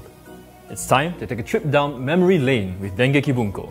Nostalgic titles like A Certain Magical Index, Shakugan no Shana, The Irregular at Magic High School, Sword Art Online, and many more are making a comeback with new illustrations. With 51 titles included in the set, there's definitely something for everyone. For our Bang Dream fans, Trials Plus Bang Dream My Goal will also be performing on a Weiss Schwarz stage near you. The set features new illustrations that fans will want to add to their existing collections. Let's count down to the party! Premium Booster Bang Dream Girls Band Party Countdown Collection will also be performing on a stage to celebrate their 6th anniversary with glittering illustrations of your favourite Bang Dream girls. Don't miss out on this chance to update your collection with these new cards. From one idol to the next. You hear those cheers for an encore? We're happy to announce that Bochi and her friends will be bringing their performance to the stage of Weiss Schwarz as well. We'd love to have them now, but it's gonna take a while to convince Bochi to come out of her room, so we'll let you know once we manage to do so. One can never have enough idols performing, but heroines need a stage too. The heroines from Sai Kano will be making their comeback on the stage of Weiss Schwarz. The series may have reached its finale a few years back with the movie installment, but no matter who you root for, this is your chance to create a different ending for your favourite girl. Did you catch my clue at the start of this segment? We're returning to the world of Remnant. Welcome back, everybody. We are back from our break, and we have finally finished up our 7 rounds of Swiss. We've come to the end of those rounds. Our players from literally all over the world, because while we may just be the NA side of things, we did have players from all over entering as well, which is something that we see pretty commonly with these BROs. People don't want to sit and just stick to just one region, because why would you? But they've been battling each other, and I'm sure more than a couple of internet connectivity issues as well, but they've made it through end of a round of Swiss. One thing I did kind of want to ask you guys is, over the course of the day, we got to see a lot of decks. We talked about it a little bit already, but we got to see a lot of diversity, a lot of things that we maybe wouldn't have expected. Couple of things that we did expect, but were there any decks that stood out to either of you guys? Your favorite decks that you saw so far? Orange, we can go ahead and start with you. Is there any decks that really kind of stood out to you so far today that you liked seeing? Yeah, sure. I mean, it's not obvious. I really like the Celestial deck that we saw. I thought that was really, it's just a really interesting concept, and it worked really well. And just seeing it all in action, especially since such an underground deck, was just really cool. I also really like Megatrix deck. I've actually seen it before, like in testing, but it was cool to actually see it, even though we didn't see the full, abilities of it go off. I do know what that deck does in general, and but in the back of my mind is like, should I go get some Harry cards? I'm trying so hard to like resist because we didn't see the pop off, but that deck can pop off. You guys are scared of Skull Dragons and Grand Blue. What about Skull Dragons and Pale Moon? That's not scary. But I think those are my favorites. What about you, Deck Player? So I also really like that Celestial list. Just seeing a deck or a clan that's people think is solved, and then having someone else come by and do a completely different take on the deck, and have it, whenever we saw it, it was undefeated at that point, and have it do really well. And I also really like the Charhot Gastille list. I think that's also like a really cool take on Darky Regulars, and finally something different after like 4 or 5 years of no Life Cake. Yep. And seeing it just wreak havoc still. Yeah, definitely. I think that was a good point that I think you touched on, is that like especially recently we've had a lot of kind of like decks and clans that I think people just kind of generally considered solved. I feel like DP was one of those that we saw today, because if you were to ask me, I mean, there's some slight alterations you can do in a DP list here and there, but for the most part, it's Die-Liner, some grade 3s, Geomaglus. You got your standard kind of like bog standard Dimension Police list, but then we saw something like that Silhouette deck, which is very, very cool to see. I love seeing that. And honestly, kind of a weird shout for me, but I'm actually going to go with the Bang Dream list as well that we saw in round 1. Had no idea what was going on, so I'm really glad that I had Orange there to kind of help explain it, but purely just on the sheer kind of like creativity of it, to take something that I don't think anybody was expecting to see today, and then all of a sudden it's a real deck. It's got a game plan, and it was doing stuff. And that was just really restood, didn't really see that coming, but all of a sudden, why not? Why not give your Vanguard an extra 15k in a drive check and get a restand off of that? So that was really cool for me. Just a lot of just very, very interesting gameplay we got to see today. I haven't checked in with the other regions yet, but to see how like their format shook out. But I'm very pleased with what we got to experience here today. But I think with that said, with the end of these 7 rounds, after all is said and done, I think we finally have our top 8 bracket ready for you all as well, and we can see how everyone shook out at the end of the day here. Who is going to be competing in day 2 tomorrow? Can't wait to see. All right, so that is the top 8 bracket. I guess I'll write it down and pass it along. So we got Chanel versus Blazing Ragnarok. Sorry, it took me a second to read that. So the text is a little small. No yeah. worries. So there's that, and then Deckler, you want to do the next 2? Yep, and then after that, you'll have to forgive me, everybody, but the name is so long that I can't quite read it. Wait, I think I'm getting some information. VG the Moomin Silly, if I am getting that correct. who will be going up against Dylan. And then I guess I'll just go ahead and lastly, here we have Miguel against Seraph. Some of these names are familiar ones that we saw earlier in the round, so it's cool to see them here making it to the top there. Yeah, very awesome stuff. Yeah, I think that's gonna do it for today. Those are all the names that we'll be seeing. Come back with us tomorrow to compete to finalize who's gonna come out on top, who's gonna get those certificates, who's gonna get those booster boxes, who's gonna get those promo cards. So it should be very, very fun to see.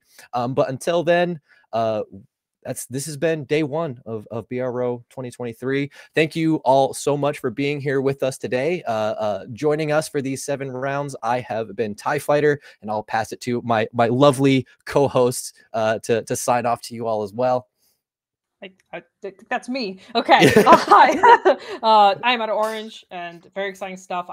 It's been very awesome learning about Premium today. More about Premium. I play Premium, but I learned a lot of new stuff today. It's also very exciting. I'm also building a Celestial deck. Don't you worry, it's coming. But yeah, it's been great. To stay tuned for tomorrow, y'all. And before we close it off, Deck Flare.